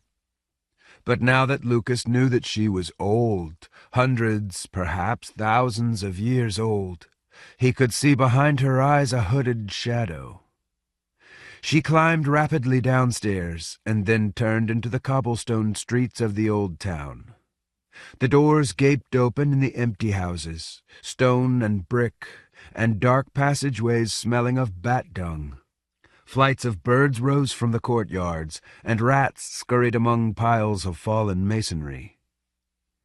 She turned under a high gate into the block of an old prison, its windows covered with a mesh of corroded iron bars. In the courtyard Lucas stopped her. We aren't following you here." His crew moved into position, a ragged semicircle behind him. He raised his hand. Weapons were useless. His own bow was upon his back. The lady turned around, then came back toward him until she stood uncomfortably close, her eyes almost level with his own. Even at that distance, her body and her clothes gave off no scent. "Captain," she said, "do you know who I am?" "I have an idea." "Tell me," she said. Her teeth were small and very white. He watched the tip of her tongue move between them. It was dark and a peculiar shade of lavender. "I believe you are High Lady Constance of Sarafal, Queen of this land." A hiss escaped her lips, and Lucas could feel her cool breath. "Is that what you believe?" she asked, her long eyes mocking him. "Then you must also believe I have the power to destroy you where you stand." He shrugged. "But I mean you no harm. On the contrary, I mean to reward you. 300 gold pieces from the procurator. You won't see that money, I'm afraid. You wouldn't even see it if you dragged Lord Roseholm's worthless carcass back to Alaron. But I will make you rich men." She blinked, and a tear formed in her long lashes at the corner of her eye. She raised her hand to touch it, pull it away, roll it between her fingers, a jewel now, or something close to it, a sapphire or a piece of crystal. She laughed, flicked it away.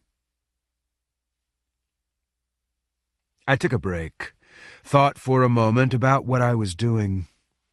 As usual, I was dissatisfied with the character of my protagonist, Captain Lucas. I was not happy with his reactions. It seemed to me that he was never involved in enough fighting, which was what these novels were supposed to be about. Was he a coward? He had the weaponry, the skill, and yet most scenes devolved into versions of this current one. Lucas, handed a carefully crafted opportunity for mayhem, would find instead a peaceable solution that always seemed to involve at least the possibility of social and financial improvement. Though in theory he combined a proud spirit with the irrationality of a berserker, in practice he was cautious and sensible, and unfailingly courteous toward women, even or especially when they didn't deserve it.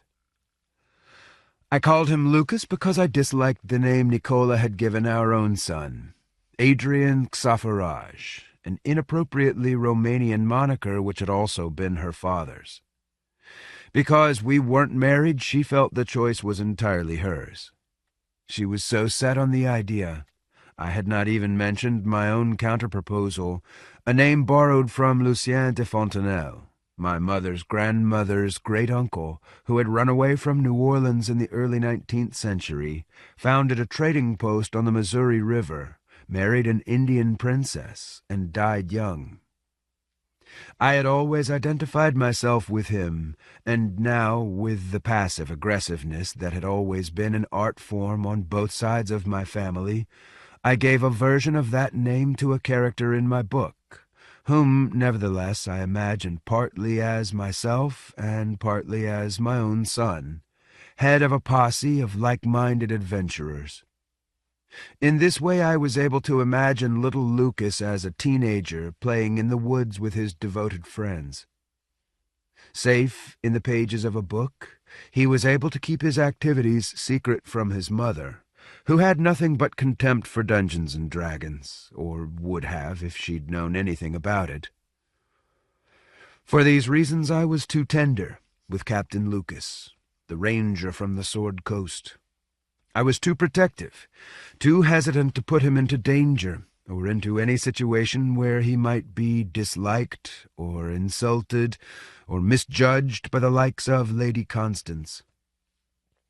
I could already tell this was a problem that was only likely to get worse. I had already warned my editor to expect a character-driven book, and I could tell the concept made her nervous.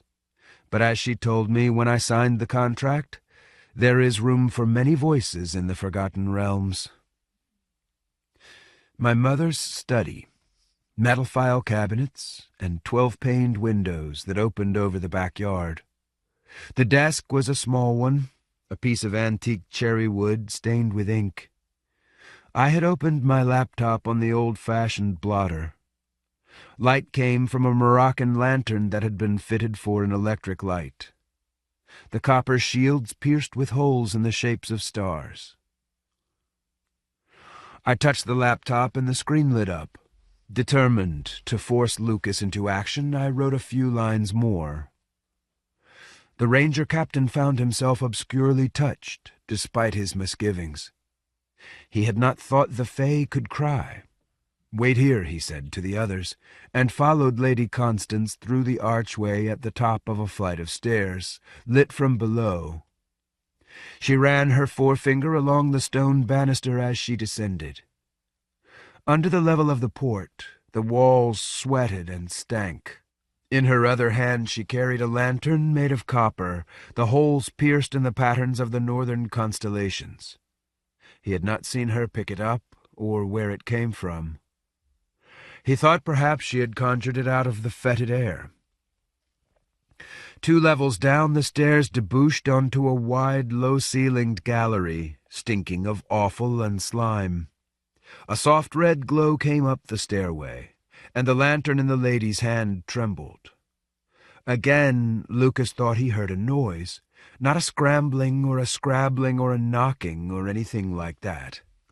Instead, it was something sweeter, the sounds of flutes or woodwinds in uneasy harmony, except so soft that he guessed that the melody he heard was more imagined than real, a trick of the mind, born of expectation and the poignant menace of the Fae. He followed close behind, staring at the lady's back, at a whorl of delicate hairs, each picked out by the shifting lantern light.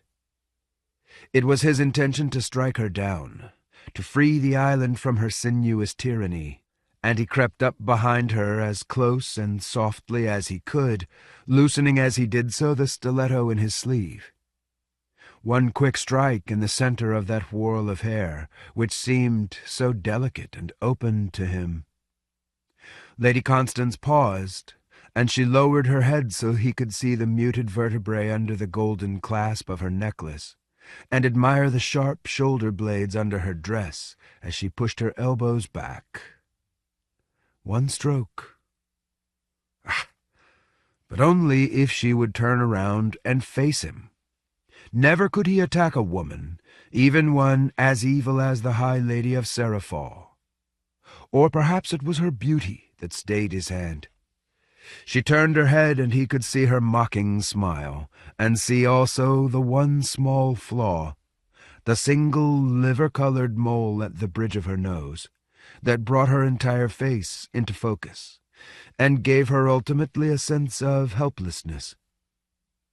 Perhaps she understood it was her vulnerability that made her strong, and if she had threatened him in any way, he might have killed her. "Look," she said, raising the lantern. The sound was larger here, the melody no clearer. But in the small light he saw the first gleaming pipes of the machine, which they had approached in the low-ceilinged gallery so that only a little of it was visible. He stepped forward, and the ceiling rose above him to an unseen roof. As his eyes adjusted, out of the darkness now loomed a triple tier of pipes and gauges and generators and conduits, 100 vertical feet of engines and displacement tanks, designed for what fell purpose he could not know. Yet the machine itself was beautiful, not only in its form, which was like a vast sea creature, but also in its materials.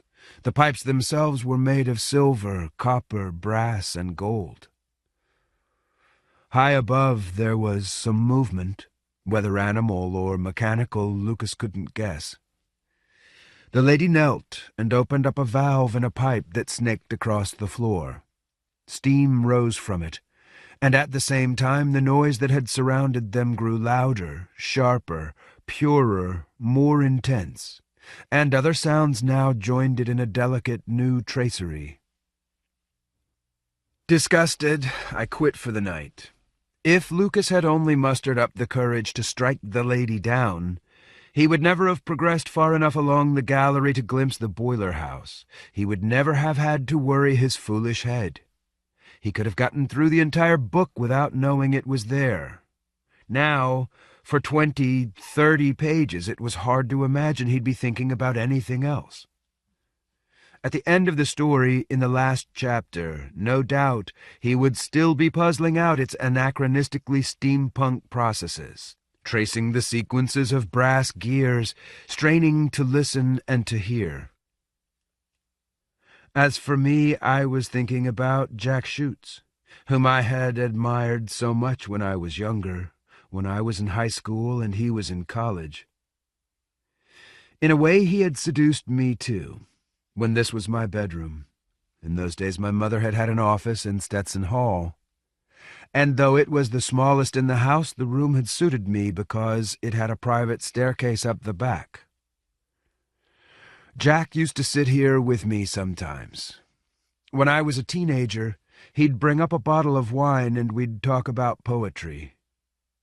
He'd give me advice about girls, what to say, how to treat them. These weren't conversations so much as monologues, but I had promised myself to imitate him whenever I could. Now, tonight, I took out Constance's phone number, which she'd given me on the bridge. It wasn't too late, scarcely 10 o'clock. I called her and told her I'd meet her at the Red Herring on Spring Street. I couldn't exactly tell, but it sounded as though she'd expected to hear from me.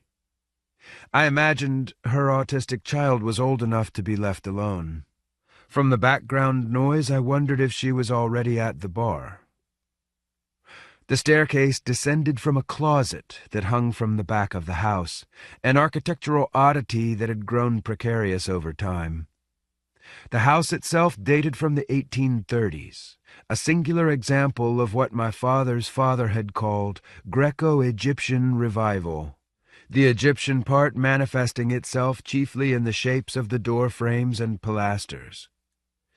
The back staircase joined to the back porch, and I took exaggerated care to descend quietly, not because I thought I'd get into any trouble, but in homage to my teenaged self, making the same surreptitious journey down to Spring Street.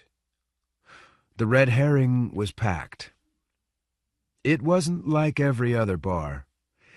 It occupied the same brick building as the movie theater. You climbed downstairs from the lobby. Run by the same proprietors, in the summer it held themed events. During marathon screenings of Star Wars, for example, or Lord of the Rings, the patrons would attend in character and repair to the bar after the show. Tonight had evidently seen the last of these events, a vampire double feature, and now the place contained a smattering of girls in long dresses and long-haired boys in capes and evening dress, their white cuffs irreproachable. They stood out in a college town. Everyone else was in civilian clothes, as I was myself, a yellowish polo shirt in honor of Jack Schutz. The woman sat at a small table in the back. In my novel, Lady Constance was a shapeshifter, and with a tremor of anticipation I could see how she'd transformed herself. She was leaning over the candle and talking to someone, a tall, big man with thick glasses and a soul patch. She was breathtaking. So much so that I doubted my memory, my mental snapshot from the afternoon, which I had carried with me all day and now found impossible to reconcile. Flattering myself then, I had thought she might be pleased by the attentions of a younger man. Now there was no reason to think so. She wore her black hair pinned up to display her long neck, and the candlelight gleamed on her simple yet expensive necklace, the small rings in her ears. She no longer wore her gold-rimmed glasses, and her face seemed without flaw to me, combining maturity and long experience and age-old mocking wisdom with the freshness of youth. She had the skin of a teenager. Her wine-colored bodice, cut low over a pale shirt, seemed to combine the qualities of silk and velvet, and was shaped so tight over her small waist and breasts that I could see, when she laughed, the shudder of her lungs. I imagined under it she had no skin. Though her dress was out of date by 100 or 200 years, she did not look as if she were wearing a costume, and immediately by contrast I could see the small deficiencies in other people, especially the boys and girls who had come down from the movie, and whose clothing now appeared as what it was: clumsy, thrown together, cheap, wrong in a dozen ways. I could see her throat knot between her bird-like collarbones as she bent her lovely head toward her companion. It was he, now, who glanced up and recognized me, as I did him, vaguely, someone from the English department where my mother had taught for 20 years. His name was Sean Rosenheim. He, like the woman, remembered me from the funeral. He stood up to introduce himself, while the woman favored me with a brief, brittle, irritated smile. How articulate her face was! I felt I knew everything she was thinking and feeling, and when she spoke, it was as if I had written the dialogue myself. She pursed her dark lips while he, effusive and welcoming, found a chair for me. "We were talking about your mother," he said, inevitably. "I was telling Lady Constance I thought the funeral itself was a dividing point, truly cathartic, which isn't always so. Often the things people say at events like that are so random and anecdotal. But this, it was like everyone's remarks built on all the others in an oddly literary way. Did you plan that? And the music, and the poetry?" Marty, my brother-in-law, had played a Brahms intermezzo, and Richard Wilbur had read some verse. "I'm surprised you didn't say anything yourself," Constance said, her lips compressed. Though the room was full, I could hear everything she and Rosenheim were saying, every word, though usually I have difficulties in crowds. "I felt I could be more useful in an editorial capacity," I said. "Besides, the family was well represented." "I was telling him about the catalogue of cats," said Constance. "Did you know about that in advance?" "No. Ellie is hard to rehearse. I don't think she knew what she was going to say. But I saw the other stuff."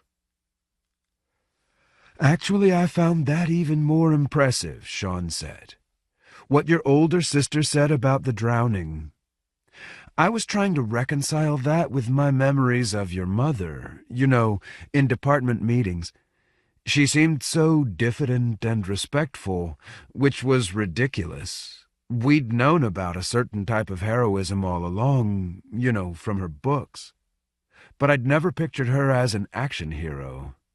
It was like a missing piece in the puzzle." I closed my eyes momentarily. "Not drowned," I said. "Everyone survived. That was the point." The story went like this. Around the time Ellie was first diagnosed, when I was 7 or 8, we spent part of the summer on Block Island off the Rhode Island coast. We were staying with the Engels, whom my parents had known since college. Their children were our ages. We lit a fire on the beach at the north point of the island near the lighthouse, and the kids went swimming. But a riptide pulled Stephanie Engel and my older sister out to sea, maybe half a mile, as we watched.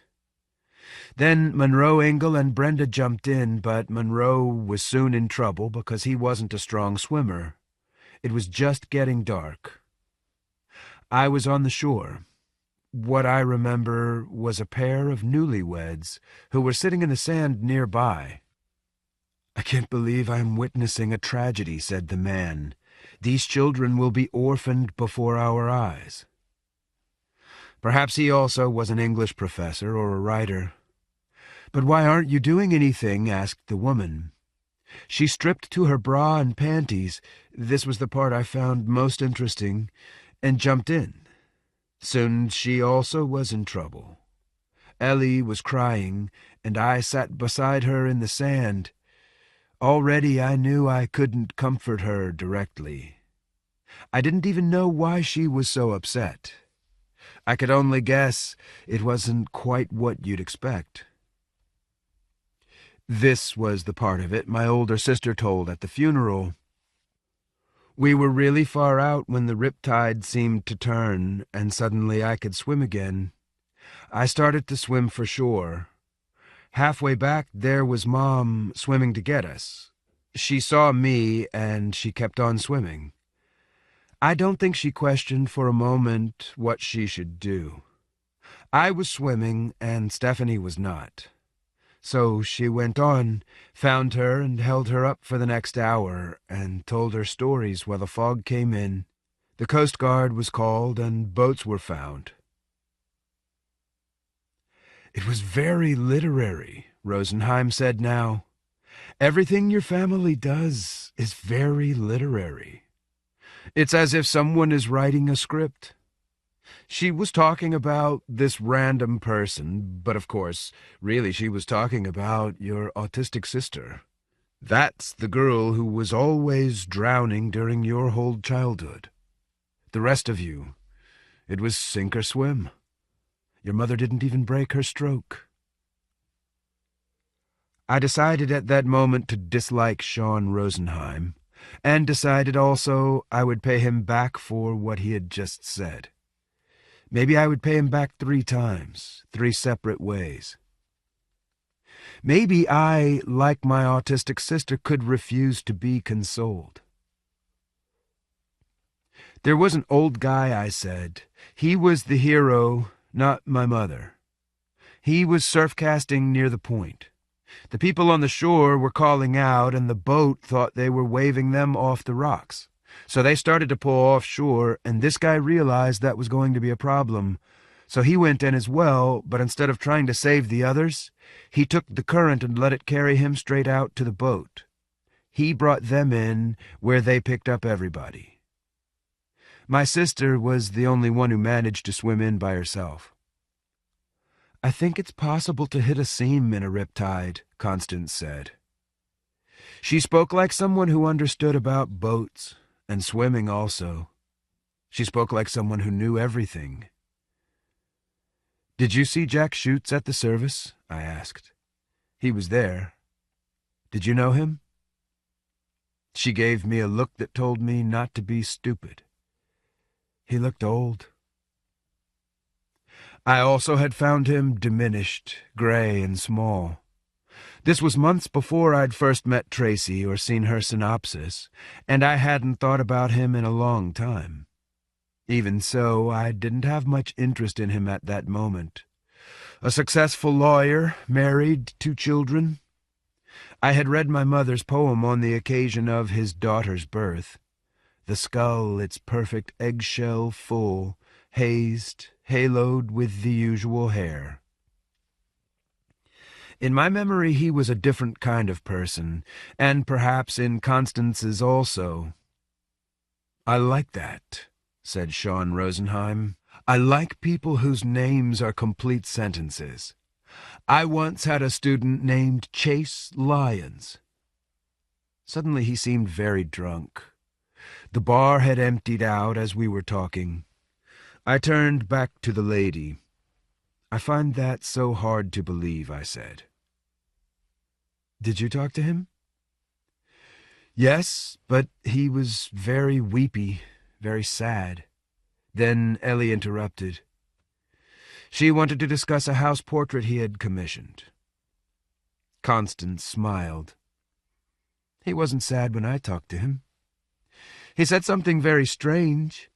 He took me by the elbow and asked about a line from Hamlet, where he's yelling at his mother and he says something like, "For at your age the heyday in the blood is tame."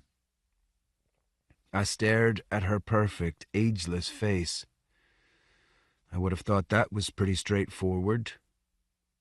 Me too. He asked me whether this was a reference to menopause or some 17th century belief that older women couldn't experience orgasm. Then he said your mother could have cleared this up at once if she were still alive. I stared at her. That's disgusting. Well, it turns out he's a disgusting little man. He told me how a justice of the Supreme Court had married his daughter. Officiated at the wedding. The vampires were all gone. Sean Rosenheim leaned back in his chair, the crown of his head against the wall. His eyes were closed. Then he collapsed forward onto the tabletop. "It's okay," Constance said. "I drugged his beer. Either that or we were boring him. Let's get out of here." Once outside, she was like a teenager. We held hands, and I kissed her against a wall, only a little before she pulled away. "Let's go back to Mass Mocha. Let's see if we can sneak in. We can make out in the boiler house." Of course, none of this was really happening, or at least not much of it. "I've got another idea," I said. "Why don't we go back to my mother's house?" That's what we did. We climbed up the back staircase. "Oh," said Constance, "this is just like her office in Stetson Hall. It's like a museum. I remember that little statuette of Milton, and your sister's painting of Rudyard Kipling's house in Brattleboro." She made a circuit of the room, peering at little objects in the dark. Everything she did was more an act of homage than I might have wished. Clara Park's office. How kinky, she giggled. "Do you think it's haunted?" "No," I said. "I hope it is.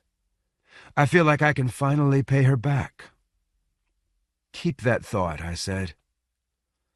We embraced, and then, after a little while, I fell asleep on the narrow bed. Past midnight, when I woke up, she was already gone. I heard a noise in the hallway. "No," I murmured, but after half an hour of listening to my mother's footsteps up and down the corridor, after her first stroke, she'd dragged her left leg a little bit, I got up to investigate. I didn't have to get dressed, because I'd fallen asleep in my clothes. I walked between the bookcases, and when I got to the front of the house, I looked down over the banister where my mother had fallen. A tiny blue carpet now covered the discoloration in the wood. My father had bought it in a woman's cooperative in Istanbul. I didn't have to worry about making any noise, because my father would have taken out his hearing aids, and my sister would have put in her earplugs. Nothing could have disturbed them, not even the sudden crash down below, where Magnus, my mother's calico cat, had leapt up onto her little desk opposite the front door and knocked something over. There was always a nightlight burning down there. When I got back to my bed, I lay on my back, rubbing my face and eyes until Nicola called. "I'm trying to explain to Abigail how ridiculous your family is," she said. "I'm trying to explain to her about the serial killer your father wanted to move in with you when you were kids, but she doesn't believe it." That's not why my family was ridiculous, I thought. But I played along. "He wasn't exactly a serial killer," I said. "He only strangled his wives. Besides, he was down on his luck after he got out of the hospital." "You mean out of jail?" "No, the first time he was found not guilty by reason of insanity. It was only after the second time that he went to jail." I paused for a moment, then soldiered on. "He was a very plausible fellow, very distinguished-looking, a gifted singer and musician. Everyone thought it was a singular phenomenon. My father testified for him at his first trial, because he'd been his roommate at Harvard and at prep school before that. His best friend, really. It was a relief to talk to Nicola, though not in the conventional way. Often she wasn't aware of the games I played with her. In this one, I would try to reproduce for her the words and inflections that my father might have used with my mother long ago. I liked being a source of entertainment, to be laughed at rather than with, especially if people didn't quite understand what I was doing. My mother said no, I said. She was protective of us. Huh. She probably didn't want to do up a new room. You're too hard on her, I mumbled. Is Abigail there? These are just stories I get from you. I never met the lady. Then she paused. She came to help with Adrian. I lay in the dark on the twin bed, remembering my father as if he had already died. Once, when I was 8, after Uncle Dick was out of jail, my father had taken me down to the eastern shore of Maryland to see him where he was living in a fishing shack next to the water, a single room on stilts, heated with a wood stove.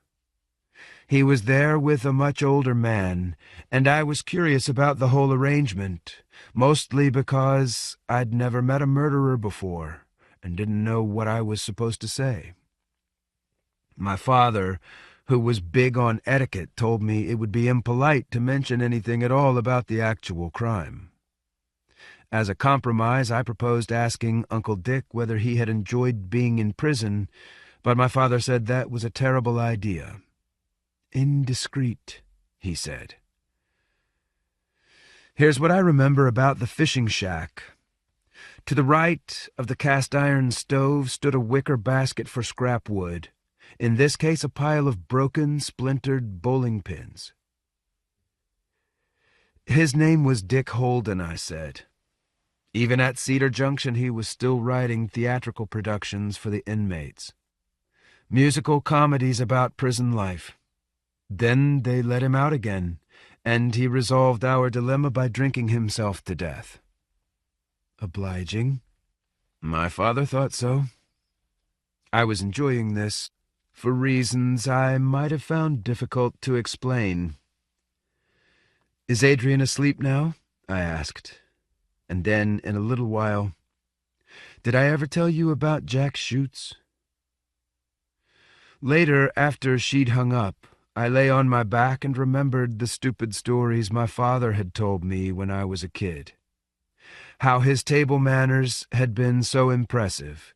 The city of New York had erected a glass case in Sheridan Square for him to take his meals, and all the school children would spend their lunch money to come down on the subway and watch him eat. How his father had once taken him to the bean mines of Boston, now closed down, and for one awful moment he had gotten to see, skewered by the lantern light, one of the raw galleries of uncut bean. How the farmers in Connecticut had eaten poison ivy sandwiches on the first day of spring. I got up and went over to the file cabinet. I had my mother's pencil flashlight, which I held in my mouth so I could use both hands. I squatted down and pulled out the second-to-last drawer. Earlier in the day, leafing through my mother's poems, I had seen it there, a manila folder labeled Jack. In it were his letters over a period of 20 years. Here is a sample. Left-handed, he had terrible penmanship. July 1st, Madrid. Dearest Clara, I hope it's okay for me to call you that. I'm here in the Escorial taking a break from being a tourist. Prado this morning. It's very hot. I keep going over in my mind the last time I saw you, when you gave me a hug and a kiss in your downstairs hallway under that wall of books. How was I supposed to interpret that? I mean, am I crazy to think about the things I think about? I go over these scenes over and over, replaying them in my mind. Even here, I think about it in a different language. It's very hot in the hotel, and hard for me to sleep. I keep on thinking of the things I could have done or said. Is that crazy? Here's her reply, dated 2 weeks later. Dear Jack, I'm sending this to the address you left for me. I hope it finds you. I'm so pleased you are liking Spain. What I found astonishing in the Escorial is the amount of work involved in it. I read a book once that described the sheer volume of Philip II's correspondence. Something like 2 million documents with his signature, and another 2 million marked with his initials in the margin, which he had obviously studied. Here he was, the most powerful man in Europe, slaving away over his desk like a clerk in a Dickens novel. I picture him in a black cap with an ink spot on his chin. Terrible eyesight, I suppose. As for the Prado, what I remember most is that little gallery right at the top of the stairs in the east wing, with some little Flemish landscapes. Usually the big pieces, the Garden of Earthly Delights, for example, leave me a little cold. I feel I'm not really looking at them, except through veils of memory or preconception. Interesting what you say about thinking in a different language. I've noticed that too. It's not just a matter of speed or comfort, but it's the quality of thought that varies, as if you've switched to a different key signature in music. Her own handwriting was beautiful, a careful italic. These letters were Xeroxed copies of typed originals, preserved, I thought, with posterity in mind. But occasionally, like Philip II, she would write notes in the margins. Frugal, she had used waste paper to make the copies. I turned one piece over. It was a letter to my father, also typed, and then crossed out with a purple line from top to bottom. Probably he had never responded. My mother must have fished it out of the trash beside the downstairs desk, where my father had finally disposed of it more than a quarter-century after it was written, perhaps around the time that he retired. Roy Whitney, the Sprague Electric Company, 12 Marshall Street, North Adams, Massachusetts. Dear Professor Park, I am grateful for your response. In my experience with the physics department at your college, they are not interested in real-life applications.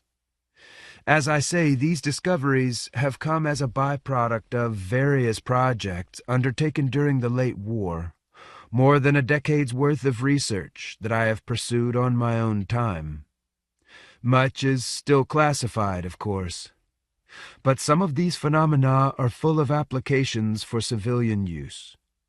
If the college could, for example, provide seed money of even $15,000, the potential rewards would be enormous, as well as any benefits to the field of rocket propulsion.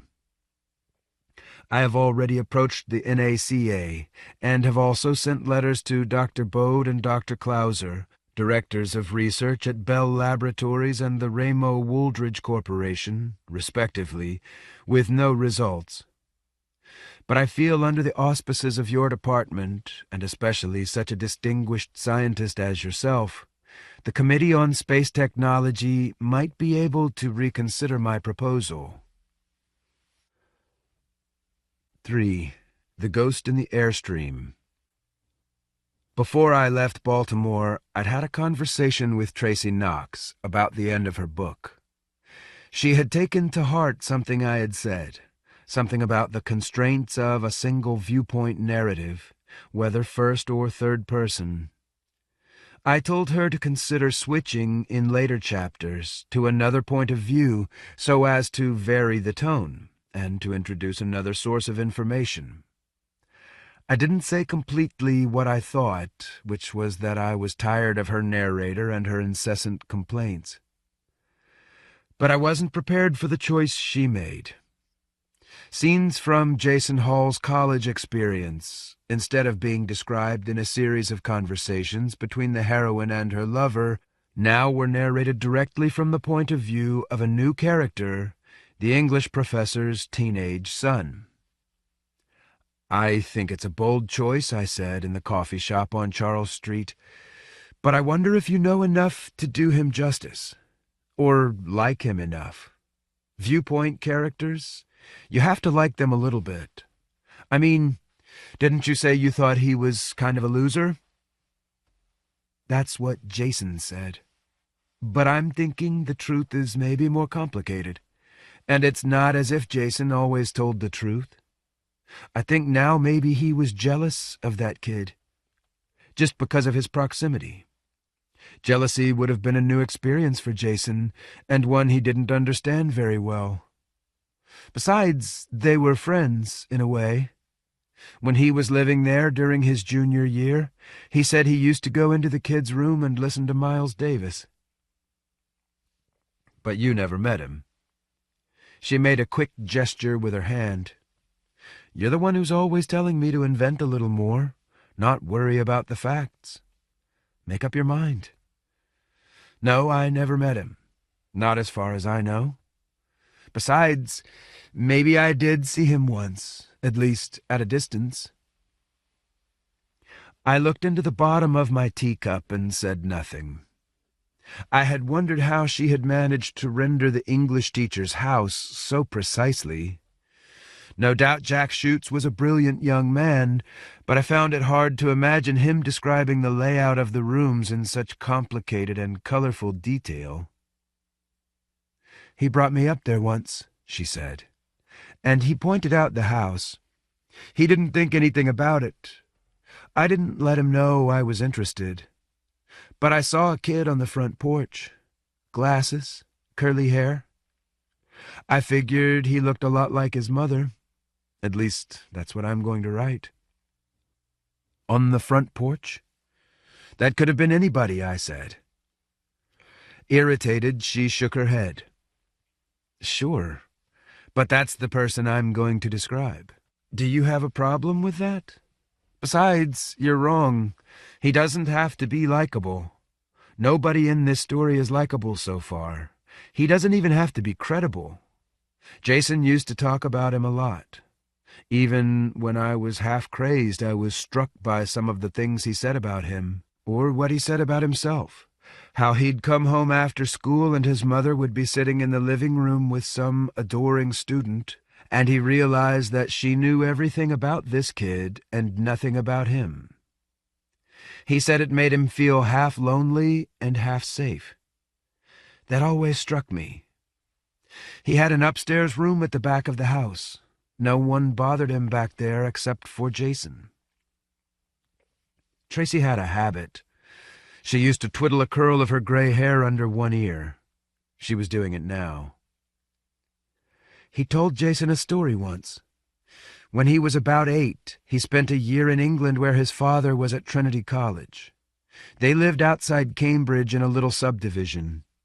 He had to wear a school uniform, shorts and knee socks, and a crew-necked sweater and a tie. One day, in December, a bunch of kids took him out into a field on the other side of the road. There was a fence of concrete posts strung with wire. The bottom strand of wire was only about a foot above the ground.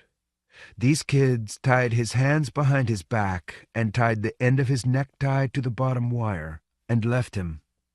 It was about 3 in the afternoon, and it was already getting dark. He just squatted down in that ditch, jerking his head back and forth over and over again until the tie finally came apart. By that time it was 9 o'clock at night. He went home, and he didn't tell his mother what had happened. And this was the odd thing. She wasn't even worried. She hadn't even called the police. As she spoke, I was thinking of the scene in Tracy's novel where the woman drives around the parking lot with her son screaming in the back. "What kind of mother is that?" she asked. "Something like that could ruin someone forever, just the one afternoon." "What do you mean?" I asked, startled. When she glanced up at me, I continued, we'd have to get a sense of the damage it did. Otherwise, there's no point bringing it up. I don't think you'd be able to trust anyone ever again. I don't think you'd be able to commit to anyone or anything. Just that one afternoon, I said. Sure. You could never forget that. But actually, I had kind of forgotten. Now I remembered. The damp, cold, dark mist, the relentless rhythm as I jerked my head back. The boys were named Nicky Toller and Clive Bates. Now I could see their faces after all these years. As I envisioned it, the scene put me in mind of a scene I intended to write. Betrayed by Amnian mercenaries, Captain Lucas is tortured for information he refuses to divulge. He shines in moments like this. He can take a lot of punishment. Left to his own devices, he's much better at resistance than at any kind of action. For reasons known ultimately only to themselves, the Amnians force him to squat for hours on end, perhaps in obeisance to their hideous divinity, whose altar, sensed nearby, is nevertheless hidden in the mist. It's possible he was lying for dramatic effect, I said. Maybe you want to keep that possibility alive when you describe the scene. She gave me an exasperated look. What are you talking about? It's perfect. Unlike my mother, whose experience with my autistic sister stretched out day after day, all of them more or less the same, Tracy believed decisively in cause and effect. You can always recognize that in an author, especially from a sketch. Every scene is arranged in careful order. Each one has a purpose. Here is part of the new chapter which she'd written out as an example of what the new point of view might sound like. That summer he had grown his hair long and acquired the habit of playing with it. There was a long curl of hair under his ear that had taken on a special sheen. In the evening he'd stayed up late talking to Jason and listening to Bitch's Brew. Worshipping at the shrine of Jason Hall, so to speak. And in the morning he found his mind was still full of him, and the sight of him sitting up against the wall of his room rolling a joint, his big eyes limpid and intent, his straw-colored hair a mess. And in the morning he went downstairs to pour himself a cup of café au lait. He sat down at the kitchen table. He hitched his feet up on the pedestal, its base carved in the shape of rampant lions, whose eyes he and his mother had painted green and white when he was a child. His father sat across from him but paid no attention, a small man with a big head and a crop of thinning hair, which stood up nevertheless like a clown's wig. There was an aimless, misfiring attempt at conversation, and then, at 10, his mother led Ellie downstairs and sat her down in the rocking chair, where she rocked desultorily and mumbled to herself. Still in her early teens, she had an indefinable sense of ancientness about her. And as his mother made breakfast, he looked up at her face. How odd it was, after his conversation with Jason, that he was able so easily to see her as if she were a stranger. Her short, curly black hair, just beginning to turn gray. Her thick, unflattering glasses, and the ugly mole on her nose, a plain woman with the airs and self-confidence of an attractive one. In the morning after I had seen Constance at the bar, I looked this excerpt over and drafted an email. The goal of a point-of-view change is to establish a sense of a different voice and something written and perceived by a different person. Do you think you have achieved that? To me, this section reads like an attempt to describe these subsidiary characters directly and not through Jay's eyes and your heroine's memory of what he said. P.S. I also don't picture the mother making breakfast. I don't think she ever made breakfast. To tell the truth, I don't picture her getting out of bed until everyone else is up. In these descriptions, you might want to find ways to suggest a deeper narrative. Like, for instance, maybe she's sick of dealing with the disabled sister, and maybe even clinically depressed. I fiddled with this email for a while, but I couldn't get the tone right, and finally it seemed petty to me, and I didn't send it. Instead, I went downstairs. Ellie had made café au lait and set a place for my father, a big cup and saucer, and a smaller dish with an array of vitamin pills and other supplements. I hiked my feet up onto the lion's head pedestal, which my older sister had decorated with pink and white paint so long before. In time, my father shuffled in from the front room. He was leaning on his cane, and I noticed how diminished he seemed, a small man with a big head, now in contrast. Since my mother's death, he had posted old photographs of her throughout the house. Portraits not of her old age, but from the first years of their marriage, or else publicity photographs from when she had first started to write books.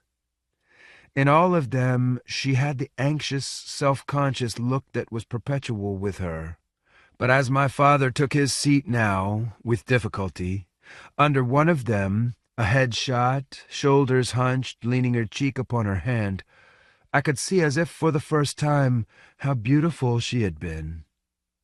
Of course, it never had occurred to me when she was alive, or even looking at these same pictures, which were familiar. But perhaps age gave me distance. In these portraits, she was younger after all than I was now. My father looked at me across the table and then dropped his eyes. More and more, as he aged, he had come to resemble his own father, Edwin, an architect and surrealist painter, ghosts doing the orange dance, etc., who had died in a New Hampshire nursing home around the time I'd left home for the first time. All his life he'd been a cheerful man, given to aphorisms, some of which I'd taken to heart. Never argue about a sum of money less than $7.50. Achievement is the consolation of the mediocre mind. But he had been unhappy in the nursing home, prey to worries that eventually took all his time. He had once convinced himself, for example, that the reason my step-grandmother Winifred now visited him so seldom was because, alternately, she'd been kidnapped by operatives from Eastern Europe, or else had been elected mayor of Hanover and was too busy. In reality, she had developed multiple sclerosis and found it hard to make the trip. "Tomorrow morning I have to go home," I told my father now. "Nicola's getting restive." He smiled. He didn't like Nicola, didn't like his grandson's name, the whole Romanian connection. And, of course, he knew what I was going to do today, although we hadn't discussed it much. After breakfast, I had an appointment with the financial people at Williamstown Commons. It wasn't exactly a secret. But what was there to say? Even so, to deflect us from the topic, I asked instead whether he had ever had any contact with the people at Sprague Electric over any kind of scientific project or problem in applied physics. But he couldn't remember anything about that, or else didn't want to talk about it. "What about Ellie?" he asked, and I laid out the options one more time. "Besides," I said, "nothing is going to happen right away." His blue eyes looked so mournful and so childlike that I had to leave. I went upstairs and smote for a while, trying to get Captain Lucas to finally make a stand. Later I went past the college graveyard and visited my parents' stone, my father's part of it still incomplete. The day before I had dug in some purple asters for my mother's sake. She'd always put an end to summer that way in her own garden. The stone itself had been a complicated undertaking. My older sister had chosen the epitaph, inevitably from the last lines of the Paradiso, The description of the mechanical universe, powered by love's engine, but also unaccountably a book, a single volume bound by love. And in the afternoon I drove over to the Commons, the first time I had been there since my mother's death. I chatted with various members of the staff, dedicated women who had worked hard in my mother's case with a taxing patient. When she had fallen over the banister, she had broken or fractured a whole list of bones. After she was released from the hospital, we had brought her here, ostensibly for physical therapy before she returned home, but she had lost faith in that. After I had filled out the forms, I went to the nurses' station on the ground floor, a terrible Dantean circle of old people in wheelchairs, dozing or talking or doing nothing. Once I had thought my mother didn't belong in this place, but eventually she fit right in. Bent over from osteoporosis, she would keep herself busy when I wasn't there, copying out poems that she knew by heart, page after page. First, complicated ones, the religious sonnets of John Donne, and then more simple ones. There was a boy whose name was Jim. His friends were very good to him. They brought him tea and cakes and jam and slices of delicious ham. Once, in the gazebo out back, I had told her about Nicola's pregnancy, and then suggested I would bring her and the baby up to see her first grandchild. In fact, that didn't happen.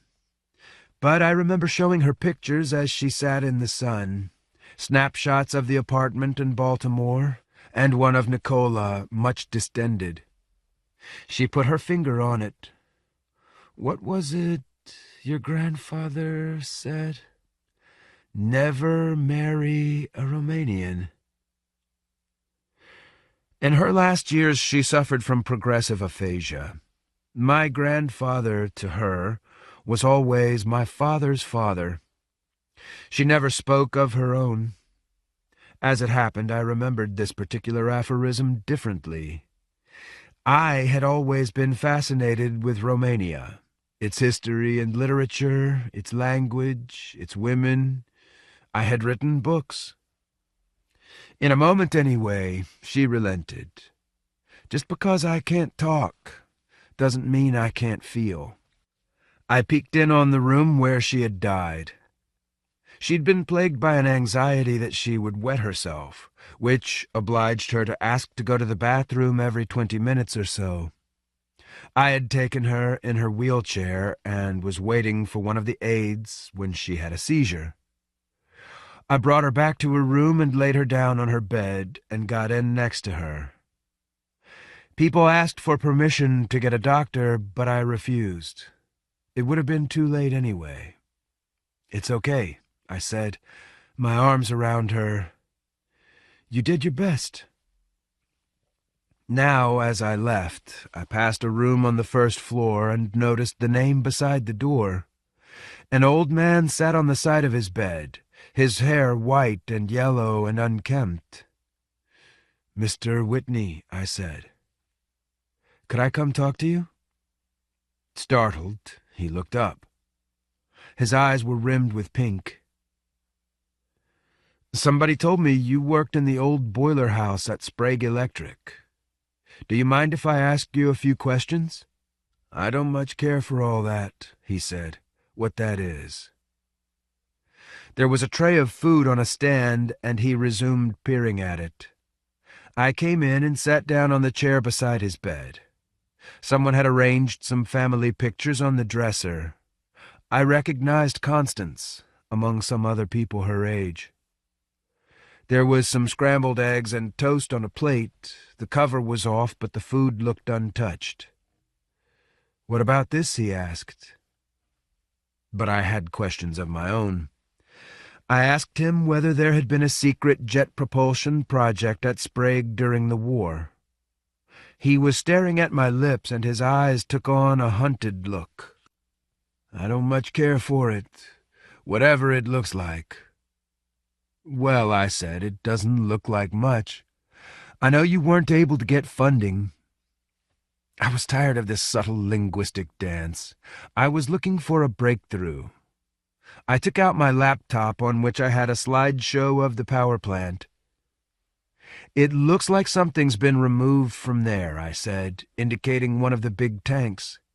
You can see where the bolts have been cut away. Was there a pump there? A hydraulic pump?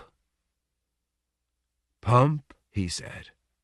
His face took on a creased, thoughtful expression. I don't know there was a pump. I clicked through the pictures, a beautiful display, the engines in their glory dusted with snow in the light of a March afternoon. The day I'd taken these pictures, I'd discovered a pair of red-tailed hawks nesting at the top of the conveyor belt. Pigeon feathers and small bones had filtered down and made a pattern on a ramp of snow. I see, he said. He opened his mouth, then closed it again as if deciding not to speak. I was tired of his jibes. I was not feeling patient. It is difficult to put someone into a nursing home when they don't want to go. Please, I said. At first I thought I would get nowhere with this last appeal. Roy Whitney was subsiding on the bed, falling slowly onto his side until he peered at me through the bars of his bed. I got to my feet. With no desire to go home, I stood in the doorway for a moment, wasting time. But then Roy Whitney began to speak, and it was obvious from the difference in tone that he had dropped the embarrassing impression of senility that had made contact difficult up to that point. He turned onto his back and closed his eyes, and as if to himself he started talking about the frustration of trying to switch back. After the end of the Second World War and the termination of a number of Department of Defense contracts, to making small electronic components for commercial products and, of course, steam. He referred to several projects I had heard of, like the technology behind the timing switches for the atomic bomb. But then he went off into other areas where I could scarcely follow him, partly because he made no attempt to explain himself or even acknowledge I was listening. Later I imagined this was because he still felt bound by the protocols of wartime secrecy, while at the same time realizing this was his final opportunity to tell his story, or part of his story, or some version of his story. His voice seemed to come from some place far inside, as if produced by a mechanical process no longer under his control.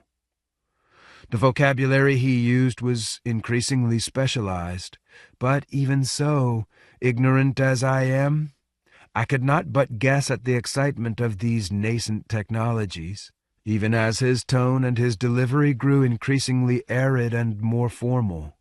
I could not but glimpse the excitement of his early research, all but forgotten now, into optical masers and microwave amplifiers in the 1950s. I could not but glimpse into a field of privately funded research that anticipated modern photovoltaics. I sat back down beside the bed. From that distance, under the angled lamp, I was more aware of his physical form, the hiss of his voice, escaping as if under pressure, the dry, corroded tubes of his esophagus, which at moments seemed to suffer an unexplained blockage. I was aware of the interior hydraulics, the flow of various fluids under his skin, which age had rendered almost transparent. I watched the pulse in his neck and on his temple. Subsiding onto the pillow, he had knocked his spectacles askew. Finally, he stopped talking, and instead he slept. I stayed with him for several minutes, listening to the groan of his internal organs. Then I left him and walked out into the late afternoon. But because I had no desire to come home, I drove instead into North Adams and called Nicola from a street corner, but she didn't answer. Later, I had dinner by myself in a downtown restaurant that reminded me of the coffee shop on Charles Street where I had last seen Tracy, and which also served wine in the evenings. Then I had asked her, as an experiment, to think about the entire trajectories of her characters' lives, and not just the place where they intersect the story. This boy, I said, imagine what he's like when he gets older, what he does, how he behaves. Is he angry, do you think? She had been playing with her hair, and now she made a small, quick gesture with her hand. She could only give the question a second's thought.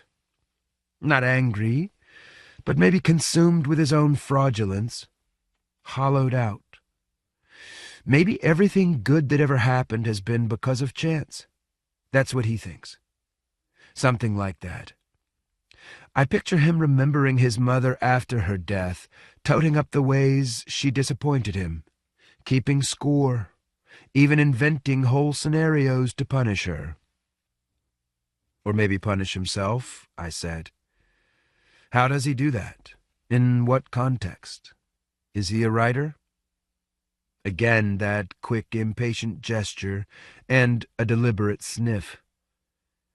We can't all be writers, she shrugged. I picture him summarizing everything over a glass of wine in a place like this, trying to atone while simultaneously going over the whole list of his mother's flaws, unable to forgive the littlest thing because he misses her so much. I frowned. That doesn't seem right to me. Why would he do that? Does he have some kind of secret, do you think? She shrugged. Don't we all? Let me see. What's his? Maybe it was hard for him to see her fall apart. Maybe he was happy when she died. That doesn't sound so terrible. She'd touched the stem of her glass with her forefinger. Angry, she'd glanced up. Then maybe that was only part of it. Maybe he was overjoyed. Still is. Trust me, it was terrible, whatever it was. And it's not over yet. I had printed out some passages, sketches from the end of Tracy's book. Now in North Adams, sitting alone as the sun went down, with careful and deliberate charity, I went over them again. This time I paid no attention to the little mistakes. Instead, I searched for what might teach me something, and I reread this section. To forgive yourself is to forgive others. To forgive others is to forgive yourself. At this moment, grasping at hope, he imagined a small scene, pitching it as something midway between imagination and memory. He saw her as an old woman, her eyes full of a simple adoration, reaching out to squeeze his hand. Late in life, she had had cataract surgery with the unexpected result of correcting her myopia. The thick, unflattering glasses she had always worn were now unnecessary, and he could see her eyes. The first line of this, particularly, was nothing I would ever put into a piece of writing. There was no place for this kind of corniness, for example, in The Rose of Seraphol. It didn't even sound original. And yet, how was it possible for me to have misunderstood it? I crossed it out and marked in the margin. Maybe too much, maybe tone this down, maybe delete. Surely this only works if we get a sense of how you yourself contribute to your own brokenness. But I am not ashamed to say that I had tears in my eyes, and at the same time I was happy and relieved, because it occurred to me that after more than 30 years of anxious suffering, Tracy would be able to finish her book, and that it would be good, because she was a good writer, false sentimentality aside, better than many, better than, for example, me. After I had paid my bill, I walked along the river.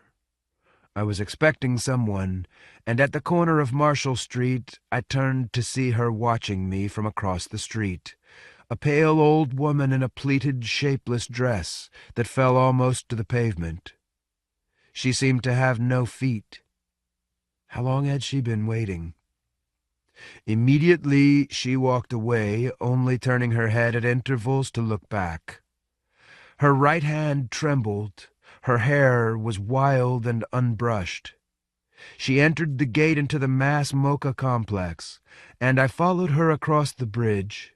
At sunset, the lights of the installation were just going on. I walked up the ramp and into the old power plant. Among the boilers and the condensation tubes, I moved through competing zones of sound, bongs and rattles and the hiss of steam, some of which seemed natural and appropriate, a memory of the sounds these engines had once produced.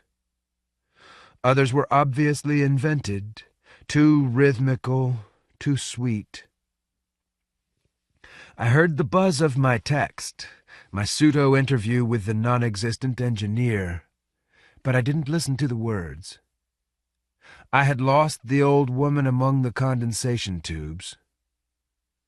Instead, I followed the beams of amber and blue light, the piercing oscillations of lime green, and my eyes were drawn to another part of the installation, which I have waited up till now to describe.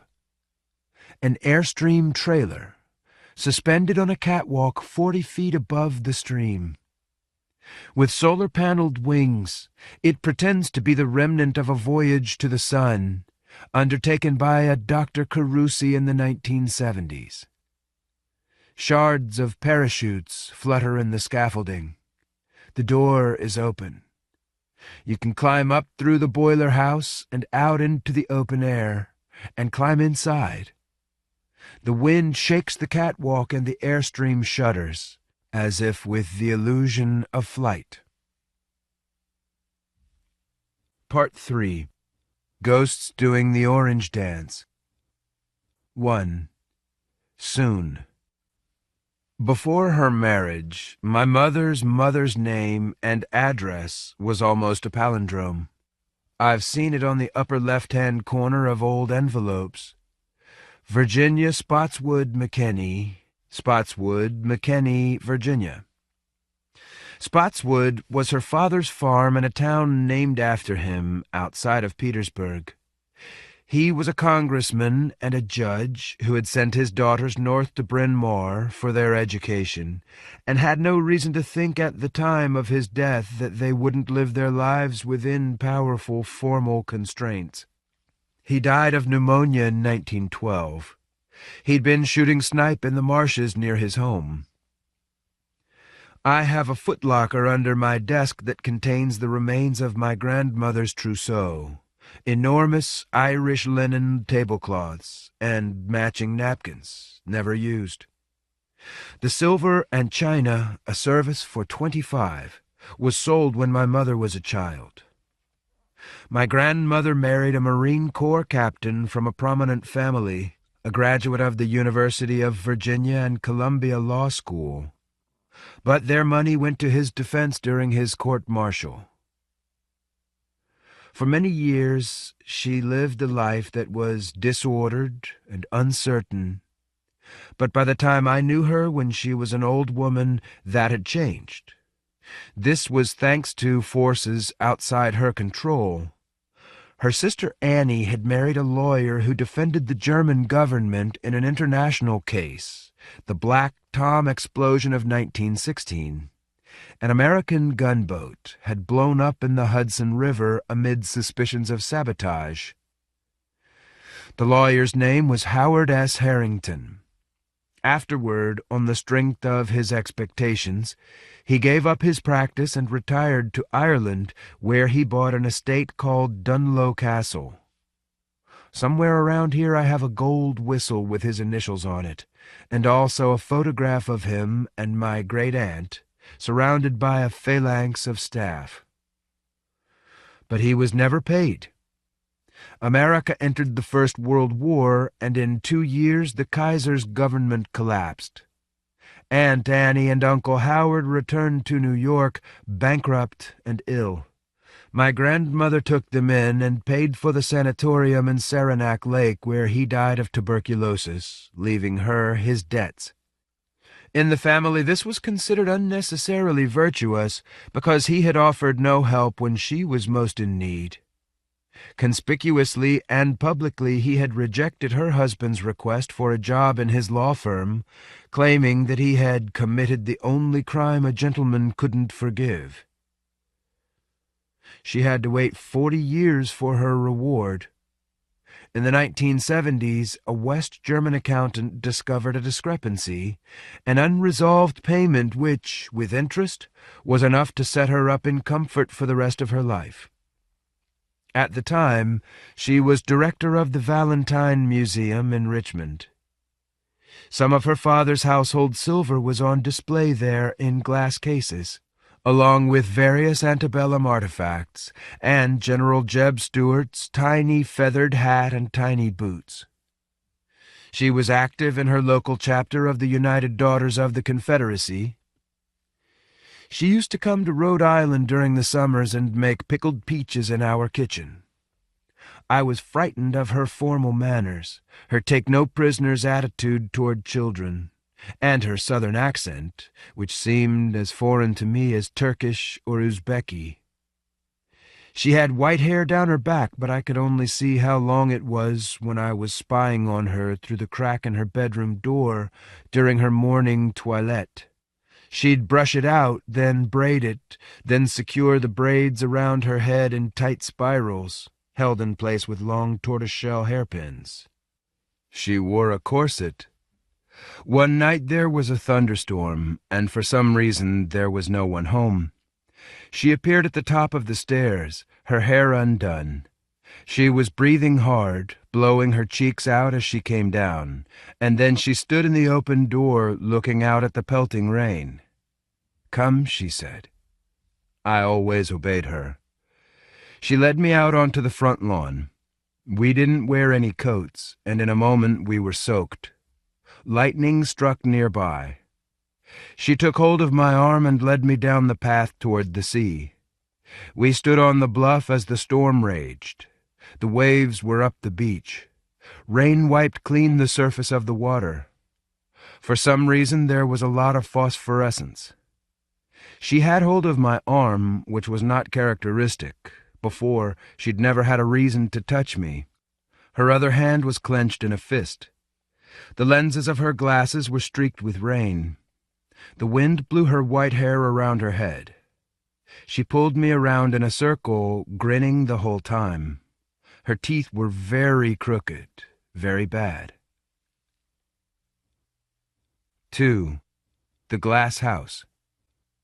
It occurs to me that every memoirist and every historian should begin by reminding their readers that the mere act of writing something down, of organizing something in a line of words, involves a clear betrayal of the truth. Without alternatives, we resort to telling stories, coherent narratives involving chains of circumstance, causes and effects, climactic moments, introductions and denouements. We can't help it. This is even before we start to make things up. And it's in spite of what we already know from our own experience that our minds are like jumbled crates or suitcases or cluttered rooms, and that memory cannot be separated from ordinary thinking, which is constructed in layers rather than sequences. In the same way, history cannot be separated from the present. Both memory and history consist not of stories, but of single images, words, phrases, or motifs repeated to absurdity.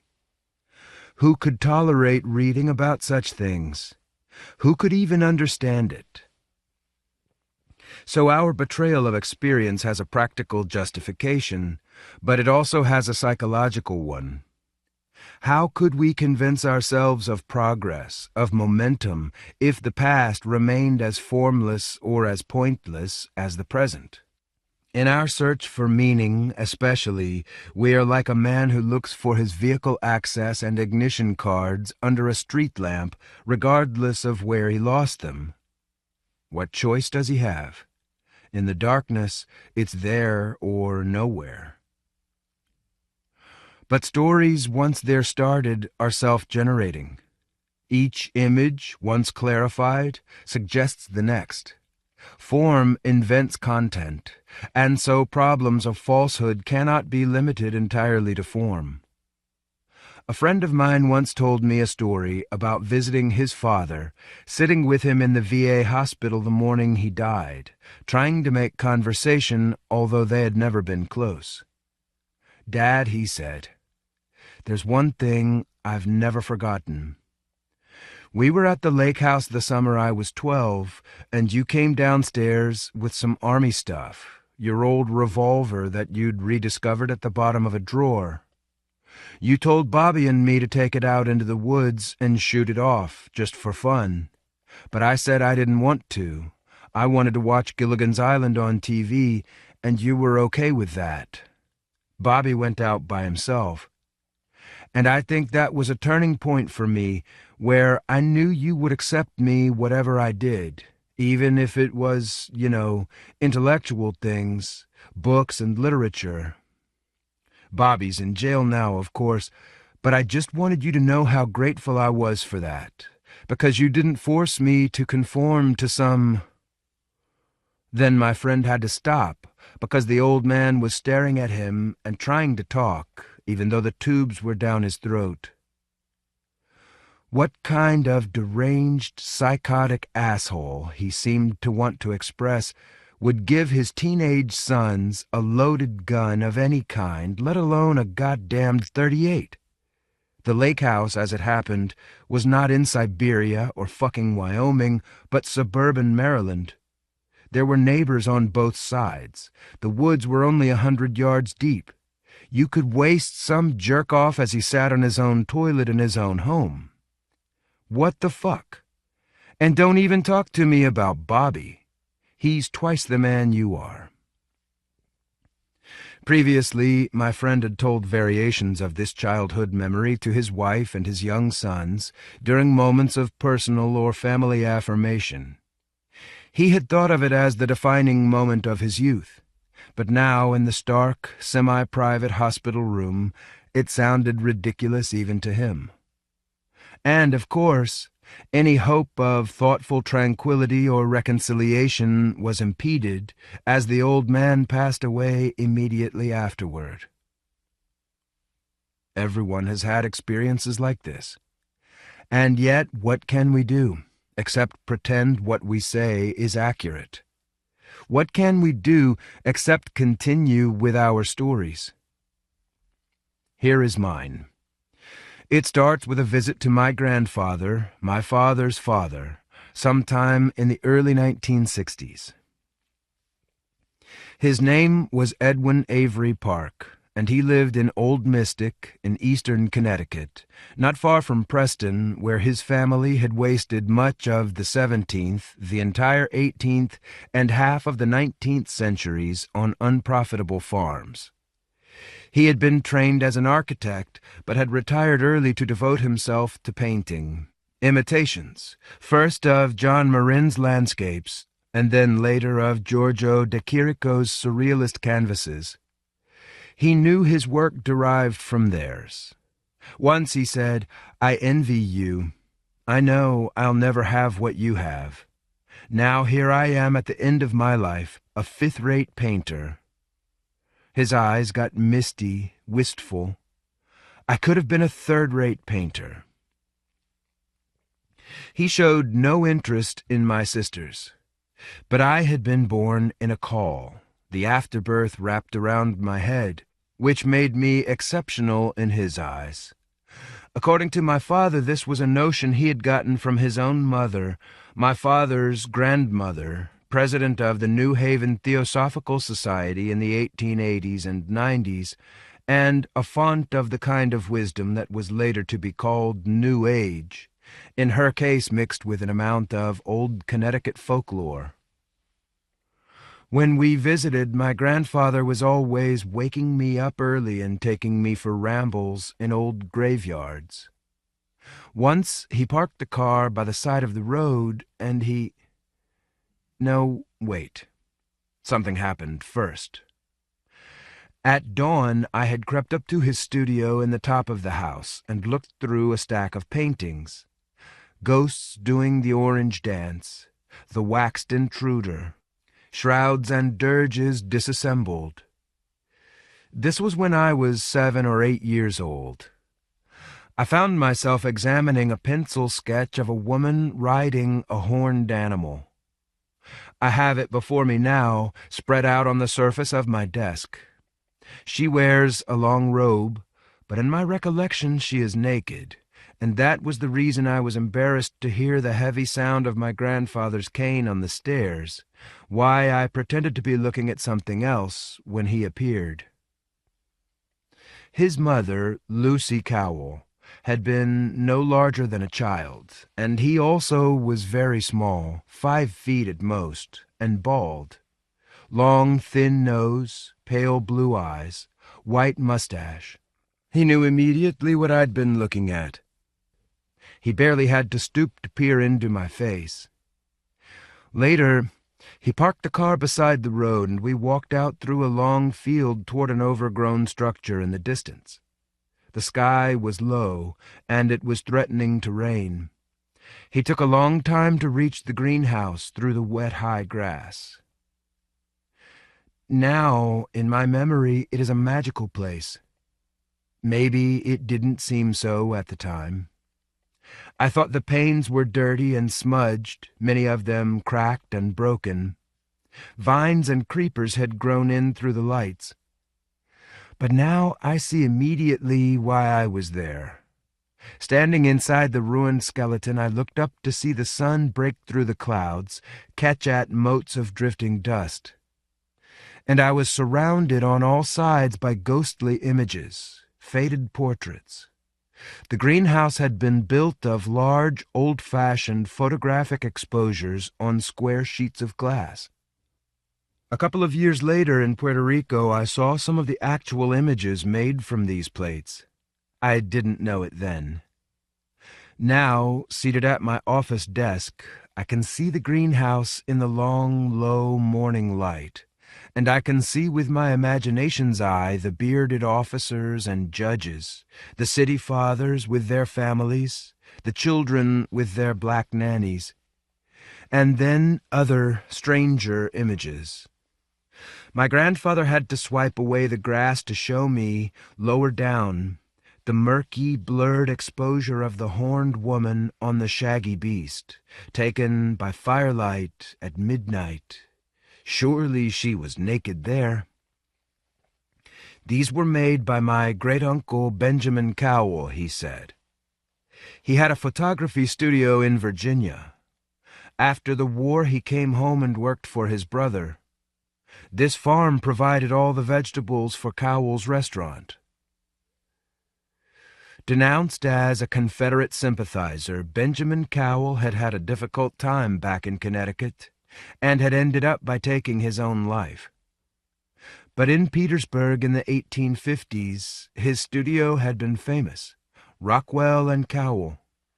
Robert E. Lee sat for him during the siege of the city in 1864. That's a matter of record. And yet, the greenhouse itself... How could my grandfather have walked that far across an unmowed field? The entire time I knew him, he was very lame, the result of a car accident. For that matter, how could he have driven me anywhere when he didn't, to my knowledge, drive? And Cowell's restaurant, the family business, was in New Haven, 70 miles away. My great-great-grandfather had personally shot the venison and caught the fish. Was it likely he would have imported his vegetables over such a distance?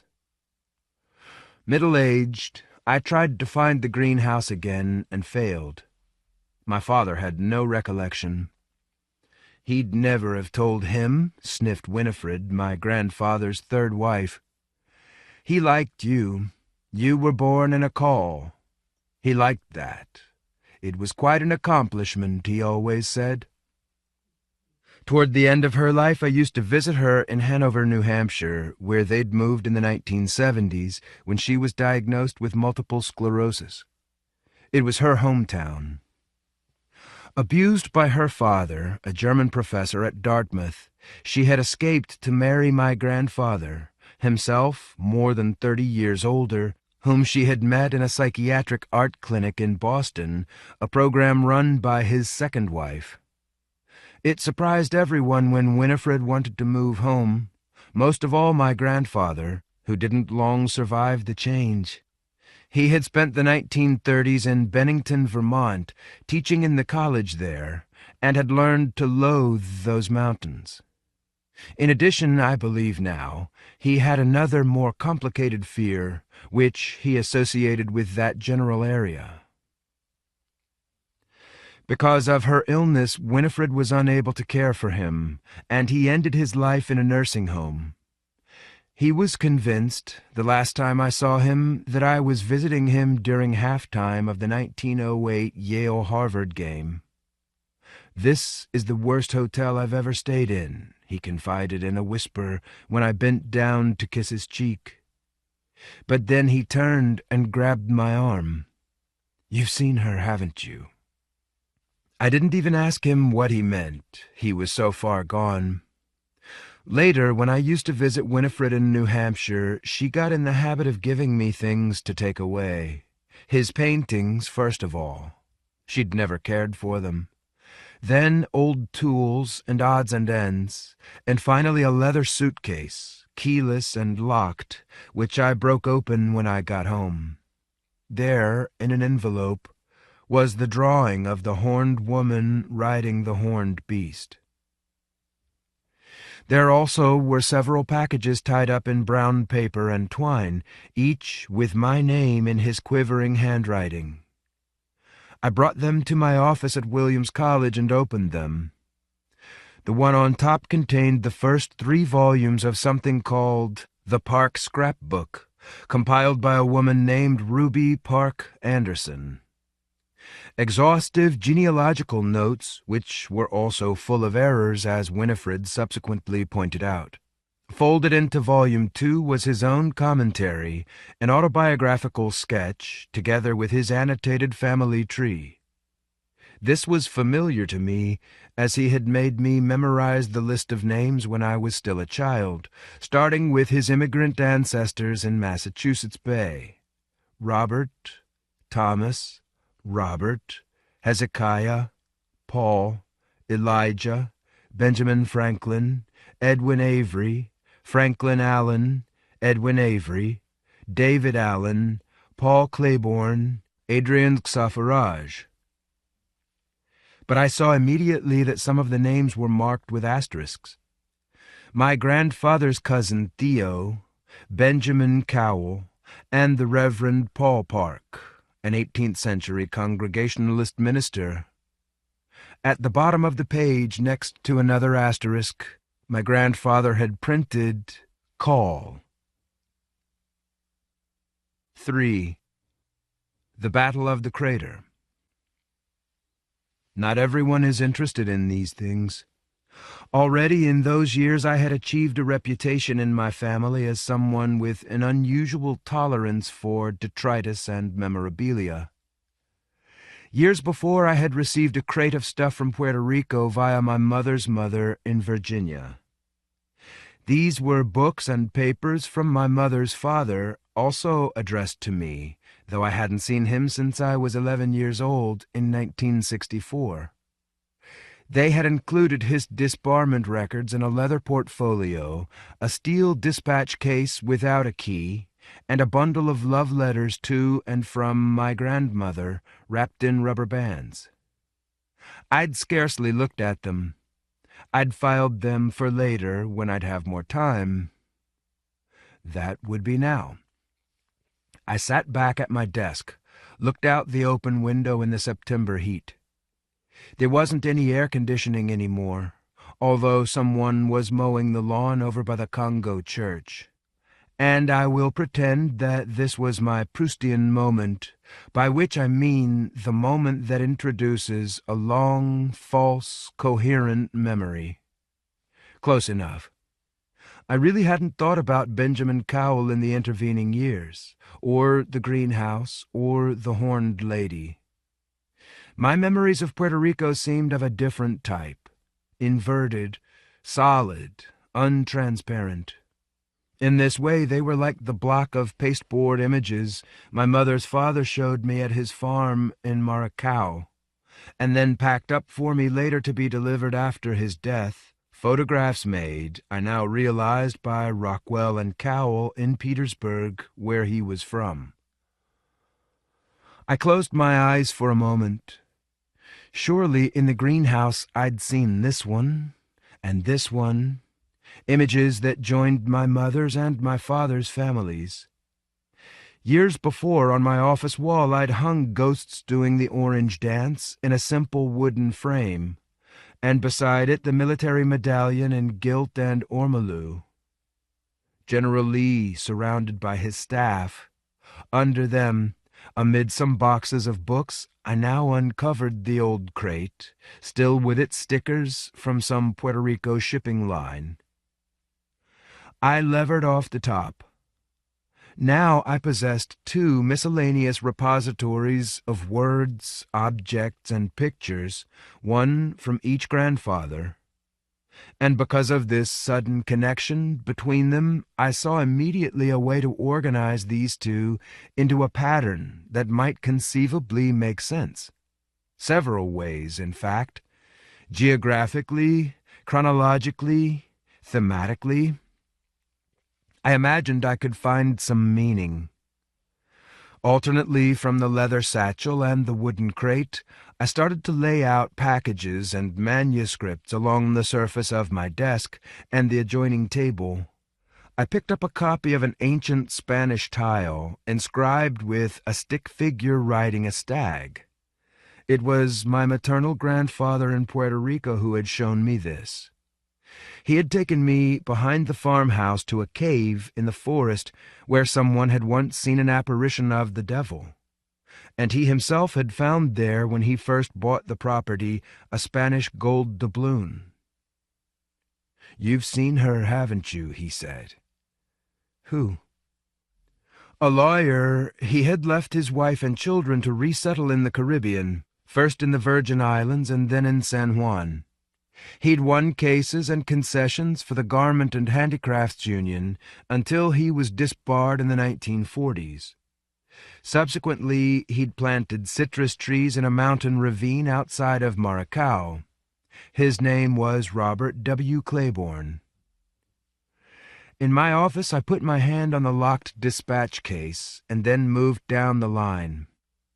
In 1904, his father, my great-grandfather, had published a memoir called 75 Years in Old Virginia.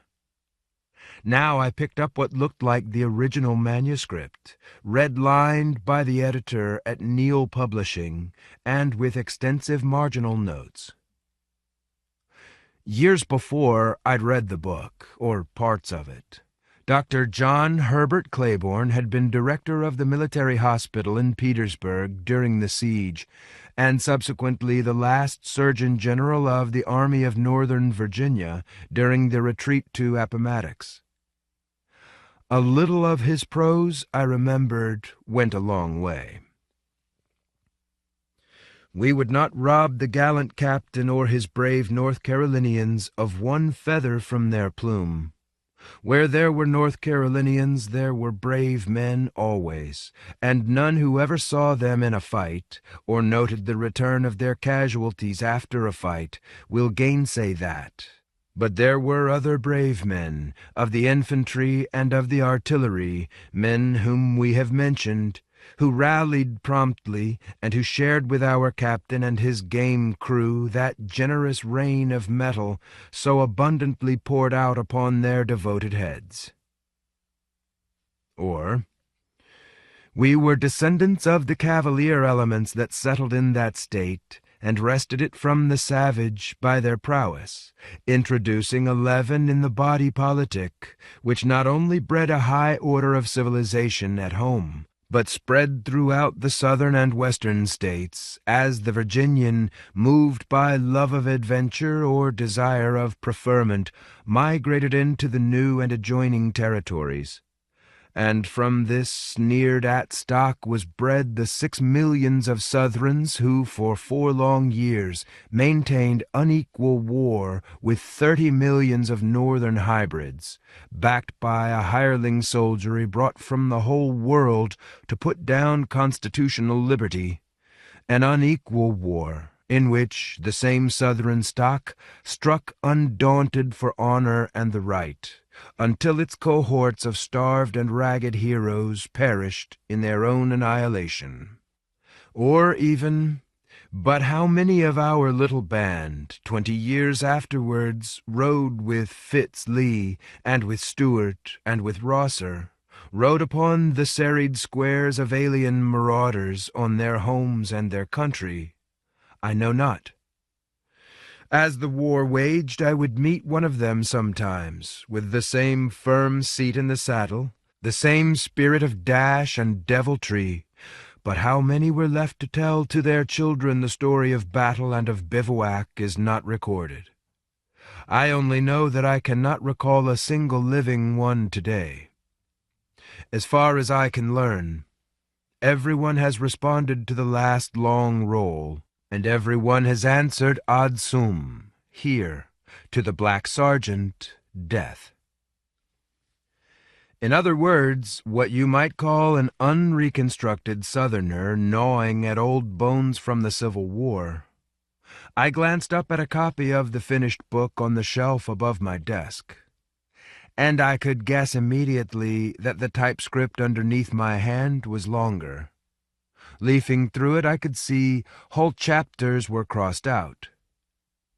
For example, in the section that describes the siege of Petersburg, there is an odd addendum to an account of the Battle of the Crater, which took place on the night and early morning of July 30th, 1864.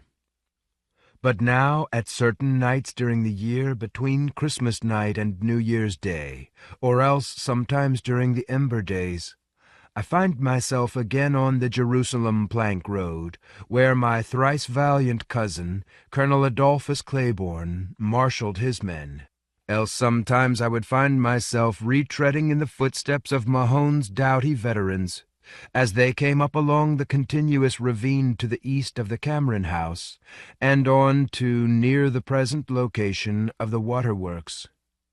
From there I find myself in full view of the captured salient, and the fortifications that had been exploded by the mine, where Pegram's battery had stood. On these moonlit nights I see the tortured chasm in the earth, the crater as it was, 200 feet long, 60 feet wide, and 30 feet deep. To my old eyes it is an abyss as profound as hell itself. And beyond I see the dark, massed flags of the enemy, as they were on that fatal morning, 11 flags in fewer than 100 yards, showing the disorder of his advance. Yet he comes in great strength. As before, because of the power of the exploded mine, and because of the awful destruction of the 18th and 22nd South Carolina regiments, the way lies open to Cemetery Hill, and then onward to the gates of the doomed city, rising but 200 yards beyond its crest. As before and as always, the Federals advance into the gap, 10,000, 12,000 strong. But on the shattered lip of the crater where Mahone brought up his spirited brigade, there is no one but myself, a gaunt and ancient man, holding in his hand neither musket nor bayonet, but instead a tender stalk of maize. Weary, I draw back, because I have fought this battle before in other circumstances.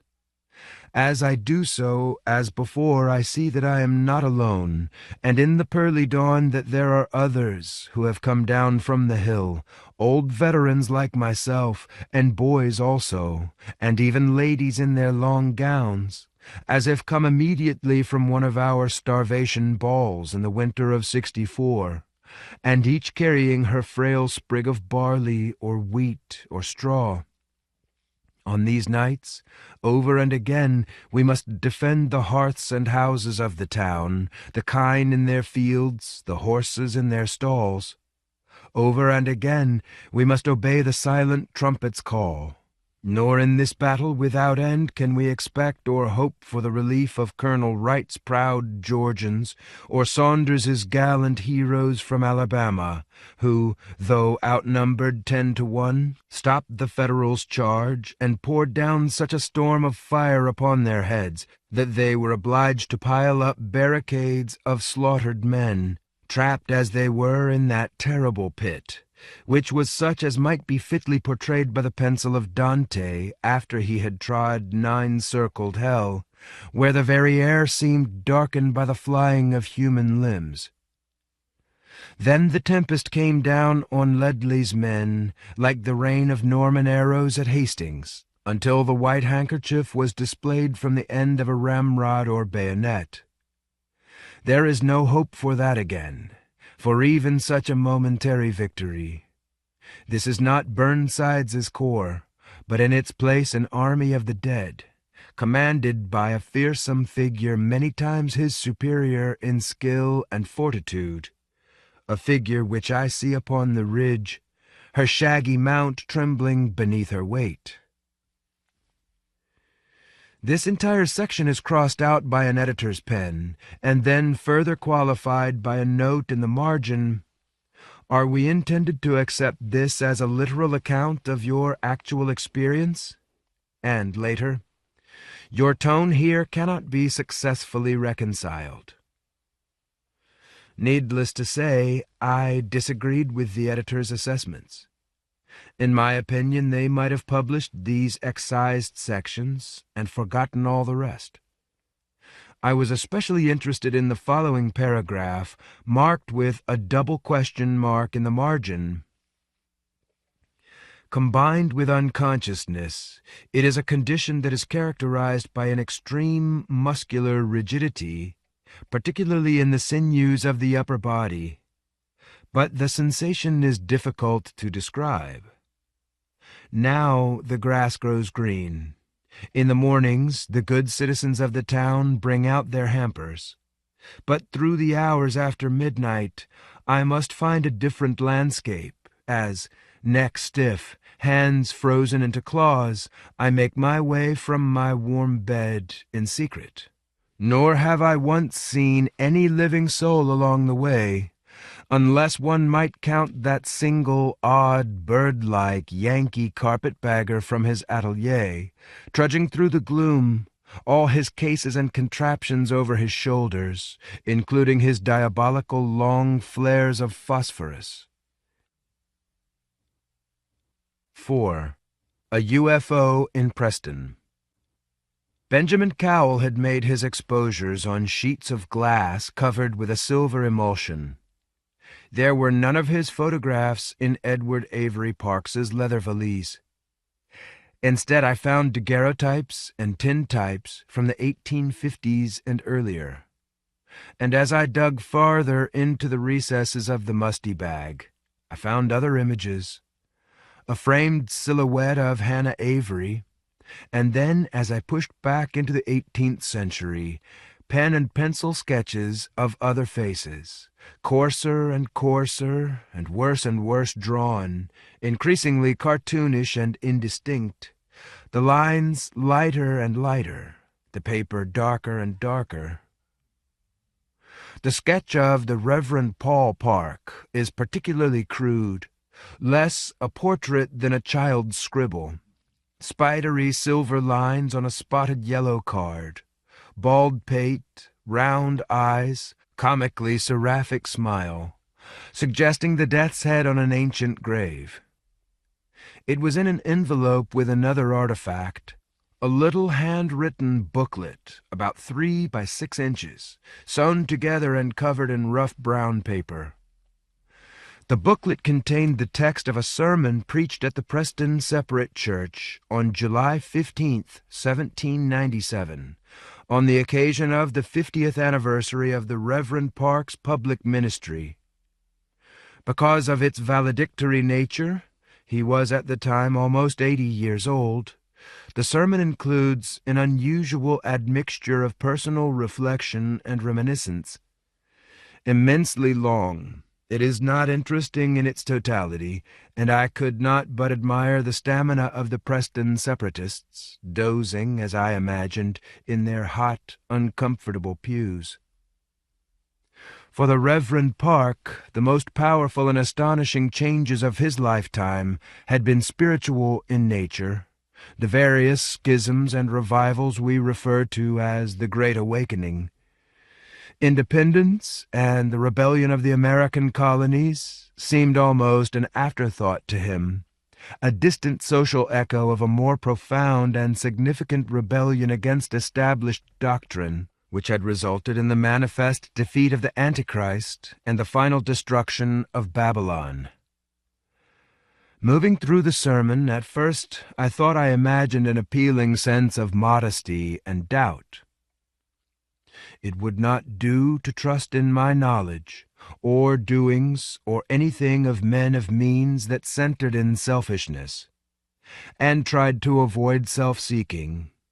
But in this I was baffled, for while I was getting out of self in one shape, I should find I was getting into another, and whilst I endeavored not to trust in one thing, I found I was trusting in something else. And they seem all to be but refuges of lies, as when I fled from a lion I met a fox, or went to lean on the wall a serpent would bite me, and my own heart died, and my every way I could take, and when I could find no way to escape, and as I thought no divine assistance or favor, I found dreadful, or it was my heart murmuring in enmity against God himself, that others found mercy and were safe and happy, whilst I that had sought as much was denied of help and was perishing. I knew this temper was blasphemantly wicked and deserved damnation, and it appeared to be of such a malignant nature that the pains of hell would not allow or make me any better, though I greatly feared it would be my portion. But this soon subsided, and other subjects drew my sight. As is so often the case, these subjects were, and now became, the problems of other people. Nor did the Reverend Park's self-doubt translate automatically into compassion. If anyone was known to err in principle or practice, or did not walk everly, there was strict discipline attended according to rule, be the sin private and public, as the case required. And the offender recovered or admonished that their condition be always plain, their sobriety and zeal for virtue and piety was such, their common language and manners was plain and innocent, carefully avoiding jesting, rude or profane communications with all, gamblings and gamings, excessive festivity, frolicking, drinking, dressing, and even all fashionable diversions that appeared dangerous to virtue, and observed the strictest rules of prudence and economy in common life, and to have no fellowship with the unfruitful works of darkness, but reprove them. Even though my office window was open, the heat was still oppressive. I sat back, listening to the buzz of the big mowers sweeping close across the lawn. This last paragraph seemed full of redirected misery, and it occurred to me to understand why, having given me my ancestor's name, my parents had never actually used it, preferring to call me by a nickname from a 1950s comic strip. I slouched in my chair, letting my eyes drift down the page until I found some other point of entry. But after a few lines I was encouraged, and imagined also a sudden mild stir of interest moving through the ancient congregation like a breeze. In Ember Week, This was past the middle of the night when I went out, though my wife would not swear otherwise, but that I had not shifted from my bed. But in darkness I betook myself amongst the hills of maize, and having broken off a staff of it, I came out from the verge and into the ploughed field, where I saw others in the same style. Amongst them were that same Jonas Devonport and his woman, that we had still given merciful punishment, and whipped, as I have mentioned, on that public occasion before the entire congregation. But on this night when I had come out with the rest, not them, but others too that we had similarly discomforted, so I saw an army of sinners that included Joe Whiteside, Alice Hister, and myself come from the maze with ears and tassels in our hands. I was one amongst them, so convinced in my own depravity, and the deceitfulness of my own heart of sin, the body of death and ungodliness that always lies in wait to deceive.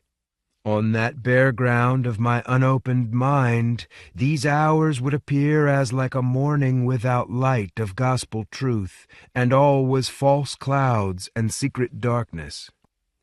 There I saw printed on the earth the hoof of mine enemy, a deep print upon the ground. In the dark I could still perceive her horns and her foul wind, nor thought I we could hold her off with our weak arms. But together, linking hands, we struggled upward up the hill by Preston Grange, into the apple trees, led by that enemy common to all, who moved before us like a horned beast, together with her army of walking corses of dead men. Nor could I think she was not leading us to slaughter by the ruined huts of the Pequods there, except when I saw a great light at the top of the hill, coming through the trees as like a cold fire, and a vessel or a ship come down from heaven there, and burning our faces as we knelt and prayed. Those huts burst afire, and a great light and a vessel on stakes or jointed legs was come for our deliverance, with angels coming down the ladder with their great heads and eyes. Nor could I scarcely refrain my mouth from laughter and my tongue from singing, for the Lord God omnipotent reigneth, or singing like Israel at the Red Sea, the horse and his rider he has thrown into the sea, or say with Deborah he rode in the heavens for our help. The heavens dropped the clouds, dropped down water. The stars in their courses fought against Sirah, who was delivered into the hand and slain by a woman with a sinful weapon. If any man doubt it, there is still now upon that hill the remnants of that battle. Or I have writ a copy of that ship, that otherwise did fly away, and leaving only this scrape of skin ripped from man's enmity in that hour of triumph. In my office, in the late afternoon, I sat back. The diagram was there, separately drawn on a small, stiff card, the lines so light I could hardly make them out. But I saw a small sphere atop 3 jointed legs. Then I unwrapped the piece of skin, which was tied up in a shred of leather.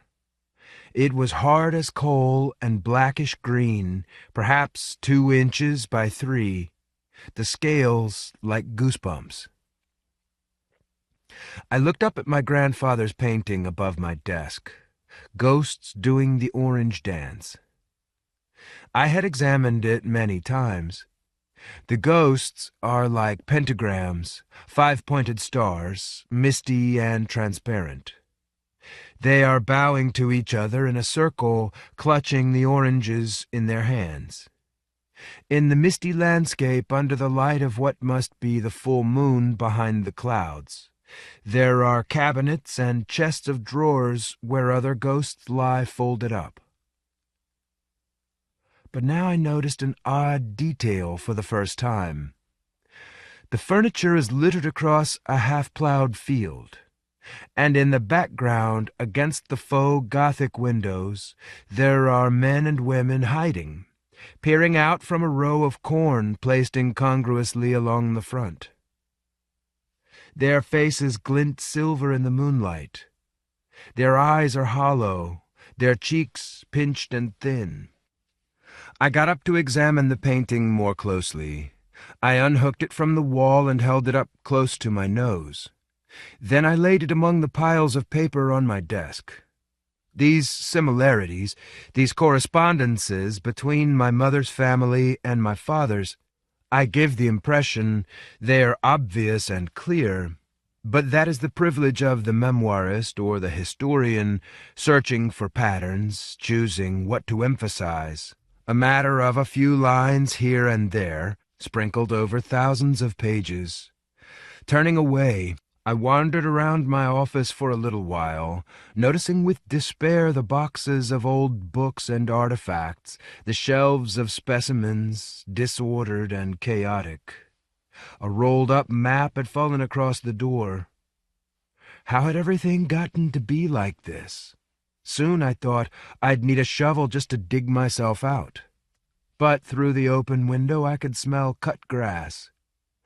I turned toward the screen again, searching for a way to calm myself and to arrange in my mind these disparate narratives. Because of my training as a literary scholar, I found it easy to identify some similarities, especially the repeating motif of the cornstalk and the conception of a small number of unworthy people obliged to protect their world or their community from an awful power. And even in the scene of triumph described by the Reverend Park, achieved apparently through some type of extraterrestrial intervention, was I wrong to catch an odor of futility? This was no final victory, after all. These struggles were nightly, or else at certain intervals of the year. The enemy was too strong, the stakes too high. Our weapons are fragile and bizarre, our allies uncertain and unlike ourselves. No one we would have chosen for so desperate a trial. I sat back down again, touched my computer, Googled Ember Days, idly checked my email, not wanting to go home. The buzz of the lawnmower was gone. The campus was underutilized, of course. The building was almost empty. I cleared a place on my desk, crossed my arms over it, laid down my cheek. Not very comfortable. But in a few minutes I was asleep. I have always been a lucid dreamer, and as I have gotten older, the vividness of my dreams has increased and not diminished. The sense of being in some vague kind of control.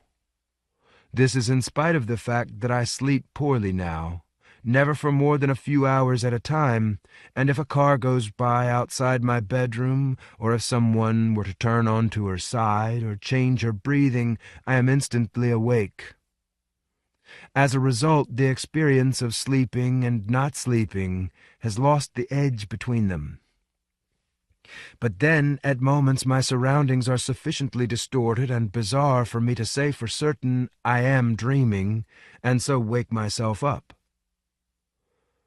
With my cheek and mouth pressed out of shape against the wooden surface, I succumbed to this type of double experience. I had a dream in which I was sufficiently alert to ponder its meaning while it was still going on. Not that I have any clear preconceptions about the language of dreams, but in a general way I can see, or pretend I can see, how certain imagery can reflect or evoke the anxieties of waking life. The stresses on a relationship or a marriage, say, or the reasons I was sitting here in my office on a sweltering afternoon instead of going home. I dreamed I was at one of those little private cave systems that are a roadside feature of the Shenandoah Valley Interstate. I had visited a few with Nicola and Adrian when he was 4 or 5, and we were still living in Baltimore. But I was alone this time. I felt the wind rush by me as I stood at the entrance to the main cavern, a function of the difference in temperature outside and inside. It gives the illusion that the cave is breathing, an illusion fostered in this case by the soft colors and textures of the stone above my head, the flesh-like protuberances, and the row of sharp white stalactites. Perhaps inevitably I now realized I was in the mouth of a sleeping giant, and that the giant was in fact myself, collapsed over my office desk. And as I ran out over the hard, smooth surface, I realized further that I had taken the shape of a small rodent. Now I jumped down to the floor and made a circuit of the room, trying to find a hole to hide in, or, even better, a means of egress through the towering stacks of books. 5. A Detour. When I woke, I immediately packed my laptop, locked my office. It was late. I went down to my car in the lot below Stetson Hall, seeing no one along the way. I passed what once had been known as the North Academic Building. Subsequently, they'd made the basement classroom into a storeroom. The glass they had replaced with bricks so that you couldn't look in. But even so, I always walked this way, in order to remember my first experience in a Williams College classroom years before, and the class where I had met my wife. In this dark, cannibalized building, Professor Rosenheim had taught his 100-level course on metafiction. Andromeda Yoo, as I will call her for these purposes, had been a first-year student then, only 19 years old. These days we also live in a town called Petersburg, though the coincidence had never struck me until now. It is across the border in New York State, and there are 2 ways to drive home. One of them, slightly longer, loops north into Vermont. Usually I take the shorter way because I have to stop and show my identification and vaccination cards at only 1 state inspection booth and not 2. There's hardly ever a line, and usually you just breeze through. Of course, I accept the necessity. The world has changed. Even so, there's something that rubs against the grain. But that afternoon I headed north. On my way along Route 346, it occurred to me suddenly that I recognized the facade in the painting of the star-shaped ghosts. It belongs to a gingerbread construction, a mansion in North Bennington called the Park McCullough House, at one time open to the public and not far from the campus where Edwin Park taught architecture and watercolor painting in the 1930s, until he was dismissed, my father once claimed, for some kind of sexual indiscretion. But apparently, much later, subsequent to his marriage to Winifred, he had revisited the place. I knew this because of a strange document in a battered envelope, part of the contents of his leather valise, a scribbled note on the stationery of the Hanover nursing home where he had ended his life, and then a few typed pages, obviously prepared earlier, about the time I imagined that he had painted ghosts doing the orange dance. And then some more pages in a woman's writing. When I first glanced at them, I had discounted the whole thing as some sort of meandering and abortive attempt at fiction. Now, as I drove home, I found I wasn't so sure. The note was attached to the pages with a paper clip, and the thin, spidery lines were almost illegible. Yet even though the letters were distorted, I could still see vestiges of my grandfather's fine hand. Ghosts, ghosts in the moon.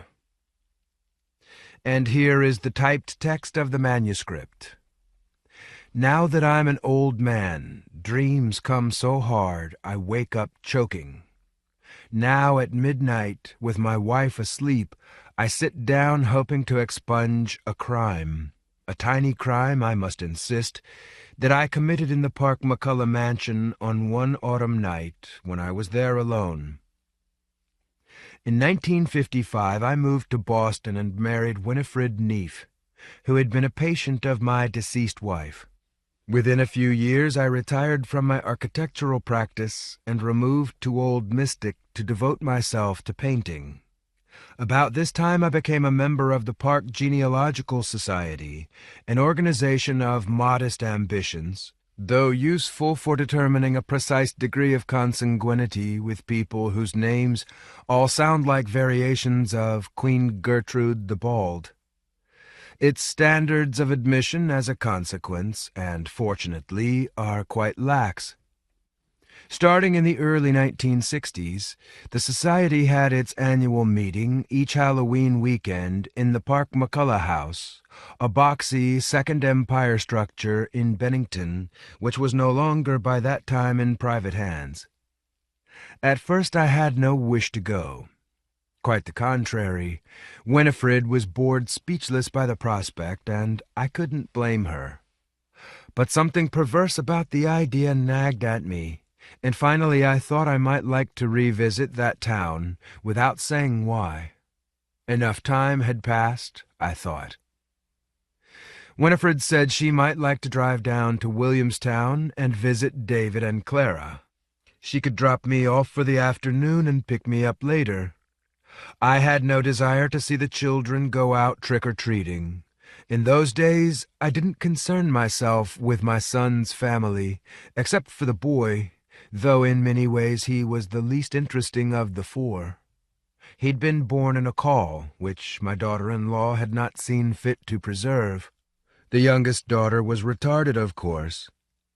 Winifred dropped me off under the porte-cochere on a beautiful autumn day. Among a dozen or so genealogists, it was impossible for me to pretend any relation to the former owners, who by that time had died out. But we traipsed around the house, listening with modest interest to the shenanigans of the Parks and the McCulloughs. Trenor Park had made his money in the gold rush. Even so, he seemed a foolish sort. Success, even more than accomplishment, is the consolation of a mediocre mind. The house itself interested me more. Designed by Henry Dudley, of the euphonious New York firm of Diaper and Dudley in the mid-1860s, and displaying some interesting features of the Romantic Revival. It was a shameless copy of many rather ugly buildings, but I have often thought that true originality in architecture, or in anything, can only be achieved through a self-conscious process of imitation. I was especially taken with the elegant way the staff's rooms and corridors and staircases were folded invisibly into the structure, as if two separate houses were located on the same floor plan, intersecting only through a series of hidden doors. In fact, there were many more secret passages and what-not than were usual. I was shown the secret tunnel under the front. There was a large dumbwaiter on the first floor. The docent told me stories of the family, and stories also about screams in the night, strange sounds and footsteps, lights turned on, a mysterious impression on the mattress of the great four-poster in the master bedroom. These are standard stories in old houses, but it seemed to me that an unusual quantity had accumulated here, a ghost in almost every room, and this over a mere 100 years of occupation. For example, there was a servant who had disappeared after his shift, never to be heard of again. A fellow named John Kepler, like the philosopher. He had left a wife and child in the village. I had thought I would go to the morning session and then use the afternoon to stroll about the town. As things turned out, I found my leg was bothering me too much. I could not bear to walk the streets, or even less to climb the hill to the campus, for fear I might be recognized. I berated myself for coming within 100 miles of the place, and so I took refuge in the mansion past the time everyone else had departed, and the staff was preparing for a special children's program, putting up paper spider webs and bats. The docents were so used to me they left me to my own devices. Waiting for Winifred to pick me up, I found myself sitting in an alcove off Eliza McCullough's bedroom, where she had written her correspondence at a small Italianate marble-topped table. I sat back in the wicker chair. I've always had an instinct for rotten wood, and for any kind of anomaly. I happened to glance at the parquet floor beneath my feet and saw at once a place where the complicated inlay had been cut apart and reassembled not quite perfectly. In old houses, sometimes there are secret compartments put in for the original owners, and that secret is often lost and forgotten in the second generation or the third. And in this house I thought I could detect a mania for secrecy. I put my foot on the anomaly and pressed, and was rewarded by a small click. I could tell a box was hidden under the surface of the floor. I confess I was nervous and excited as I listened at the door for the footsteps of the staff. Then I returned and knelt down on the floor. I could see immediately the secret was an obvious one. A puzzle like those child's toys, plastic sliding squares with letters on them in a little frame, and because one square is missing, the rest can be rearranged. Words can be spelled. The little squares of parquetry moved under my fingers until one revealed a deeper hole underneath. I reached in and found the clasp, and the box popped open. The hole contained a document. I had already been shown a sample of Eliza Park McCullough's handwriting, the distinctively loopy, forceful, slanting letters, which I recognized immediately. I enclosed the pages, pilfered from the house, but because they are difficult to read, I also transcribed them here. God, I think I will go mad if I don't put this down and put this down. Esther tells me to say nothing, to tell nothing and say nothing, but she does not live here. Nor will she come back, she says, as long as she lives. And the rest are all gone and will not come back for an old woman, nor can I tell them. It would be prison if they knew, or an asylum.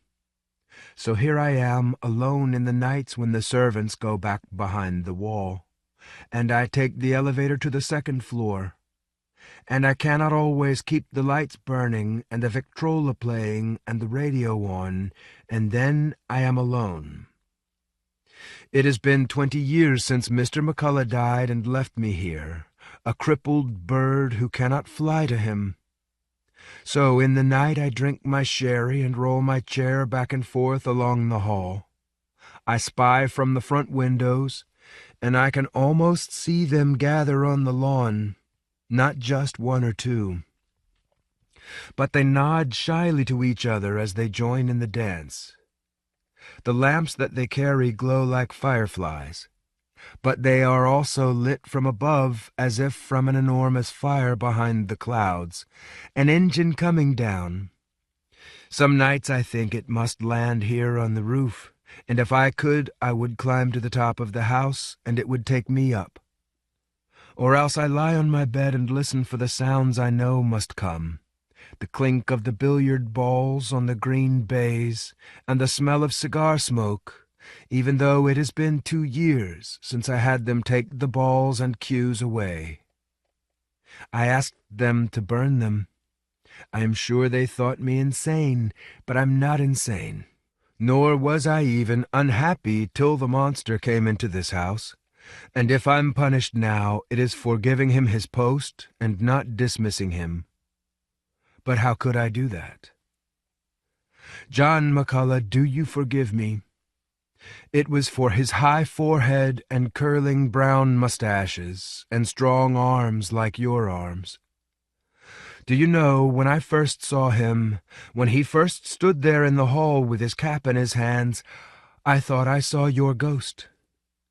No one is alive now who remembers you when you were young, but I remember.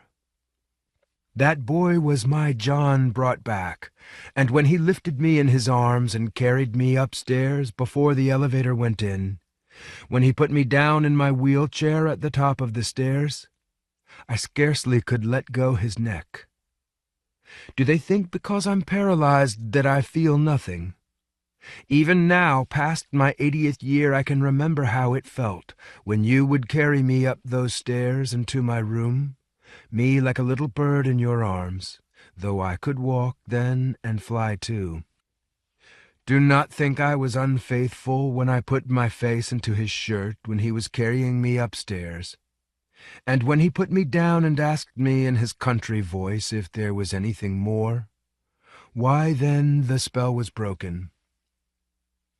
I do not say these things to excuse myself. There is no excuse. Though even now I marvel I was able to do it, able to find a way that night when they were all asleep and I was reading in my room, or perhaps I had gone asleep. "Is that you?" I cried when I heard the click of the billiard balls and smelled the cigar. "I thought it was you, the way you put the house to bed before you came up." I pulled myself into my chair and wheeled myself down the hall. "Is that you?" And when I saw him coming up the stairs, you asked me why I didn't ring the bell. I tell you it was all a dream until he spoke in his loud voice. I had no money about the place. Perhaps he thought I'd be asleep. He smiled when he saw me. He was drunk. I am ashamed to say I do not think he would have hurt me. But I could not forgive him because he knew my secret. I could tell it in his smiling face as he came down the hall. He knew why I could not cry out or ring the bell.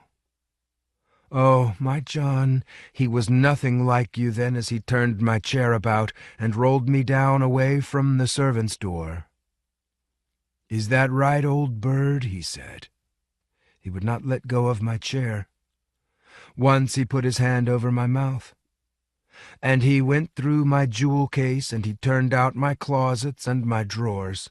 He could not guess the secret of this box where I keep the stone. Then he was angry, and he took hold of my arms. He put his face against my face so that our noses touched, and he smiled, and I could smell his cologne and something else, the man's smell underneath. I could not forgive him. "There in the closet," I said, meaning the water closet, though he didn't understand me. I let him wheel me over the threshold, and then I reached out on the surface of the cabinet where Mr. McCullough's man had shaved him every morning. There was no electric light, and so I reached out my hand in the darkness. The man's head was near my head, and I struck at him with the razor. Oh, I could not get it out of my head that I had committed a great crime. It was you, John, who put that thought into my head, and I did not deserve it. I pulled myself into my room again. I found a clean nightgown and took off my other one and lay down on my bed.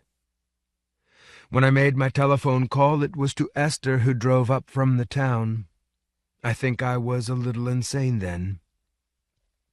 She scrubbed the floor with her own hands. She told me we must tell no one and that no one would believe us. She said there was a space where the dumb waiter comes into the third floor, a fancy of the builder's she'd discovered when she and Bess were children. It is a three-sided compartment set into the top of the shaft. Esther does not live in the real world, though that is hard to say of your own child. She said the stone would keep the man away, but otherwise he would come back. She laughed and said it would be an eye for him. We'd put it into his head, and it would be his eye. We'd claim he'd stolen it and run away. We'd claim a rat had died inside the wall. I sat reading these notes as it grew dark. Then I folded up the pages and slipped them into my jacket. I sat at Mrs. McCullough's desk and stared out the window. Darkness was falling. I poked at the floor with the end of my cane. Winifred was late. The box in the parquetry was closed. The docent's name was Jane Mears, and she was a beautiful, shy woman with soft hair, if you care about that sort of thing. She stood in the doorway with a question on her lips. I asked her whether there was any story of a famous jewel that appertained to the house, and she told me about a massive stone, a ruby or sapphire or topaz or tourmaline the size of an orange, that Trenor Park had won in a poker game in San Francisco. According to the story, it was delivered to his hotel room in a blood-spattered box, the former owner having shot himself after he packed it up. It disappeared around 1932, she said. I didn't say anything. I was not like other members of my family, or like my cousin Theodora who had died. I had never heard the voices. There had been no membrane over my eyes when I was born, no secret screen of images between me and the world. But even so, I was interested in the anomaly, the corpse at the top of the shaft, a jewel in his mouth, as I imagined. A ghost's footprint in the dust, or else the men and women who had come out of the corn to follow my great-great-grandfather up Bartlett Hill in Preston, where there was a machine, or a mechanical robot, or an automaton with the cold light behind it, and the stag running away. When Winifred drove up, I was waiting in the drive. She had stories to tell me about my son's family. I asked her to take the long way round, to circle by the campus, and we drove through North Bennington and watched the children dressed as witches and Frankensteins. There was a little ghost running after his mother, carrying a pumpkin. I motioned with my finger, and Winifred drove me toward the Silk Road and the covered bridge, then past it toward the corner where my car had spun out of control. She chattered about her day, and I responded in monosyllables. She made the turn past the tree where I had lost control. She didn't know, and at first I didn't think I would say anything about it.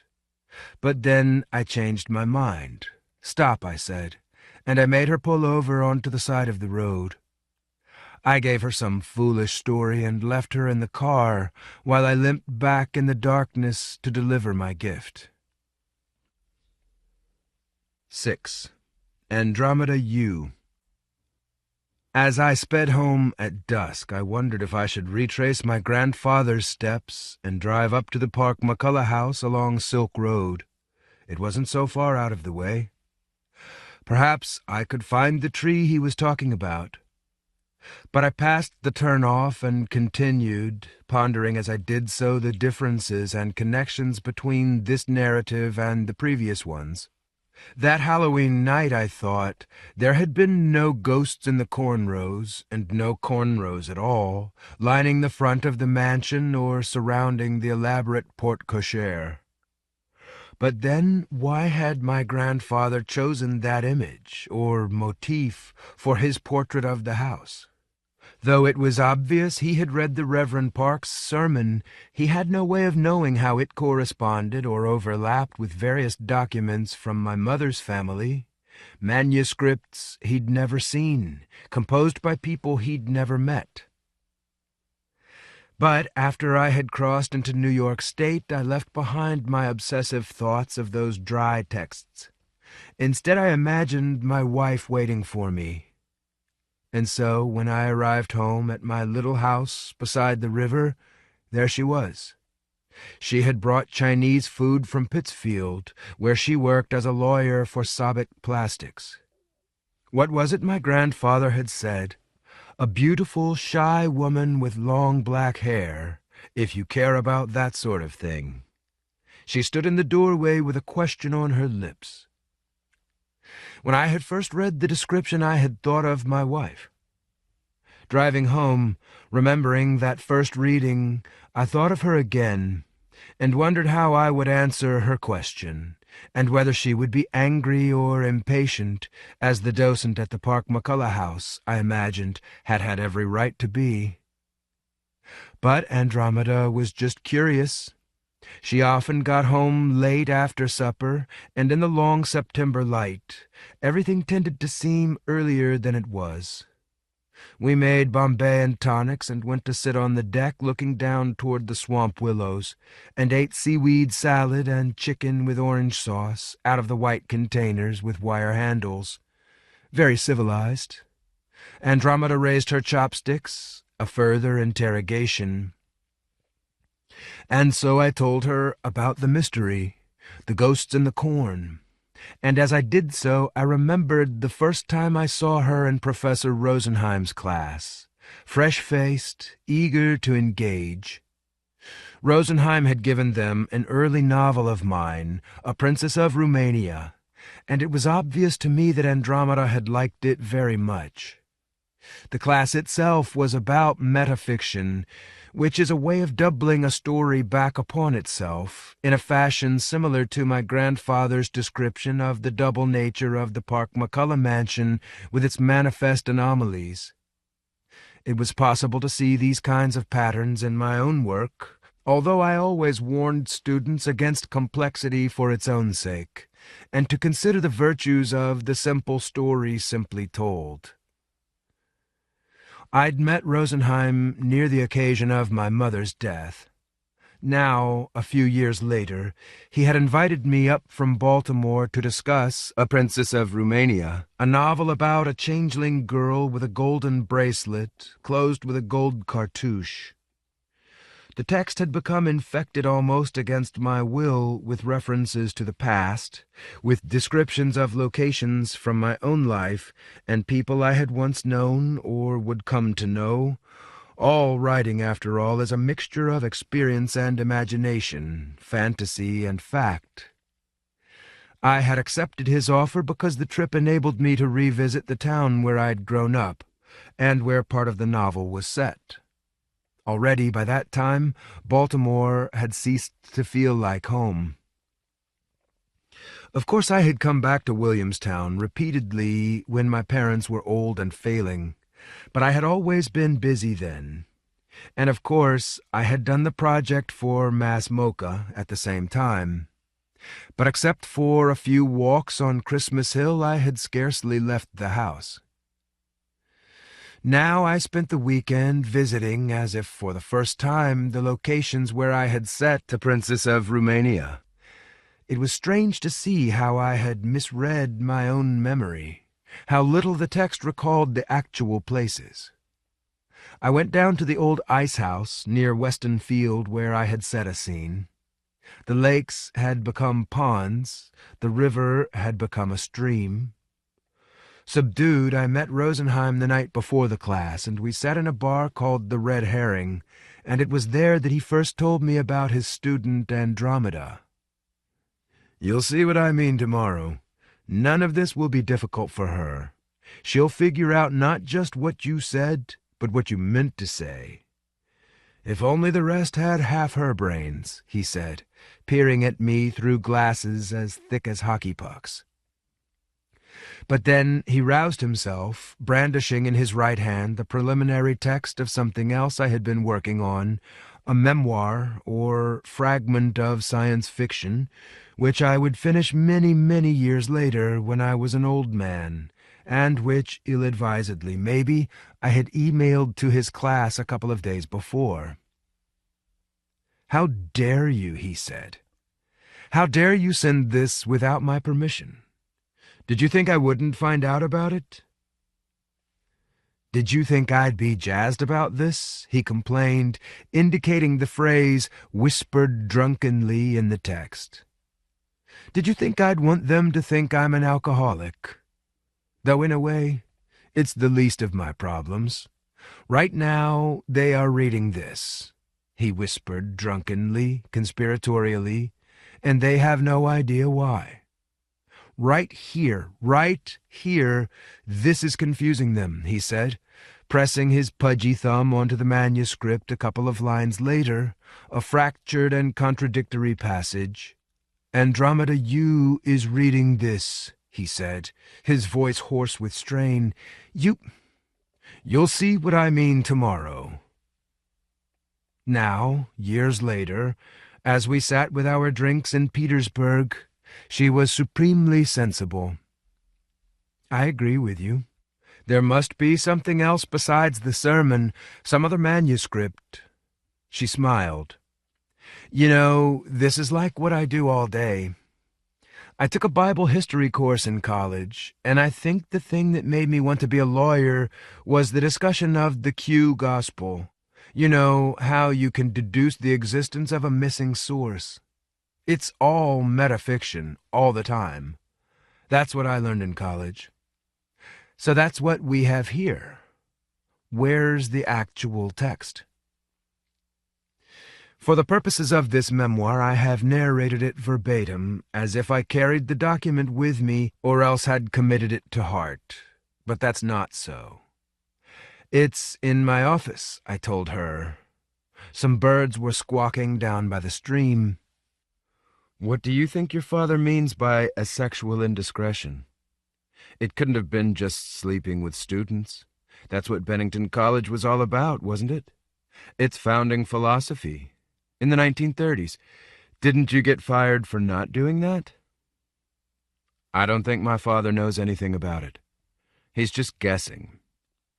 This was true, or at least it was true that I thought so. But it must have been something pretty humiliating, continued Andromeda. I mean, 30 years later he couldn't even walk around the town, I guess. Although maybe the only reason he joined the Genealogical Society was to go back there, to have an excuse. The way he talks about it, it's not like he had any real interest. You're wrong about that, I said. He made me memorize a list of all the parks, although we tended to stop before Gertrude the Bald. So maybe it's about the jewel. But the problem is, there must be at least one other source for this business about the cornfields, something that doesn't involve anything about the Claibornes. Because there are two sources from that side, aren't there? Dr. Claiborne and his son? Was there anything about it in the court-martial? Maybe, but I don't know anything about that yet. I was saving it for later. I haven't told anyone. She frowned. Who would you tell? Well, I mean the people who might be reading about this. I've told them about Dr. Claiborne and the Battle of the Crater. But the court-martial, I guess I'm already foreshadowing it a little. Part of it, anyway. Andromeda looked around. There was no one in the neighbor's yard. Not a living soul, unless you counted the cat jumping in and out of the bee's balm. That sounds crazy, she said indulgently, particularly since now you've mentioned it to me. Never mind about that, I interrupted. We don't want to pay attention to everything at once. One thing after another. Speaking of which, isn't there something else you want to tell me? I mean, about this? Now might be a convenient time. I didn't like to bully her or order her around, especially since it felt so good to talk to her, to let our conversation develop naturally, as if unplanned. All day I had been listening to people's voices inside my head, ghosts long departed, and in some sense I had been telling them what to say. The sun had gone down, and we watched the bats veer and blunder through the purple sky. The yard was deep and needed mowing. Suddenly it was quite cold. Petersburg, New York, is a small village in the hollows of the Taconic Hills. Quite recently, people like Andromeda and me had started buying up semi-derelict Victorians and redoing them. The town hadn't figured out yet what it thought about that. As a result, we kept to ourselves. We were busy anyway. Andromeda had a gift for interior spaces, and a special talent for making things seem comfortable and organized at the same time. She liked Chinese antiques. She turned to me and smiled. "Okay, so let's get it over with," she said, raising her glass. "You know that Bible studies class I told you about? Well, the second semester was all about heresy. And when you talk about this stuff, I'm so totally reminded of these trials in this one part of northern Italy. It was kind of the same thing. These peasants were being prosecuted for witchcraft. But they were the opposite of witches. That's what they claimed. They talked about a tradition, father to son, mother to daughter, going back generations. At some specific nights, their souls would leave their bodies and go out to do battle with the real witches and warlocks, who were out to steal the harvest and, poison the wells, make the women miscarry, spread diseases, the usual. I remember thinking, Jesus, we need more people like this. And they never gave in. They never confessed, even though this was part of the whole witchcraft mania of the 16th century.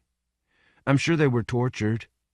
But even so, they were just so totally convinced that the entire Inquisition was part of the same diabolic plot to keep them from their work. They'd seen it all before. Andromeda Yoo was so beautiful at that moment. Her golden skin, her black hair down her back. I felt she understood me. Another interesting thing, she said, was that these people were never the model citizens. There was always something dodgy or damaged about them. You could tell it in the way they talked about each other, not so much about themselves. And of course the judges were always pointing out that they were sluts and whores and drunks and sodomites and village idiots. But they had a place in the community. Everyone was on their side. They had to bring people in from neighboring counties just to have a quorum at the executions. "That's a relief," I murmured.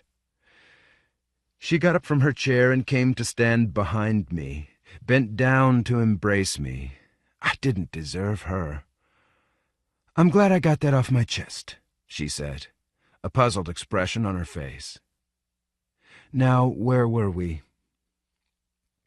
And we proceeded to talk about other things.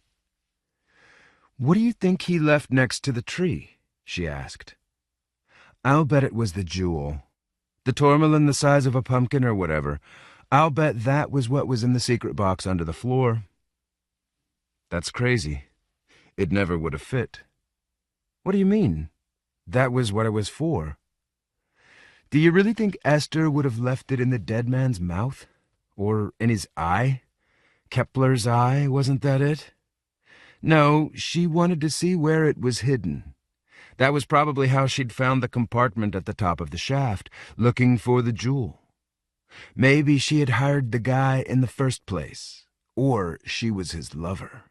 No, scratch that. She was probably a lesbian. That's what her mother probably meant about not living in the real world." "Really? But then, why wouldn't she have stolen it that night? Why leave it in the box?" "I'm not sure. But that's what your grandfather meant about a tiny crime. He just had it for a few minutes. He'd taken it on impulse, and he had time to think during the drive.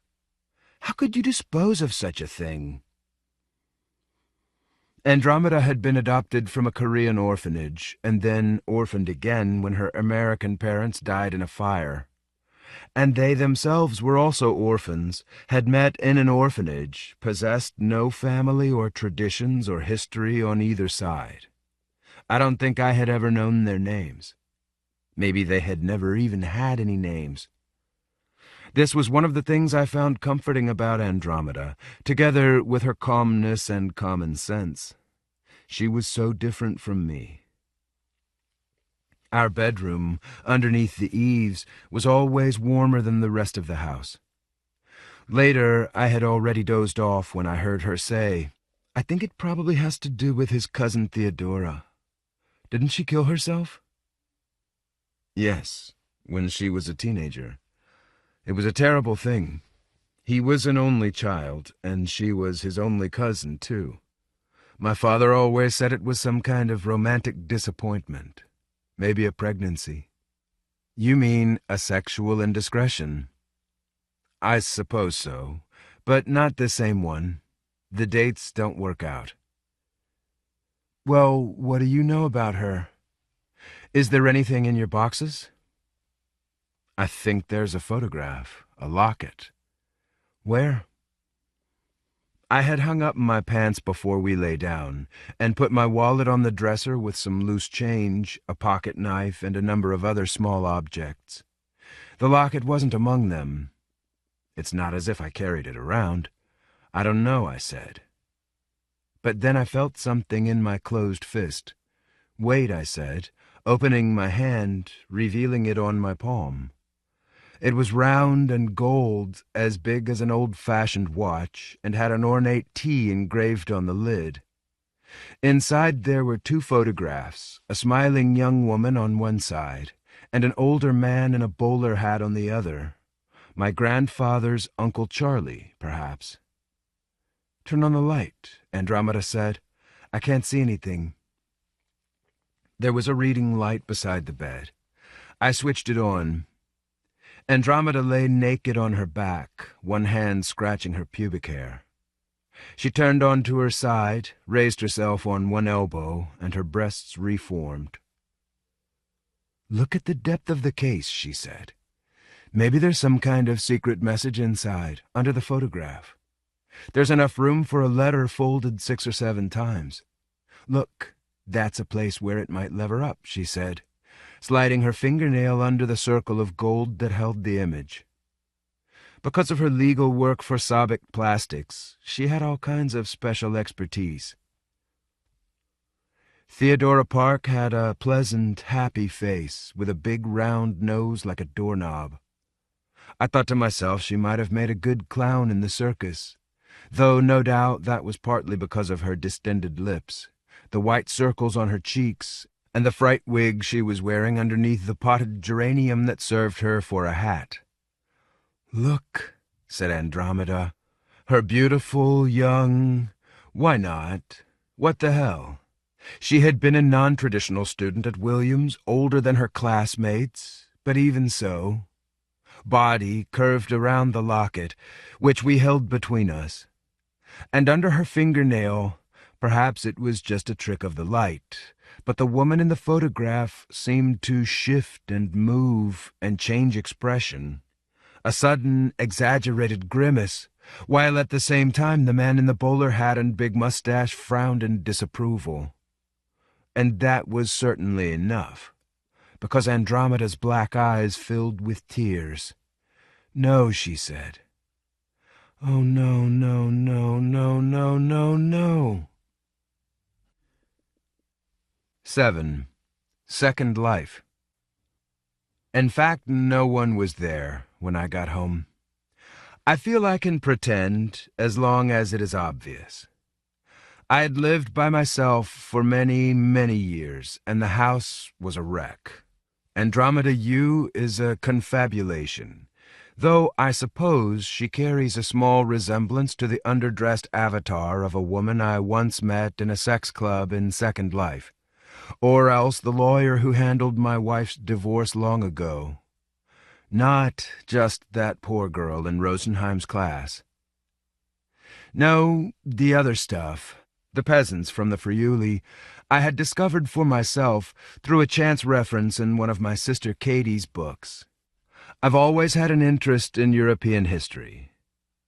Nor do I think there is any surviving information about Theo Park, any diary or letter or written text that might explain her suicide, or if she suffered from these vivid dreams. There isn't a living person who knows anything about her. And I suppose it can be a kind of comfort to imagine that our passions, or our difficulties, might at some time be released into the air, as if they never had existed. But it is also possible to imagine that the world consists of untold stories, each a little package of urgent feelings that might possibly explain our lives to us. And even if that's an illusion or too much to hope for, it is still possible to think that nothing ever goes away, that the passions of the dead are still intact forever, sealed up irrevocably in the past. No one could think, for example, that if you lost an object that was precious to you, then it would suddenly stop existing. It would be solipsistic arrogance to think like that. No, the object would always be bumping around somewhere, forgotten in someone else's drawer, a compound tragedy. I got myself a gin and tonic, that much is true, and sat at the kitchen table under the fluorescent light, studying a pack of well-thumbed photographs of my son when he was small. My wife had taken so many. I used to say you could make a flip book of his childhood in real time. Enough for both of us, as it turned out. More than enough. I could look at them forever, and yet I always felt soiled, somehow, afterward, as if I had indulged myself in something dirty. In the same way, perhaps, you can look at photographs of naked women on the internet for hours at a time, each one interesting for some tiny, urgent fraction of a second. I went upstairs to lie down. In the morning I telephoned the offices of the Bennington Banner, where someone was uploading the bi-weekly edition. I didn't have a precise date, and I didn't even know exactly what I was looking for. But a good part of the archives was now online, and after a couple of hours I found the story. On the 1st of November, 1939, a Bennington College student had died in a car accident. The road was slippery after a rainstorm. She hadn't been driving. The details were much as I'd suspected. "What do you think about what's happening in Virginia?" said the woman on the phone. "Virginia?"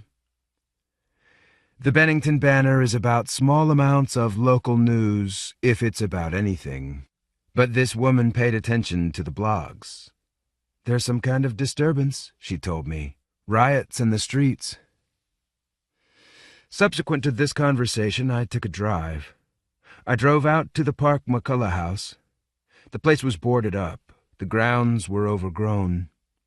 After 10 minutes, I continued on toward the former Bennington College campus and took a left down the Silk Road through the covered bridge. Along the back way to the monument, I looked for likely trees, but it was impossible to tell. When I reached Route 7, I continued straight toward Williamstown. I thought if there was a message for me, a blog from the past, say, it might be hidden in my grandfather's painting, which was, I now imagined, less a piece of de Chirico surrealism than an expression of regret. It had rained during the night, and toward 3 o'clock the day was overcast and humid. In my office I sat in the wreckage with my feet on the desk. I looked up at the painting, and I could tell there was something wrong with it. I just had a feeling, and so I turned on my computer. I IM'd my ex-wife in Richmond and asked her to meet me in Second Life, which meant Romania, where she was working supposedly as some kind of virtual engineer. In Second Life, her office is in a hot air balloon suspended above the Piazza Revoluție in Bucharest. You'd have to teleport. It was a lovely place, decked out with a wood-burning stove, but she didn't want to meet me there. Too private. Instead, we flew east to the Black Sea coast, past Constanza to the space park, the castle on the beach, where there was always a crowd. We alighted on the boardwalk and went into a cafe. We both got lattes at the machine and sat down to talk. God knows what Romania is like now. God knows what's going on there. But in Second Life, it's charming and picturesque, with whitewashed buildings painted with flowers and livestock and red tile roofs. In Second Life, my ex-wife's name is Nikolai Quandry. She wears a military uniform and a handlebar mustache. A peculiar transformation from the time I knew her. It's hard not to take it personally, even after all these years. According to the canon or tribal code, women under certain circumstances can take a vow of celibacy and live as men, with all the rights and privileges. Albanian by heritage, Nikolai here, had a great-aunt who made that choice after the death of her father and brothers. Of course, her great-aunt had not had a grown autistic son. It was always strange to see her in her hip boots, epaulettes, and braid. She had carried this to extremes, Because once I had told her that her new name and avatar reminded me of Nicolae Ceausescu, the Romanian dictator whom I'd researched extensively for my novel. Not that she looked like him. He was a drab little bureaucrat, while she carried a pistol on her hip. With Saturn hanging low over the Black Sea, its rings clearly visible, she stood out among all the space aliens that were walking around. "My psychiatrist says I'm not supposed to talk to you," I typed. "Hey, Matt," she typed. "My name in Second Life is Matthew Wirefly. I figured you would want to bring Adrian a birthday present." It was hard to tell from her face, but I imagined she sounded happy to hear from me, a function of my strategy in both marriage and divorce, to always give her everything she wanted. Besides, everything had happened so long ago. Now I was an old man, though you wouldn't necessarily have known it from my avatar. "Yes, that's right," I typed. "I bought him a sea turtle at the aquarium. I'll bring it to his party. Where's it going to be?" "Oh, I don't know. Terra Nova. You know how he likes steampunk." Actually, I didn't know. I'd thought he was still in his sea mammal stage, which had lasted 10 years or so. The previous year he'd had his party on the beach in Mamaya Sat, and I'd ridden up on the back of a beluga whale. Now we typed about this and that. A man with 6 arms wandered by, gave us an odd look, it seemed to me. The name above his head was in Korean characters. After a few minutes I got down to business. She had never known my grandfather, but I tried to fill her in. After a certain amount of time, she interrupted. "I don't even believe you have a psychiatrist," she typed. "What do you pay him?" "Her," I corrected. "Nowadays they work for food." "Huh. Maybe you could ask her to adjust your meds. Remember when you thought the graffiti on the subway was a message for you? Close Guantanamo. That's good advice. Call Mark. You're probably the only person who ever called. And you didn't even get through." Good times, I thought. Hey, I misdialed, or he moved. Hey, le monde n'est contexte. Fine. Whatever. That's so true. For 20 years, I've thanked God it's not my responsibility anymore to act as your damn filter. She knew what I meant, and I knew what she meant. It's possible for me to get carried away, but I hadn't ever told her during the 8 years of our relationship, and I didn't tell her now, that I had always, I think, exaggerated certain symptoms for dramatic effect. Once, when New York City was still New York City, I'd belonged to a squash club on Fifth Avenue. Someone I played with got it into his head that I was Canadian, introduced me to someone else. I let it go. It seemed impolite to insist. Within weeks, I was tangled up in explanations, recriminations, and invented histories. When I found myself having to learn French to memorize maps of Montreal, I had to quit the club. This was like that. When Nicola and I first got together, I pretended to have had a psychiatric episode years before, thinking that was a good way to appeal to her. A short-term tactic that had long-term effects. It was a story she was amusingly eager to believe, a story confirmed rather than contradicted by my parents' befuddled refusal to discuss the issue, a typical, she imagined, Episcopalian reticence that was in itself symptomatic. And it was a story I had to continue embellishing, particularly after Adrian was first diagnosed. But, like all successful lies, it was predominantly true. These things run in families, after all, and sometimes I have a hard time prioritizing. "What's happening in Richmond?" I asked her. "What's happening down there?" Nikolai took a sip from her latte, wiped her mustache. Above us, from the deck of the space park, you could see the solar system trying to persevere, while behind it the universe was coming to an end. Stars exploded and went cold. "Matt," she typed, "you don't want to know. It would just worry you. I don't even know. Something downtown. Abigail has gone out and Fuck, what could you do anyway?" She touched the pistol at her hip. After we logged off, I sat for a while in peace. Then I got up on my desk so I could look at the picture, Ghosts Doing the Orange Dance. Kneeling, my nose up close, I saw a few things that were new. No, that's not right. I noticed a few things I hadn't seen before. This is partly because I'd just been to the house, circled the drive. But now I saw some differences.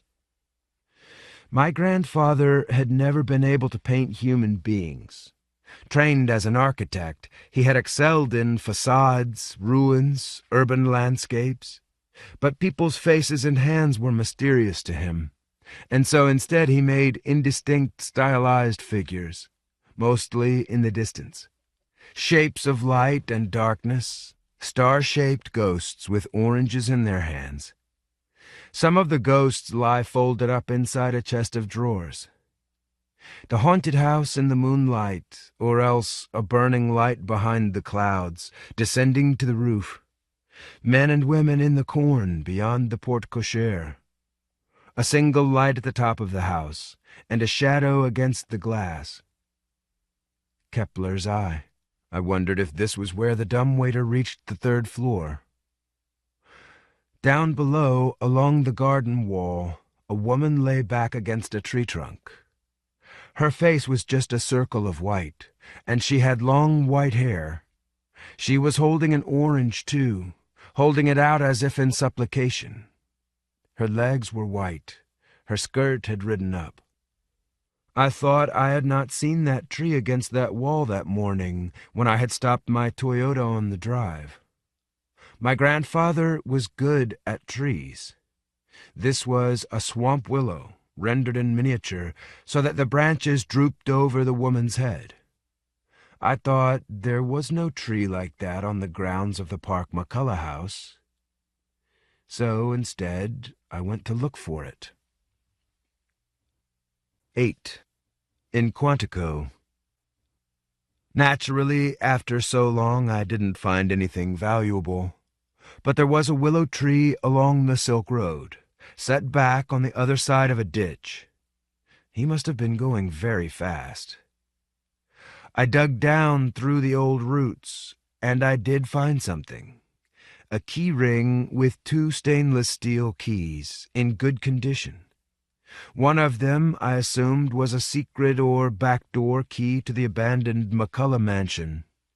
The other was much smaller, more generic, the kind of key that could open many cheap little locks. After a detour to my office, I took it home. I unpacked my satchel, took out my laptop. I arranged various stacks of paper on the kitchen table, and then I used the little key to unlock the steel dispatch case that had come to me from Puerto Rico. I knew what I'd find. The various documents and exhibits from the court-martial of Captain Robert Watson Claiborne, USMC. After dinner, Indian takeout and a beer, I began my search. The trial had taken place at the Marine Barracks at Quantico, Virginia, during the 2nd and 3rd weeks in January 1919. There were about 800 pages of testimony, accusations and counter-accusations, regarding my grandfather's behavior aboard the USS Cincinnati during the previous November, the last month of the European War. Captain Claiborne was only recently attached to the ship, in command of a detachment of Marines. But during the course of 27 days, there were complaints against him from 4 Marine Corps privates and a Navy ensign when the vessel was anchored off Key West. Colonel Dion Williams, commander of the barracks at Quantico, presided over the court, and the judge advocate was Captain Leo Horan. On the 4th day of the trial, my grandfather took the stand in his own defense. Here's what I found on page 604 of the transcript during Captain Horan's cross-examination. 463. Q.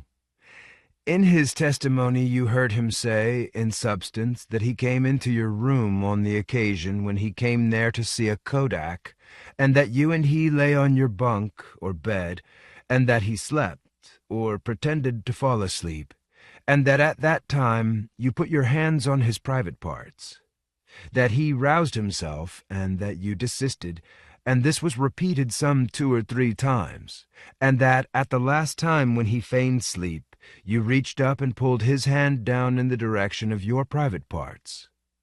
Is that true or not? A. That is not true.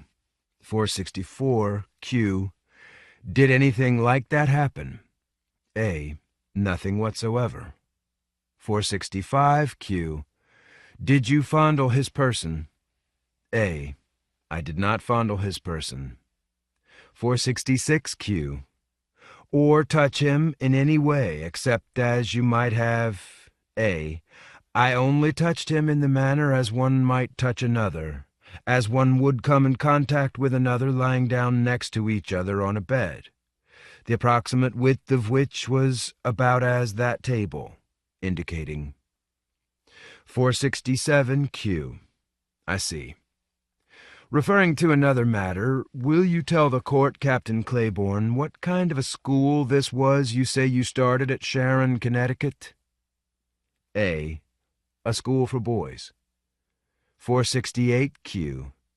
Average age? A. Average age was 12 or 13. 469. Q. The length of time you ran it? A. 1 year, just before the war. 470. Q. I see. Did you sleep soundly on board the Cincinnati as a general rule? A. I did. 471. Q. Now, Captain Claiborne, in your original response to the complaint against you, in the matter of Ensign Mowbray's testimony as to your behavior on the night of the 6th of November, I have here your response saying that you could not have knowingly or consciously done such a thing. I believe your words to Commander Moses, as he testified, were that you had done nothing of the sort in any conscious moment. What did you mean by that? A. I meant that this could not be true, that I had a clean record behind me, and that I surely did nothing of the sort in any conscious moment. He immediately interrupted me and went on to say, "Oh, I know what you were going to say about doing it in your sleep, or something of that sort." I said, "Nor in any unconscious moment, for surely no one who has had a record behind him such as I can show you would do such things as these in unconscious moments or asleep." This is what he must have meant when he referred to a qualified denial. 472. Q. I see. The alleged conduct of you towards Ensign Mowbray. Do you now deny that that might have been in an unconscious manner? A. I do. 473. Q. I see. About this radium-dialed watch. As I recall your testimony, you had a little pocket watch? A. I had quite a large pocket watch, a normal watch, too large to be fixed into any leather case which would hold it on to the wrist. 474. Q. Mr. Mowbray's statement about seeing a wristwatch, radium-dialed, on your wrist the night of the first sleeping on the divan is a fabrication? A. Yes. 475. Q. You deny wearing a wristwatch on that night? A. I deny wearing a wristwatch on that night. 476. Q. I see. Now, taking up the matter of this first hike, before you turned in with Walker, will you tell the court how far you went on this hike, approximately? A. About 3 or 4 miles. 477. Q. Along the beach from Key West? A. We went through Key West and out into the country. 478. Q. On these hikes, they went swimming along the beach. A. On that hike, they went in swimming at my orders. 479. Q. Yes. What happened afterwards? A. They came out and dried themselves and put on their clothes and took physical exercise. 480. Q. How were they clad when they took this physical exercise? A. Some of them had on underwear and some of them did not.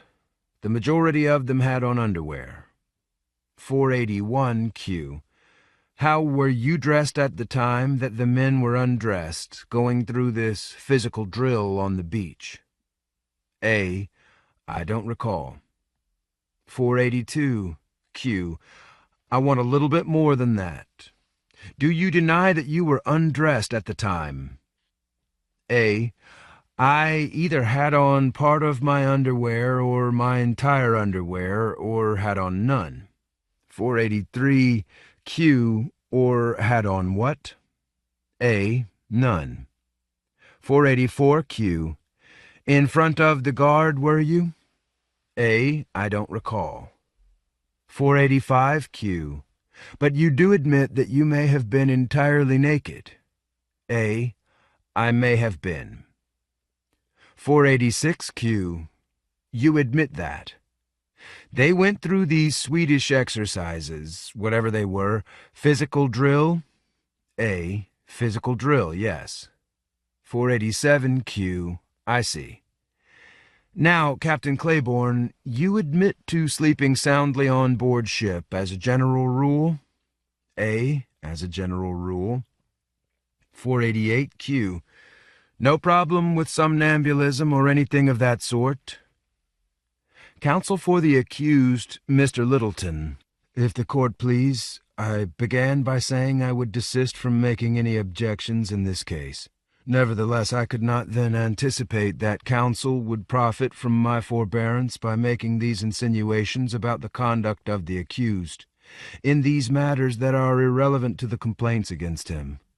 I did not anticipate that counsel would undertake to go all over the world asking this sort of question about conduct which, if Captain Claiborne had not acted as he did, would have constituted a dereliction. I am going to withdraw my statement that I will not object, and I am going to insist upon the rules in reference to this witness. He needs protection in some way from the promiscuous examination regarding every Tom, Dick, and Harry in the universe. I insist that the counsel shall confine his examination to things which are somewhere within the range of these charges. We cannot be called upon to meet every ramification that comes up here. We cannot be called on to suffer the imputation which a mere question itself carries. The Judge Advocate. Are you objecting to that question? The last question about somnambulism? Counsel for the accused, Mr. Littleton. Yes, the last question is the only one I could object to. The others were all answered. I am objecting to it on the basis that it is irrelevant. By a member. Mr. President, I would also like to arise to ask the point of these questions, so that we may know at the time they are asked whether they are relevant or not. Counsel assisting the Judge Advocate. Does the court wish enlightenment on that? The President. Yes. Counsel assisting the Judge Advocate. If the court please, we would be very ready and willing to tell you what our purpose is. But it would disclose the purpose of the cross-examination, and I don't think we are required to state before the court and before the witness what our purpose may be in bringing out this subject of somnambulism. But it is perfectly proper cross-examination, inasmuch as the witness has testified to sleeping soundly at the time of these alleged incidents. The accused, I am perfectly willing to answer the question. Counsel assisting the judge advocate. The witness and the judge advocate are at one on that now, if the judge advocate will ask that question. The President, as I understood, the question of the member was, is it relevant or not? The member, yes, that is right. Counsel assisting the judge advocate. Yes, sir. I state from my study of the case that it is relevant. Does that answer the member's question? The court was cleared. The court was opened. All parties to the trial entered, and the President announced that the court overruled the objection. 489Q. Very well, Captain Claiborne. Have you ever suffered from somnambulism? Counsel for the accused, Mr. Littleton, I object. The judge advocate. Let me rephrase the question. Did you experience an episode of somnambulism while on board the USS Cincinnati between the 1st and 27th of November of last year? A. I can't remember exactly what day, but I had a sensation of being awake and dreaming at the same time. This is not unusual with me, and from time to time I have had this experience ever since I was a boy. This is only the most extreme example, and I imagine that I was affected by a sort of nervous excitement due to the end of the hostilities in Europe, and of course my own catastrophic reversal of fortune. This was in the very early morning when I saw myself at the top of a great cliff, while below me I could see the streets of a town laid out with lines of lampposts glowing in a sort of a fog. I thought to myself that I was overlooking a town or city of the dead. There were houses full of dead men, and hospitals full of soldiers of every nationality, and also influenza patients who were laid outside in an open field or empty lot. I thought there were thousands of them. At the same time there was a long, straight boulevard cutting through the town from north to south. I saw a regiment or a battalion march along it toward a dark beach along the sea, which had a yellow mist and a yellow froth on the water. Other men climbed toward me up a narrow ravine. I thought to myself that I must fight them to protect the high plain, and I had a stick in my hand to do it. As they clambered up, I struck at them one by one. The first fellow over the ledge was Captain Harrington, whom I replaced on board the Cincinnati because he had died of the influenza in October. The bloom was on his face. It was a fight, but I struck and struck until the stick burst in my hand. Then I woke up and found myself outside on the balcony long past midnight. 490Q. By balcony, I presume you mean the ship's rail. A. No, I mean the balcony of my hotel where I was staying with my wife. I mean I had left the bed and climbed out onto the balcony, dressed only in my shirt. It was 4 a.m., judging from my wristwatch. This was in New York City before Christmas, less than a month ago, several weeks after I had been detached from the ship. Counsel assisting the judge advocate. Captain Claiborne, please restrict your answers to the time covered in the complaint, prior to the 27th of November. Counsel for the accused, Mr. Littleton. Again, I must object to this entire line of questioning on the grounds that it is irrelevant. The judge advocate. I withdraw the question. The President. The objection is overruled. The court would like the witness to continue. The member. This was during the third week in Advent, was it not? during what is commonly called the Ember Days? The President, the stick that was in your hand, the court would like to know what type of stick it was. The member, Captain Claiborne, will you tell the court whether you were born still wrapped inside an afterbirth membrane, which is a trait or condition that can run in certain families?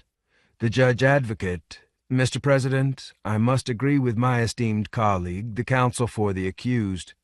The President, the objection is overruled. The witness will answer the question. Now, Captain Claiborne, the court would like to know if you experienced any stiffness or muscular discomfort prior to this event, especially in your neck or jaw. A. Well, now that you mention it, I did have a discomfort of that kind. The President, the court would like you to expand on your answer to an earlier question when you described your encounter with Captain Harrington. You said the bloom was on his face, or words of that effect. Did you see any marks or symptoms of the influenza epidemic on him at that time? Counsel for the accused, Mr. Littleton, I object. The Judge Advocate, Mr. President. The President, the objection is overruled. The witness will answer the question. A. Now that you mention it, there is a great deal more I could say about the events of that night. Between the time I recognized Captain Harrington and the time I came to myself on the balcony above Lexington Avenue. If the court wishes, I could proceed. Captain Harrington was the first, but by no means the last, who were climbing up along the precipice, and all of them bore traces of the epidemic. Pale skin, dull eyes, hair lank and wet, hectic blossoms on their cheeks, and in this way they were different than the soldiers marching below them in the streets of the necropolis, most of whom, I see now, were returning from France. I remember Captain Harrington because I was able to dislodge his fingers and thrust him backward with a broken head. But soon I was forced to retreat, because these ones who had climbed the cliffs and spread out along the plain were too numerous for us to resist. I had no more than a company of raw recruits under my command. Against us marched several hundred of the enemy, perhaps as many as a battalion of all qualities and conditions, while behind them I could see a large number of women in their hospital gowns. Severely outnumbered, we gave way before them. But I brought us to the high ground, where we attempted to defend a single house on a high hill, a mansion in the French style. The weather had been calm, but then I heard a roll of distant thunder. A stroke of lightning split the sky, followed by a pelting rain, and a wind strong enough to flatten the wide, flat stalks as the fire burned. By then it was black night, and whether from some stroke of lightning or some other cause, but the roof of the house had caught on fire. By its light I could see the battle in the corn, while at the same time we were reinforced quite unexpectedly in a way that is difficult for me to describe. But a ship had come down from the clouds, a great metal airship or dirigible, while a metal stair unrolled out of its belly. 9. Ember Days. My grandfather was immediately acquitted of all charges. The president of the court, and at least one of its members, came down to shake his hand. Nevertheless, he did not linger in the Marine Corps, but put in for his release as quickly as he could. In some ways he was not suited to a soldier's life. You can't please everyone. There were some, among them his brother-in-law, Howard Harrington, who thought his acquittal had not fully restored his reputation. Subsequently he ran a music school in Rye, New York, hosted a classical music radio program in New York City, and even wrote a book before he left the United States to practice law in the Caribbean. Prior to his disbarment, he was full of schemes. Expensive kumquat jellies, Nubian goats delivered to the mainland by submarine during the Second World War. all of which my grandmother dutifully underwrote. His farm in Maracao was called the Hacienda Santa Rita, and it was there that we visited him when I was 9 years old, my father, my 2 older sisters, and myself. My mother hadn't seen him since she was a teenager, and did not accompany us. She could never forgive the way he'd treated her and her brother when they were children. This was something I didn't appreciate at the time, particularly since he went out of his way to charm us. He organized a parade in our honor, roasted a suckling pig, and he showed an interest in talking to me, the first adult to ever do so, perhaps from some mistaken idea of primogeniture. In those days he was a slender, elegant, white-haired old man. Later I was worried that my own life would follow his trajectory of false starts and betrayals and dependency. Early on he had staked out the position that ordinary standards of civilized behavior had no hold on people like him. On the contrary, the world owed him a debt because of his genius, which had been thwarted and traduced at every turn, a conspiracy of jealous little minds. It was this aspect of her father's personality that my mother hated most of all, and regularly exposed to ridicule. A moderately gifted musician, he had the pretensions of genius, she used to say, without the talent. Moreover, she said, even if he'd been Franz Liszt himself, he could not have justified the damage that he caused. When I asked why her mother had stayed with him, she retorted that you don't turn a sick dog out to die. But I suspected there was more to her parents' marriage than that, and more to his sense of privilege.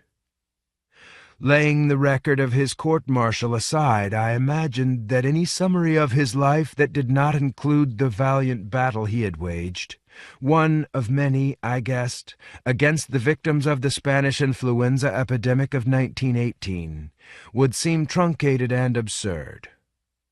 Maybe the goats and the kumquats were the visible, sparse symptoms of a secret and urgent campaign, the part of the ice above the water. When my mother talked about her father, I always thought she was advising me, because it was obvious from photographs that I took after him.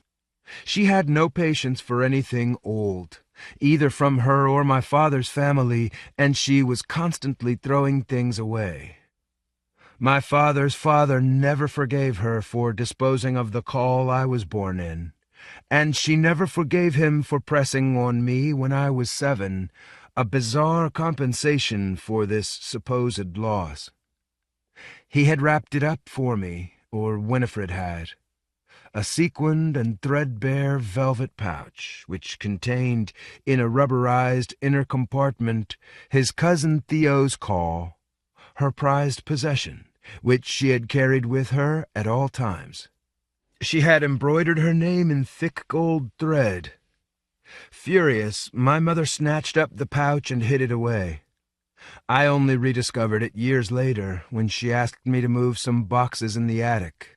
When I was a child, I kept the thought of this velvet pouch as a picture in my mind, and referred to it mentally whenever I heard a story about something large contained in something small, as often happens in fairy tales.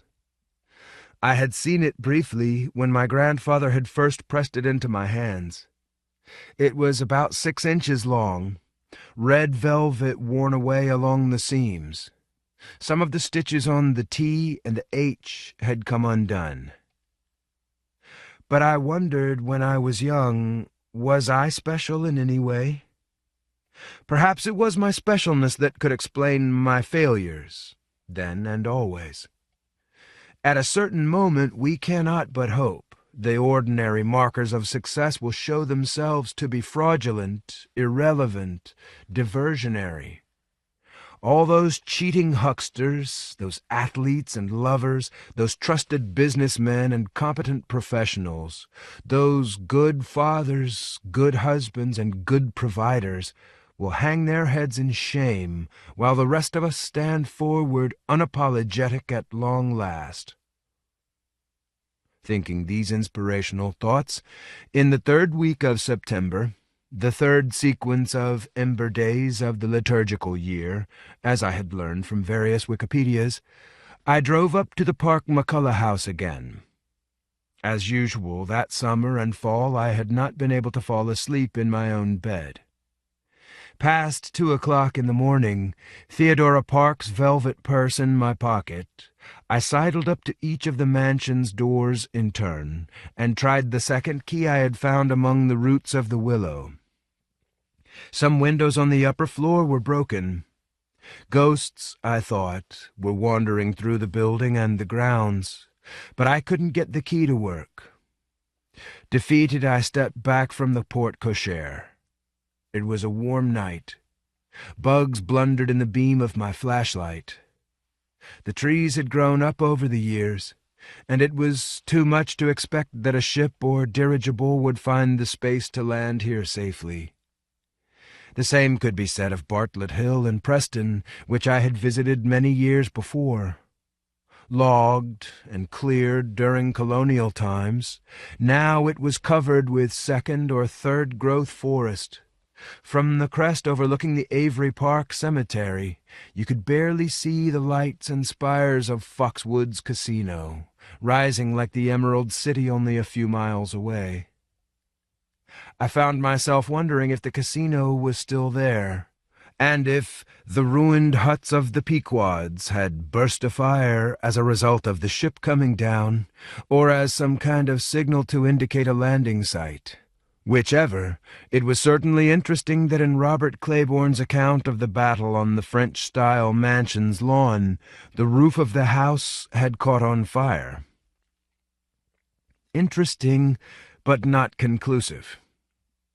As a scholar, I was trained to discount these seductive similarities.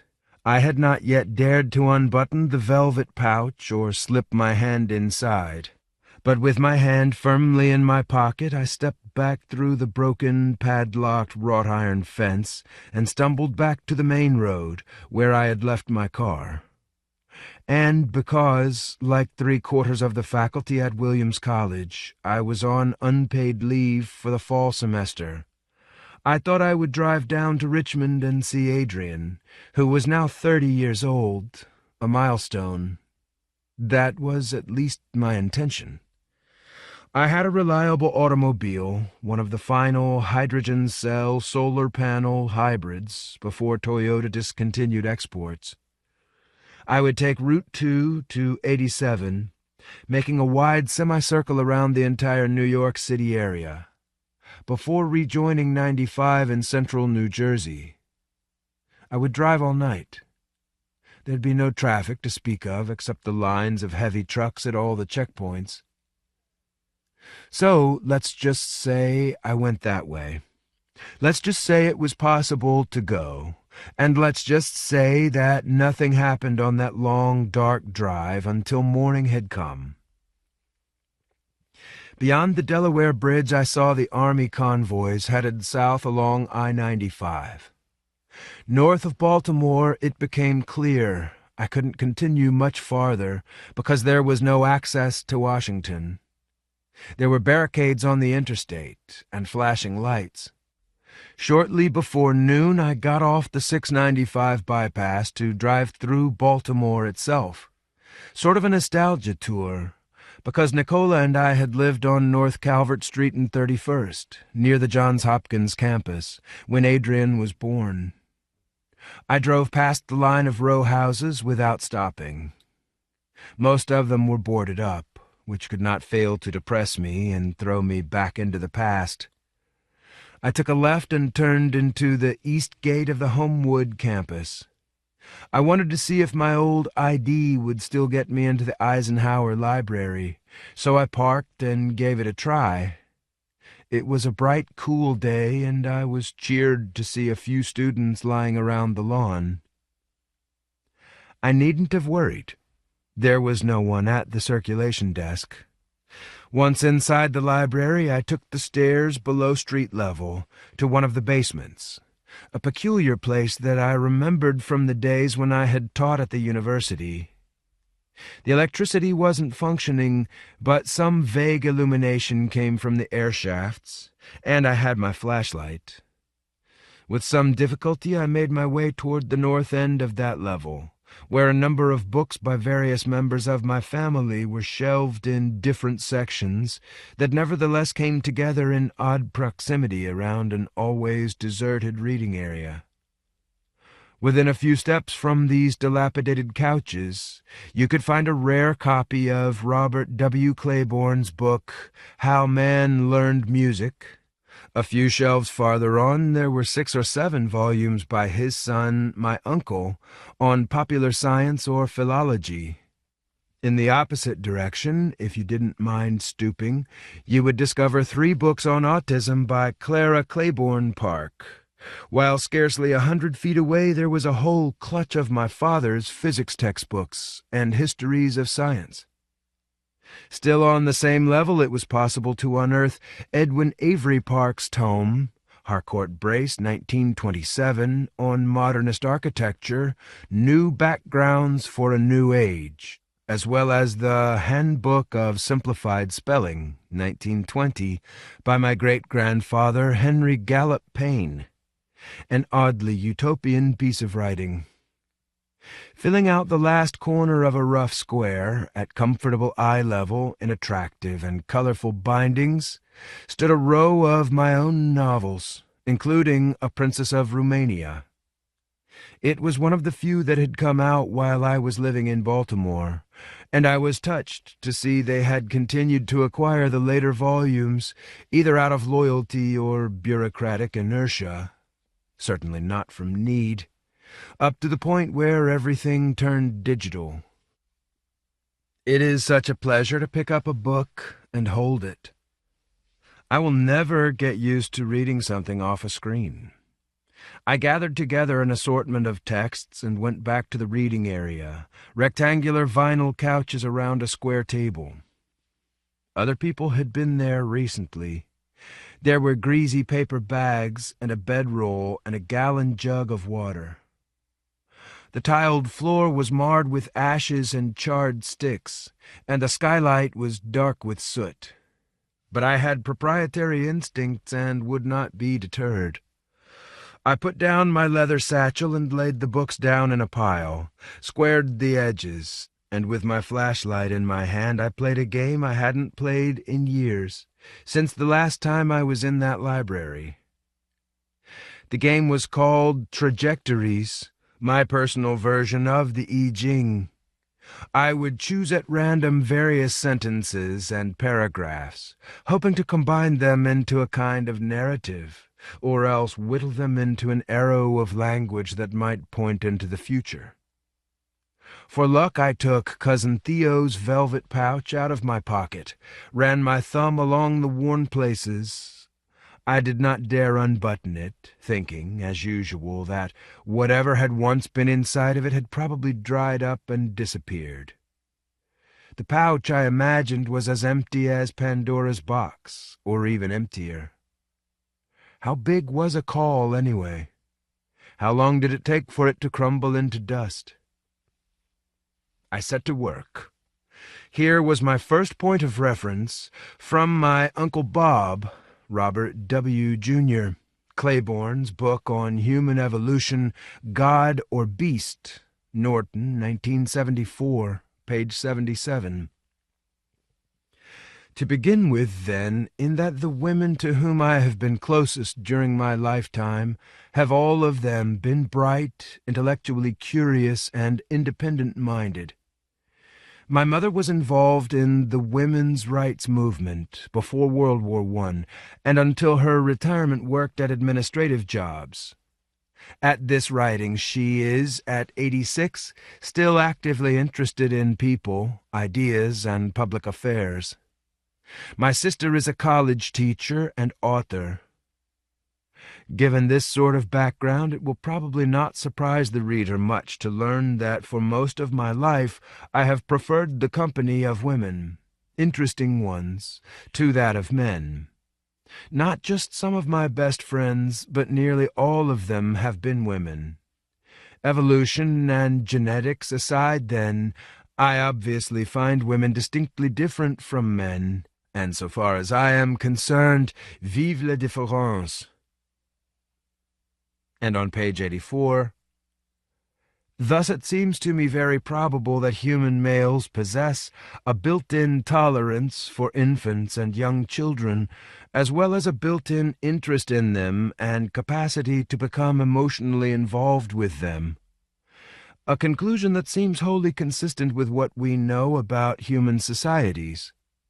I would also suspect that, like both baboon and chimp males, the human male has a less powerful tendency to become involved with the young than does the female.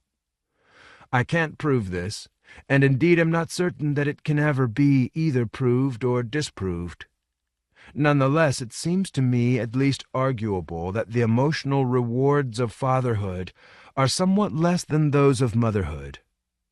Be that as it may, however, the rewards exist, and I, for one, would hate to have foregone them. In these pages I could see in my uncle a wistful combination of pedantry and 1960s masculinity. As I read, I remembered him telling me about a trip to visit his father in the Virgin Islands when he was a teenager. He had found him living with an alumnus of the music school, a boy also named Robert, whom he had already passed off to the neighbors as his son, Robert Jr. Loud and gleeful, sitting on his leather sofa in the West 10th Street apartment, my uncle had described the farcical misunderstandings and logistical contortions that had accompanied his stay. But what about this, a few more pages on, here in the flashlight's small, tight circle when I brought it close?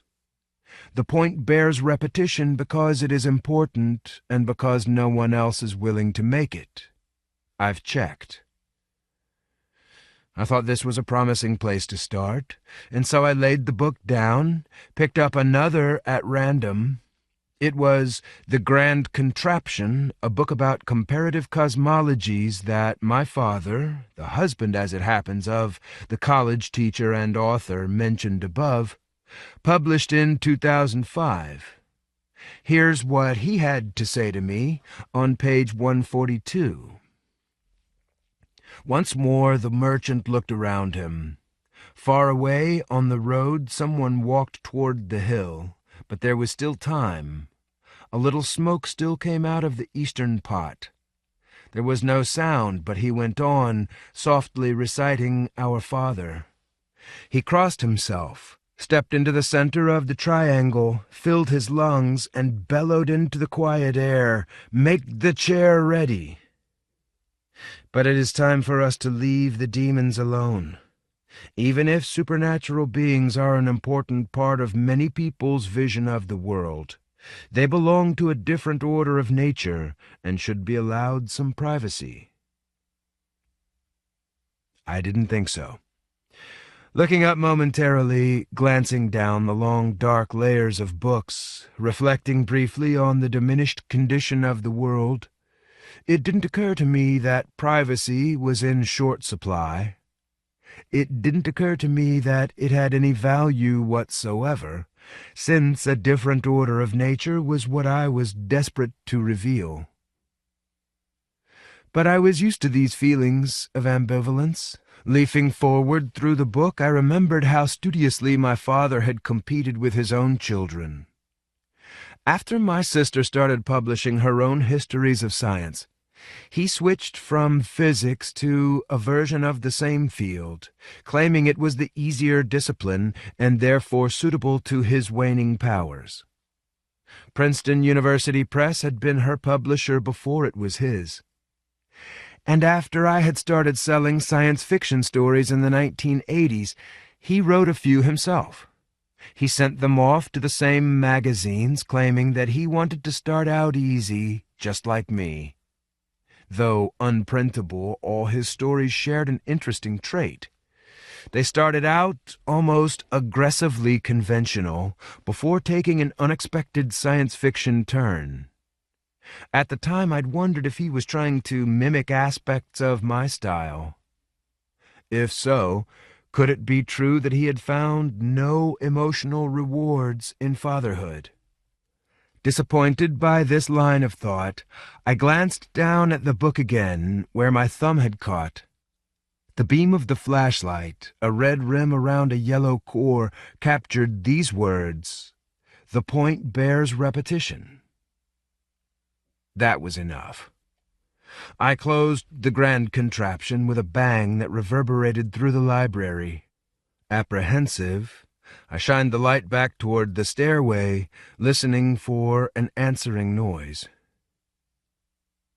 After a moment, to reassure myself, I opened a novel written by my father's mother, Frances, Edwin Avery Park's first wife.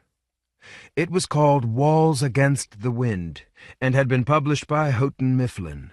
On the strength of the advance, my grandmother had taken my father on a bicycle tour through Western Ireland in 1935. This, from the last pages. "I'm going to Moscow," Miranda told him. "They have another beauty and a different God." The tones of her voice were cool as spring rain. "It's what I have to do. It's all arranged."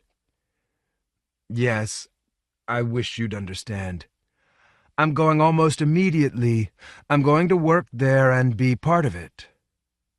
Her voice came hard and clipped like someone speaking into a long-distance telephone. "Will you come to Russia with me?" she challenged her brother. "Will you do that?" Adrian flung back his head, unexpectedly meeting her challenge. His eyes were blue coals in the white fire of his face. "All right," he said. "I'll go with you."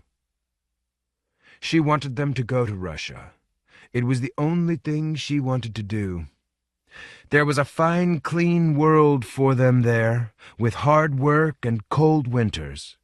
It was the kind of world she could dig into and feel at home in. She did not want to live in softness with Adrian.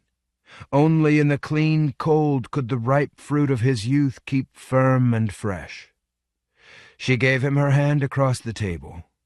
Perhaps it would work out. Some way. Russia. In Russia, she thought, anything can happen. Anything could happen. Of course, not much information had come out of Russia for a long time.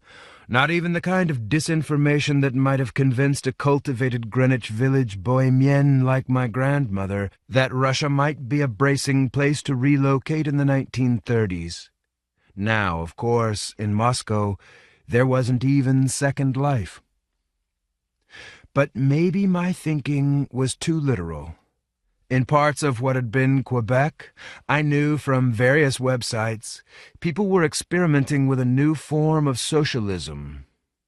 Maybe, I thought, my impersonation of a Canadian in New York City long before had constituted some kind of preparation, or at least some call-induced clairvoyance.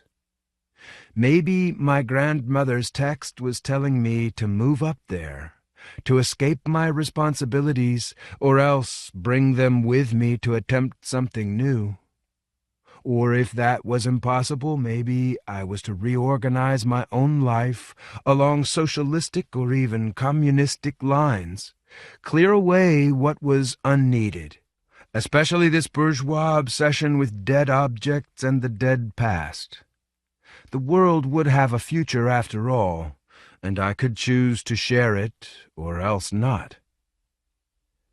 And, of course, all this frivolous thinking was meant to hide a disturbing coincidence. Adrian was my son's name. Furthermore, my wife had miscarried a few years after he was born, a girl we were intending to name Miranda. But I don't think in my previous trajectories I had ever glanced at this particular book. The library contained several other romances by Frances Park. Was I to think that if Miranda had lived, she would have been able to reach her brother as I and his mother had not, break him out of his isolation? Briefly, Idly, I wondered if, Abigail now dead in some unfortunate civil disturbance, I could swoop down on Richmond like Ulysses S. Grant. After a few moments, I tightened my flashlight's beam. What did I possess so far? A deluded vision of a fine, clean world with hard work and cold winters, demons, rapid transformations, and the diluted pleasures of fatherhood. Almost against my will, a pattern was beginning to materialize. But now I turned to something else, a zone book from 2006 called Secrets of Women, page 60.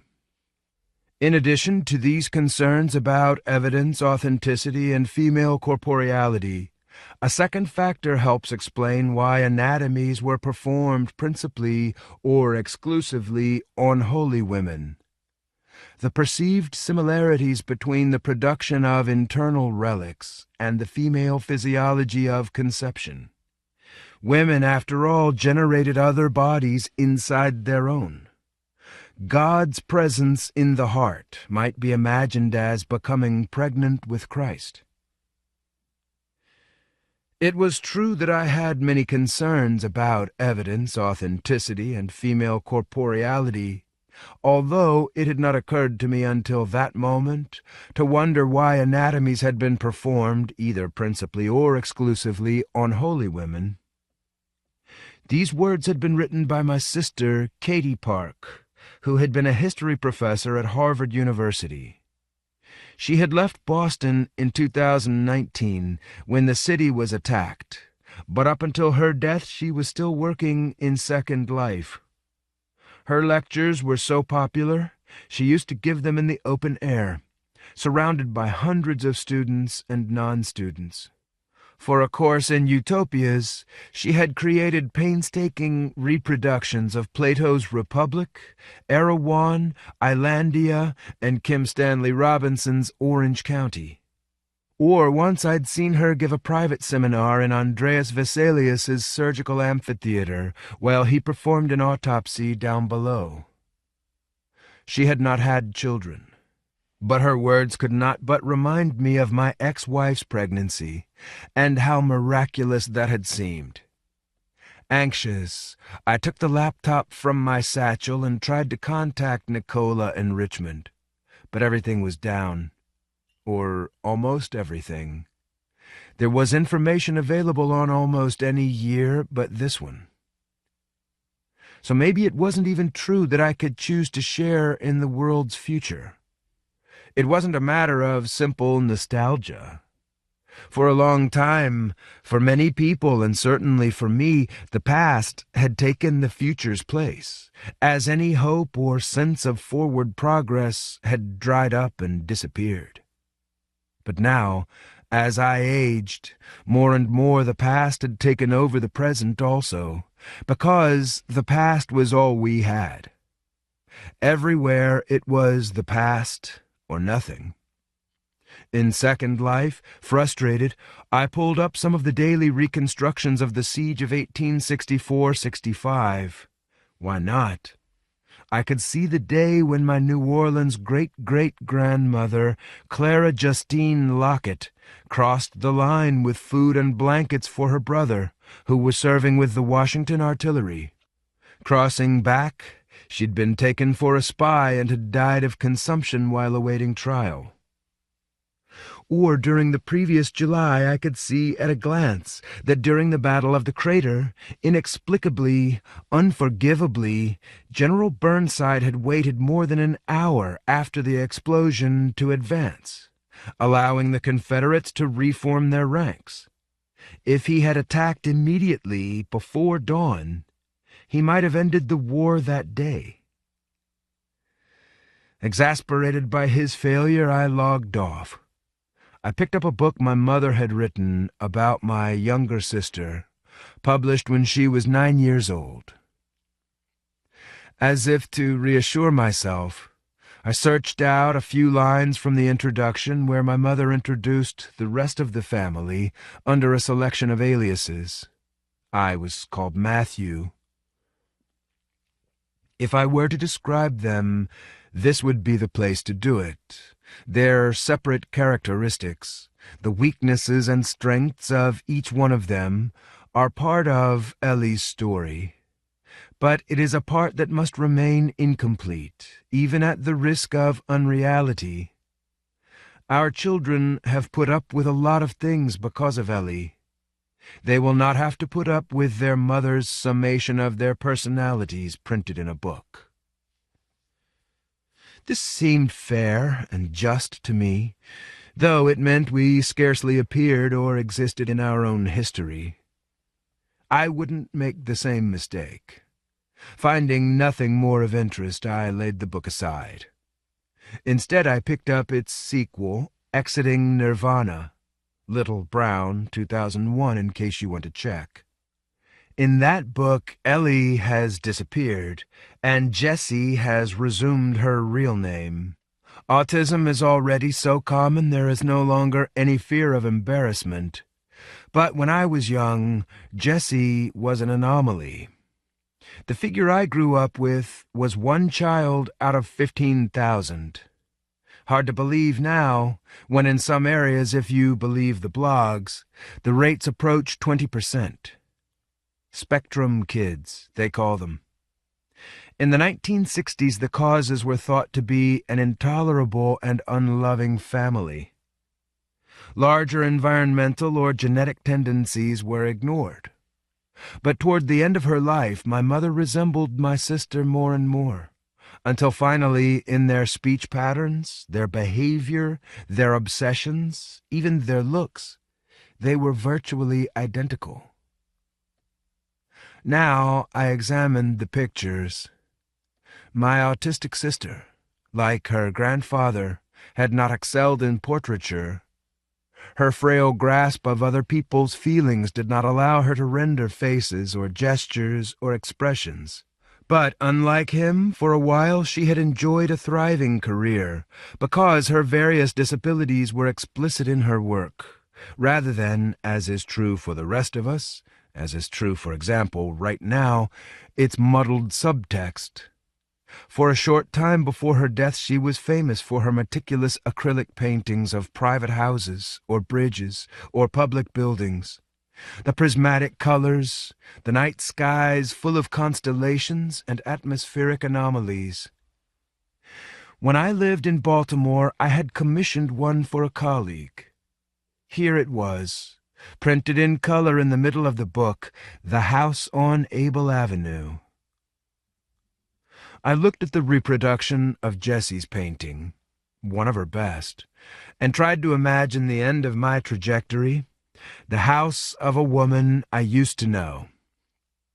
I tried to imagine a sense of forward progress, but in this I was hindered by another aspect of the game, the way it threw you back into the past, the way it allowed you to see genetic and even stylistic traits in families.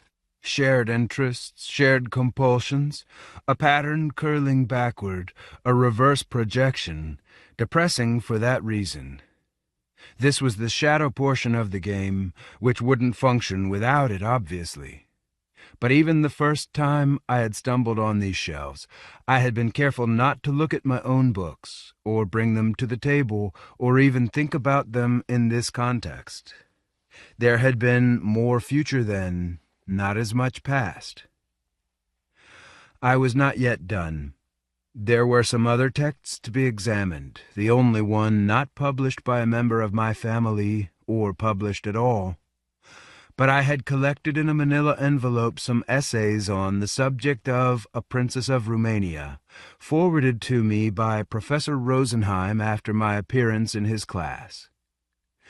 To these I had added the letters I'd received from the girl I called Andromeda, not because that was her name, but because it was the character in the novel she had most admired.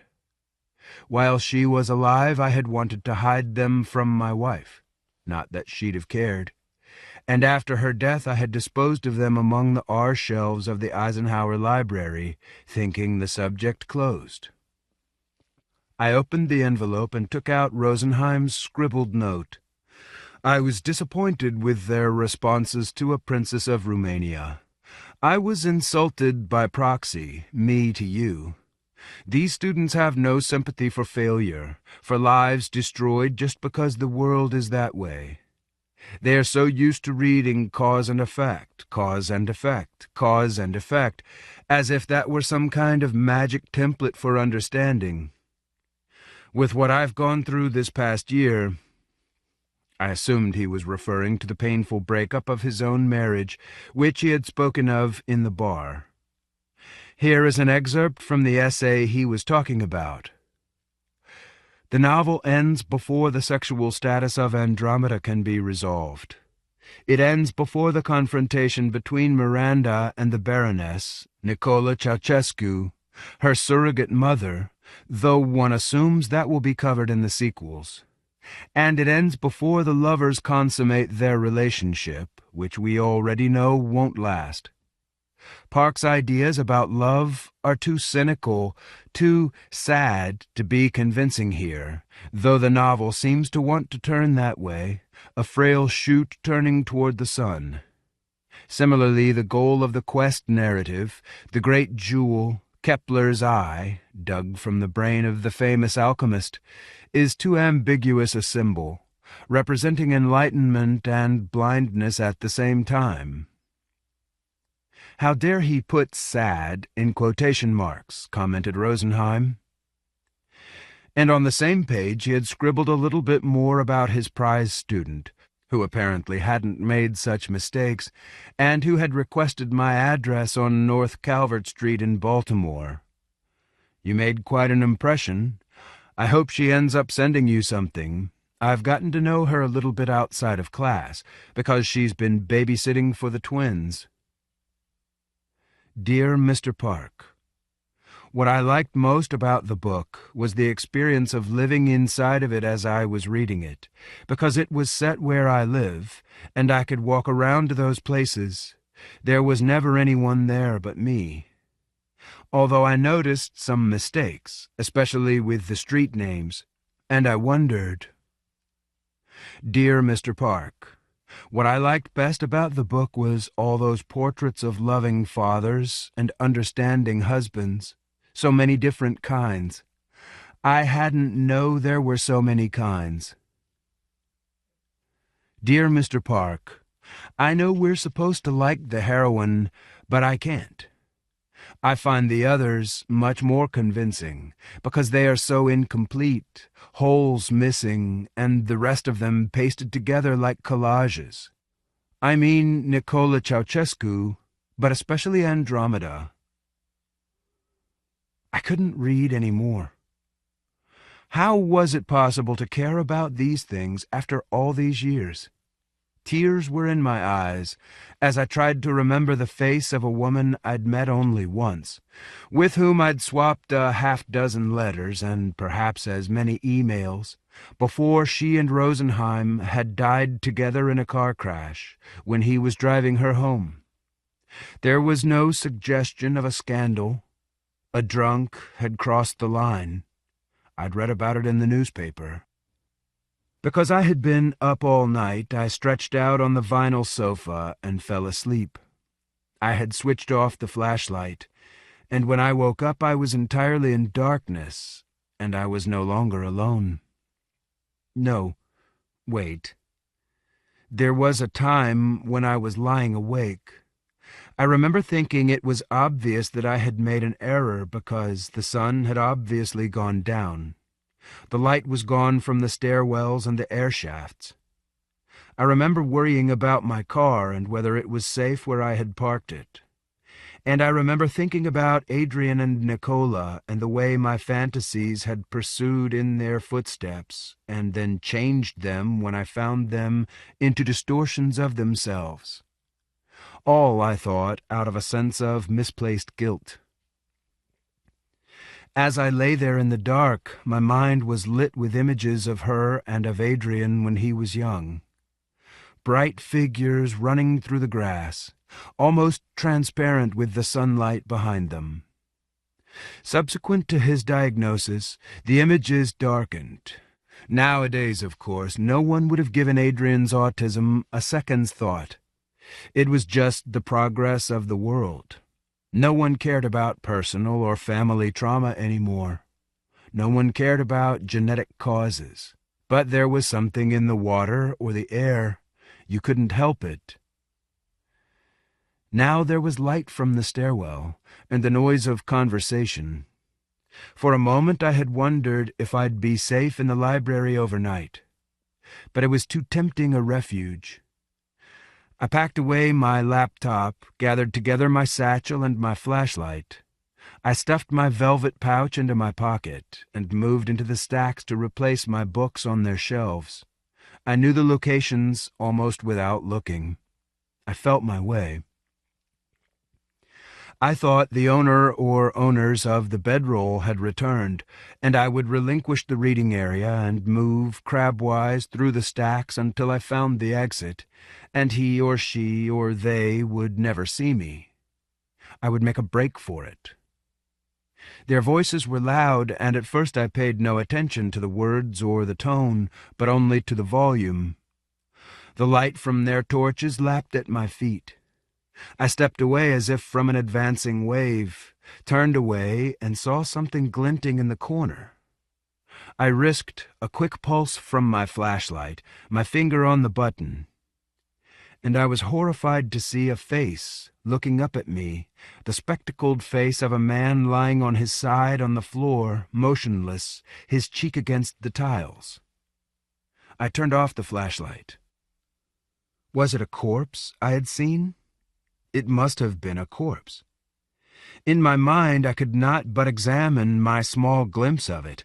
A man in his 60s, I thought, in any case younger than I, bald, bearded, his cap beside him on the floor, a narrow nose, heavy, square black glasses. The frame had lifted from one ear. In the darkness I watched him. I did not move, and in my stillness and my fear I found myself listening to the conversation of the strangers, who had by this time reached the vinyl couches and were sitting there. Perhaps I had caught a glimpse of them as they passed by the entrance to the stacks where I was hiding, or perhaps I was inventing details from the sound of their voices. But I pictured a boy and a girl in their late teens or early 20s, with pale skin, pale red-rimmed eyes, straw hair. I pictured chapped lips, bad skin, ripped raincoats, fingerless wool gloves, though it was warm in the library where I stood. I felt the sweat along my arms. Girl, did you use a condom? Boy, yes. Girl, did you use it, please? Boy, I did use it. Girl, what kind did you use? Boy, I don't know. Girl, was it the ribbed kind? Boy, inaudible. Girl, or with the receptacle? Boy, no. Girl, anxiously, maybe with both? Ribbed and receptacle? Boy, inaudible. Girl, no, I didn't feel it. Was it too small? Why are you smiling at me? Girl, after a pause and in a nervous sing-song, because I don't want to get pregnant. Girl, after a pause, I don't want to get up so early. Girl, after a pause, and not have sleep. Girl, after a pause, because of the feeding in the middle of the night. What are you doing?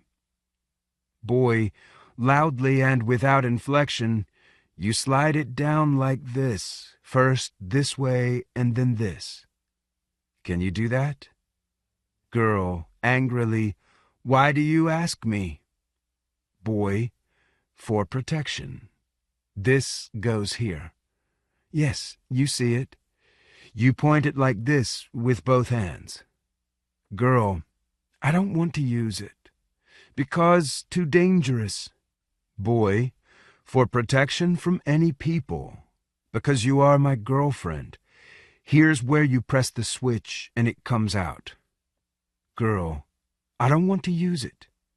Girl, after a pause, What will you shoot? Girl, after a pause.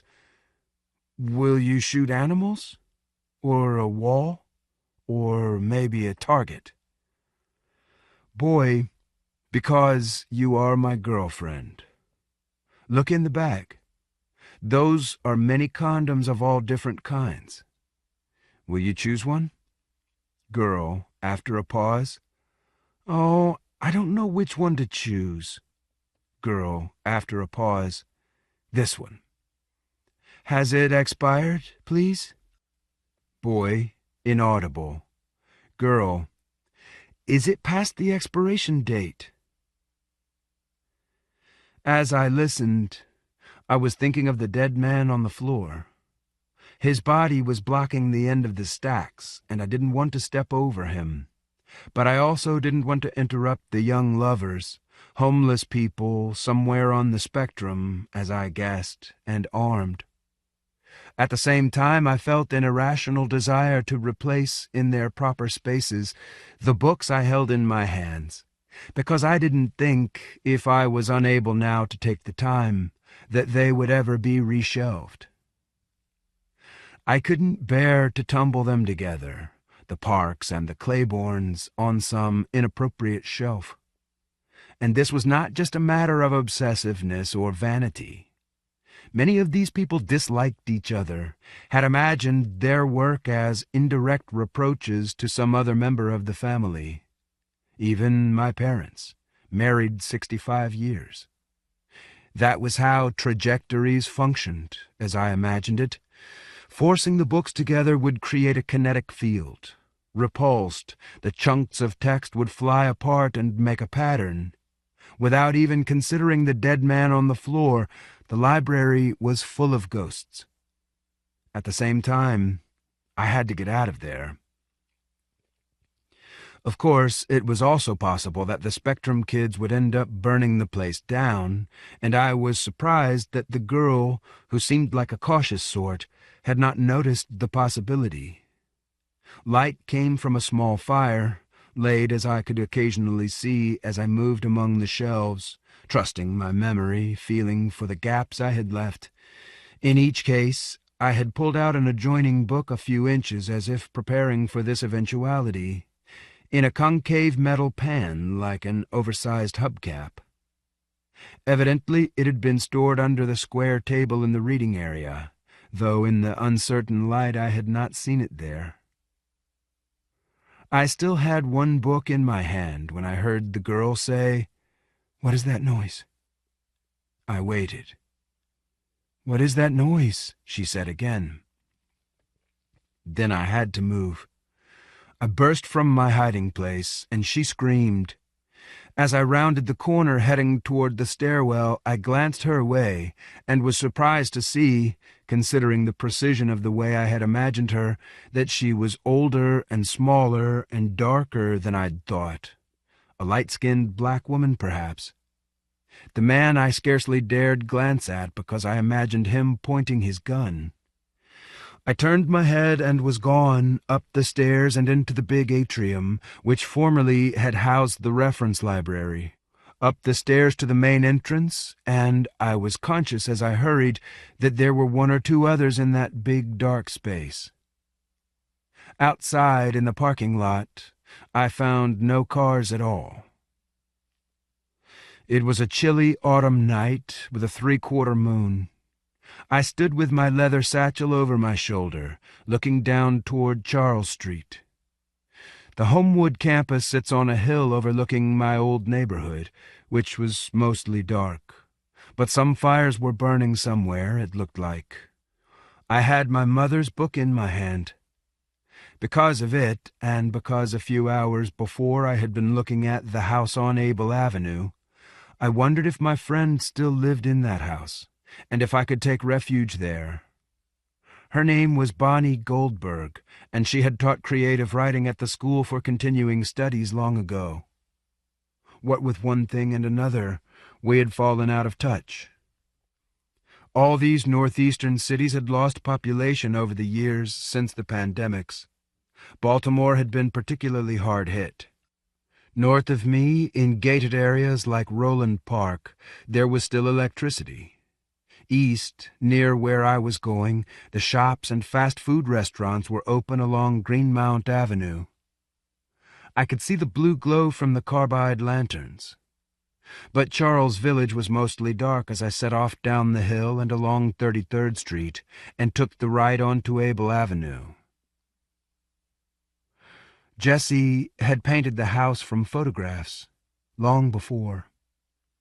According to her habit, she had drawn a precise sketch, every broken shingle and cracked slate in place.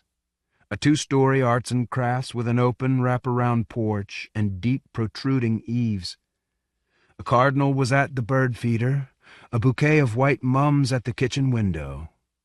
Striped socks were on the clothesline. I remembered them. In actuality they had been red and brown, but in the painting the socks were the pastels that Jessie favored. It was the same with the house itself, dark green with a gray roof, but in the painting each shingle and slate was a different shade of lavender, pink, light green, light blue, etc. The photograph had been taken during the day, and in the painting the house shone with reflected light. But above it the sky was black, except for the precisely rendered winter constellations, Orion, Taurus, the Pleiades.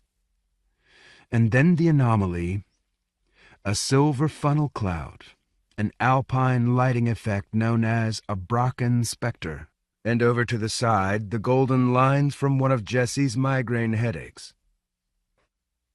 I was hoping Bonnie still lived there, but the house was burned. The roof had collapsed from the south end. I stood in the garden next to the magnolia tree.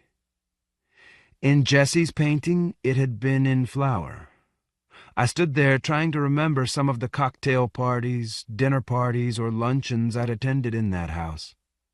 Bonnie had put her house portrait up over the fireplace, and I remembered admiring it there. She'd joked about the funnel cloud, which suggested to her the arrival of some kind of flying saucer, and she'd hinted that an interest in such things must run in families.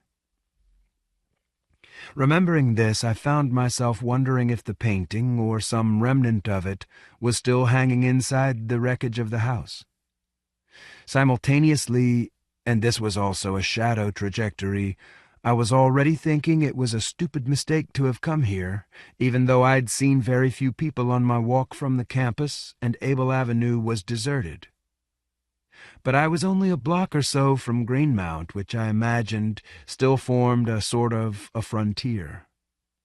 And so, inevitably, I was accosted, robbed, pushed to the ground, none of which I'll describe.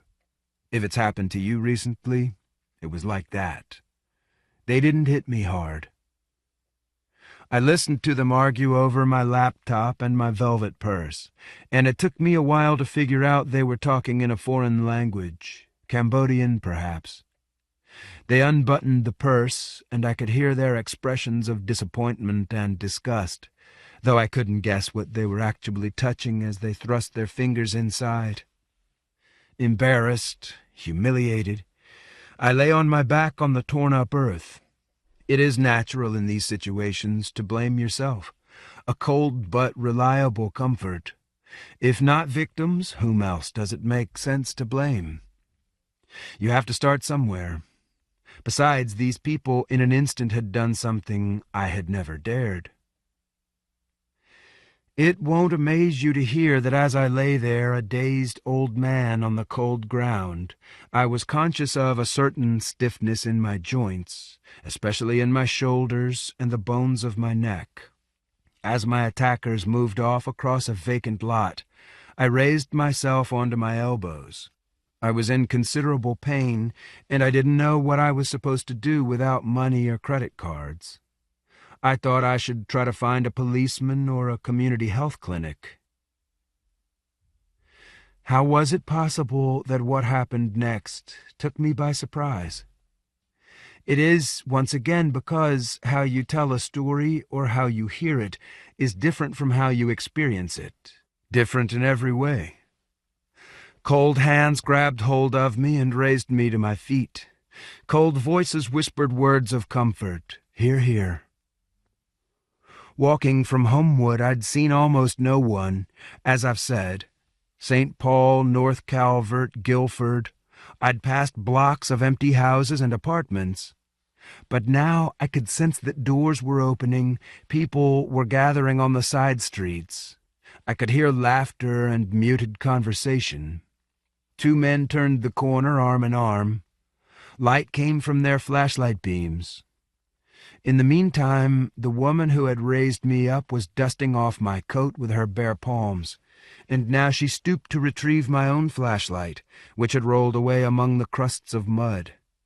She pressed it into my hands, closed my fingers over it, and then looked up at me. In the moonlight I was startled to see a face I recognized, the black woman in the library whom I had overheard discussing prophylactics. She smiled at me, a shy, natural expression, very rare inside the spectrum. Her front teeth were chipped. Overhead, the moon moved quickly through the sky, because the clouds were moving.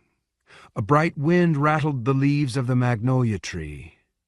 People came to stand around us, and together we moved off toward Merriman's Lane and a parking lot where there had been a farmer's market in the old days. "Good to see you," a man said. "It's General Claiborne's grandson," murmured someone, as if explaining something to someone else. "He looks just like him." The clouds raced over us and the moon rode high. As we gathered in the parking lot, a weapon was passed along to me, a sharp stick about 3 feet long. There was a pile of weapons on the shattered asphalt, sticks and stones, dried corn stalks, old tomatoes, fallen fruit. My comrades chose among them. More of them arrived at every minute, including a contingent of black kids from farther south along Greenmount. There was some brittle high-fiving and some nervous hilarity. "Here," said the Spectrum girl. She had some food for me, hot burritos in a greasy paper bag. "You need your strength." "Thanks." Our commander was an old man like me, a gap-toothed old black man in an argyle vest and charcoal suit, standing away from the others with a pair of binoculars. I walked over. Even though my neck was painfully stiff, I could turn from my waist and shoulders and look north and east. I could see how the land had changed. Instead of the middle of the city, I stood at its outer edge. North, the forest sloped away from me. East, past Lochraven Boulevard, the land opened up around patches of scrub oak and ash, and the grass was knee-high as far as I could see. There was no sign of any structure or illumination in either direction, unless you count the lightning on the eastern horizon, down toward Dundalk and the river's mouth. The wind blew from over there, carrying the smell of ozone and the bay. Blackbirds hung above us.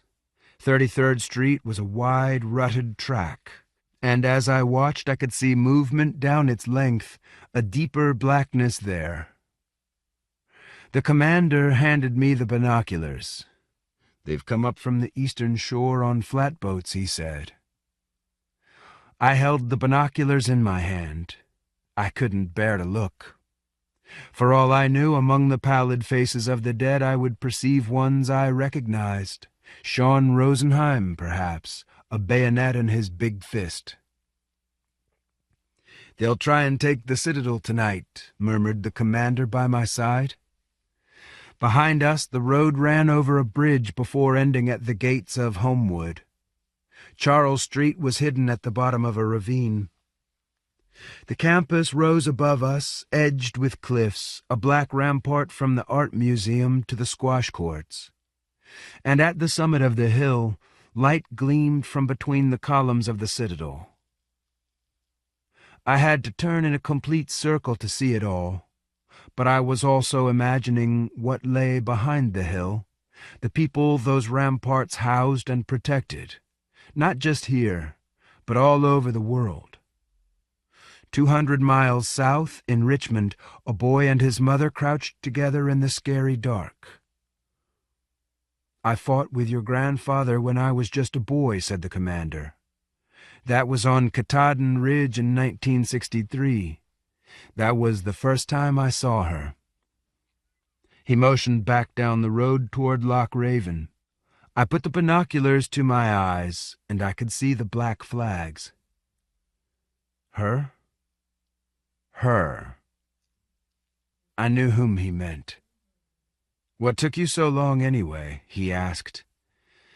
I might have tried to answer if there was time, because I didn't hear even the smallest kind of reproach in his voice, but just simple curiosity. I myself was curious. What had I been doing all these years when there was work to be done? Others had started as children. There were kids among us now. I was distracted from my excuses by the sight of them building up a bonfire of old 2x4s and plywood shards, while the rest of us stood around warming our hands. I heard laughter and conversation. People passed around bottles of liquor. They smoked cigarettes or joints. A woman uncovered a basket of corn muffins. A man had a bag of oranges, which he passed around. I could detect no sense of urgency, even though the eastern wind made the fire roar while lightning licked the edges of the plain. The crack of thunder was like distant guns. "Here they come," said the commander. End of All Those Vanished Engines by Paul Park. Paulpark. Read by Andy Pyle in the studios of the American Printing House for the Blind, Louisville, Kentucky, for the Library of Congress, May 2015. A Tour Book. Published by Tom Doherty Associates, LLC. 175 Fifth Avenue, New York, New York, 10010. www.tor-forge.com. Further reproduction or distribution in other than a specialized format is prohibited. If you found this book to be defective, please contact your cooperating network library. End of book.